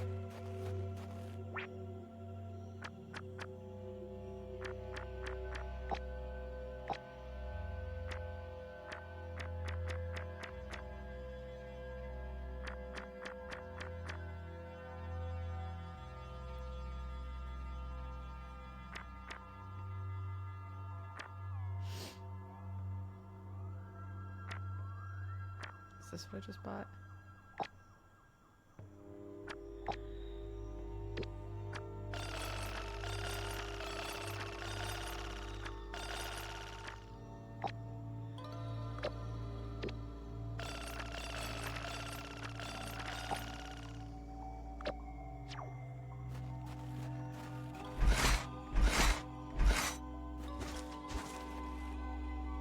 Sick.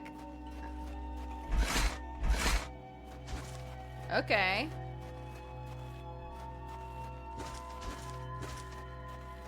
Once again, I feel like some of these fights might have been easier if I had realized I could have just bought different weapons earlier on. Although it doesn't seem like they're like drastically... Mother.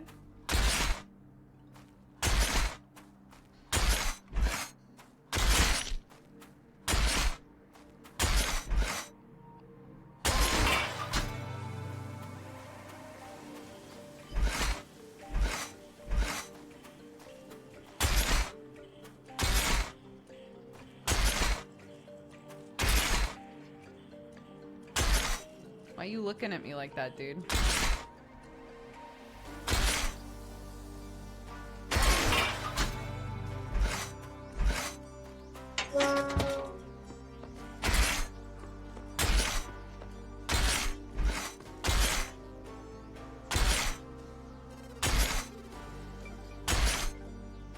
That might be a mistake.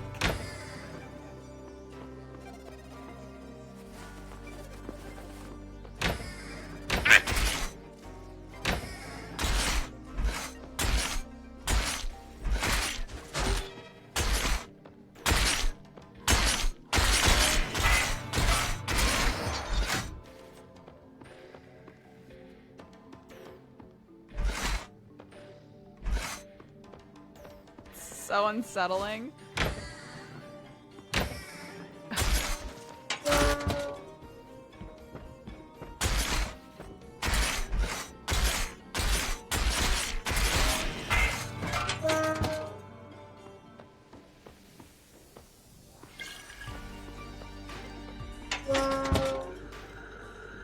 Oh, you can just face Mother, like, right away?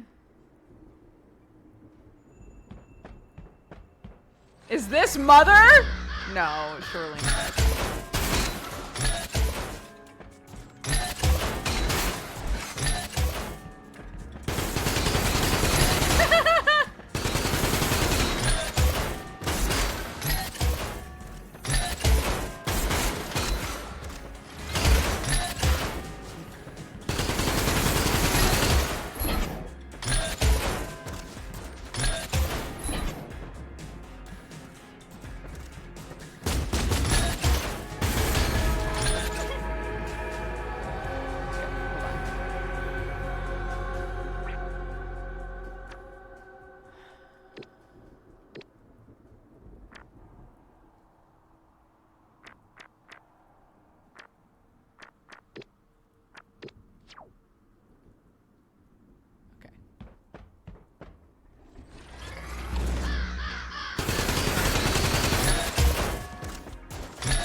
Uh-oh.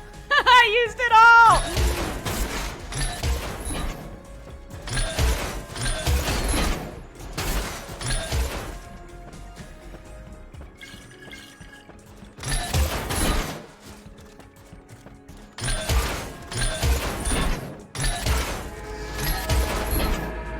Okay.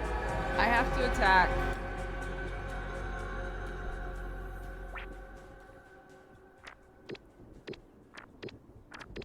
Oops.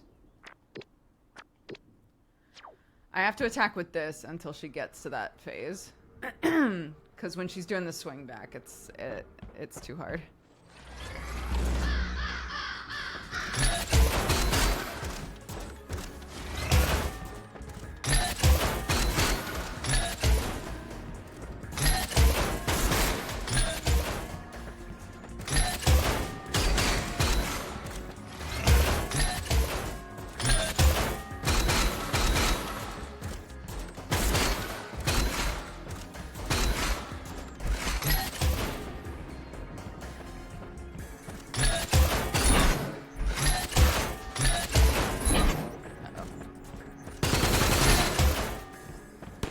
Oops.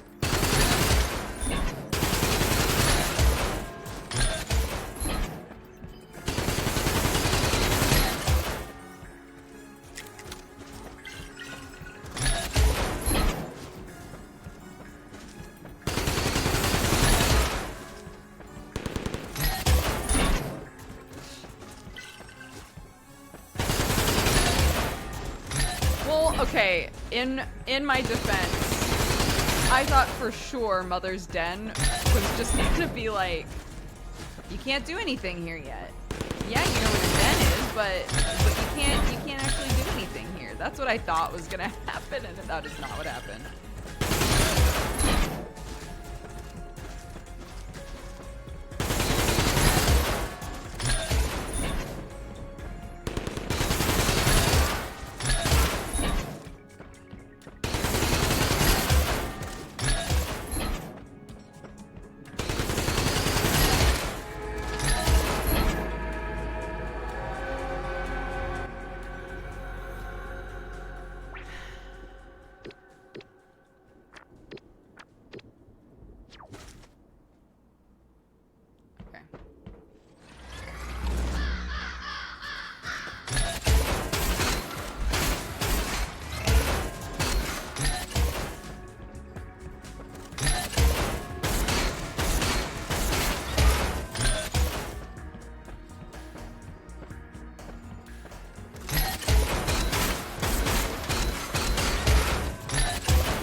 I assumed so. We have a kill code for a computer that's here.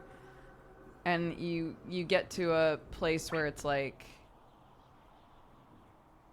this computer is what is using corpses and like reanimating them.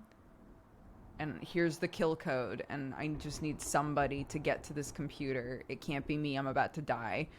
Yeah, I just need somebody to get to this computer and enter this kill code. And I was like, okay, I can do that.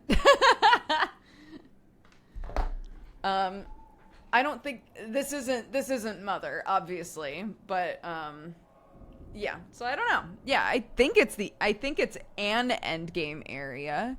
I think this might be the sort of game where it gives you more places to go than you need, but I would be really surprised if I had already reached like the end of the game. Does that make sense? So, I don't know. It's fine. Whatever. Hi. I have to go now.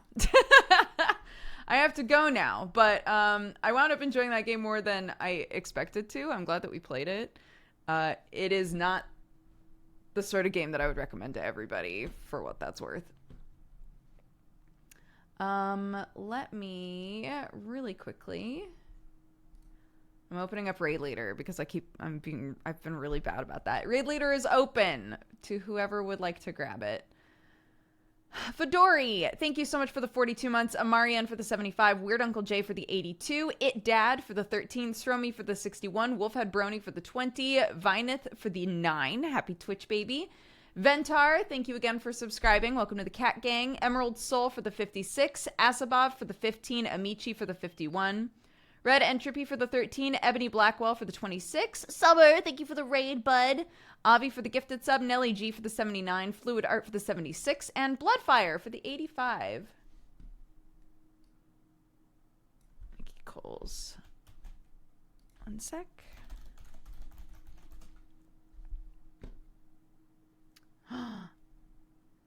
Oh my gosh. Painting Warhammer minis. Let's go. Absolutely. Send you guys over there. Have fun. Have a good time. I am heading out. Let's see. Is there anything I need to tell you guys? I'm probably going to be starting stream around this time every day during half-term break. So it's about an hour after when we normally would go. So keep that in mind. And otherwise, take care of yourselves and have a fantastic day. Okay, bye.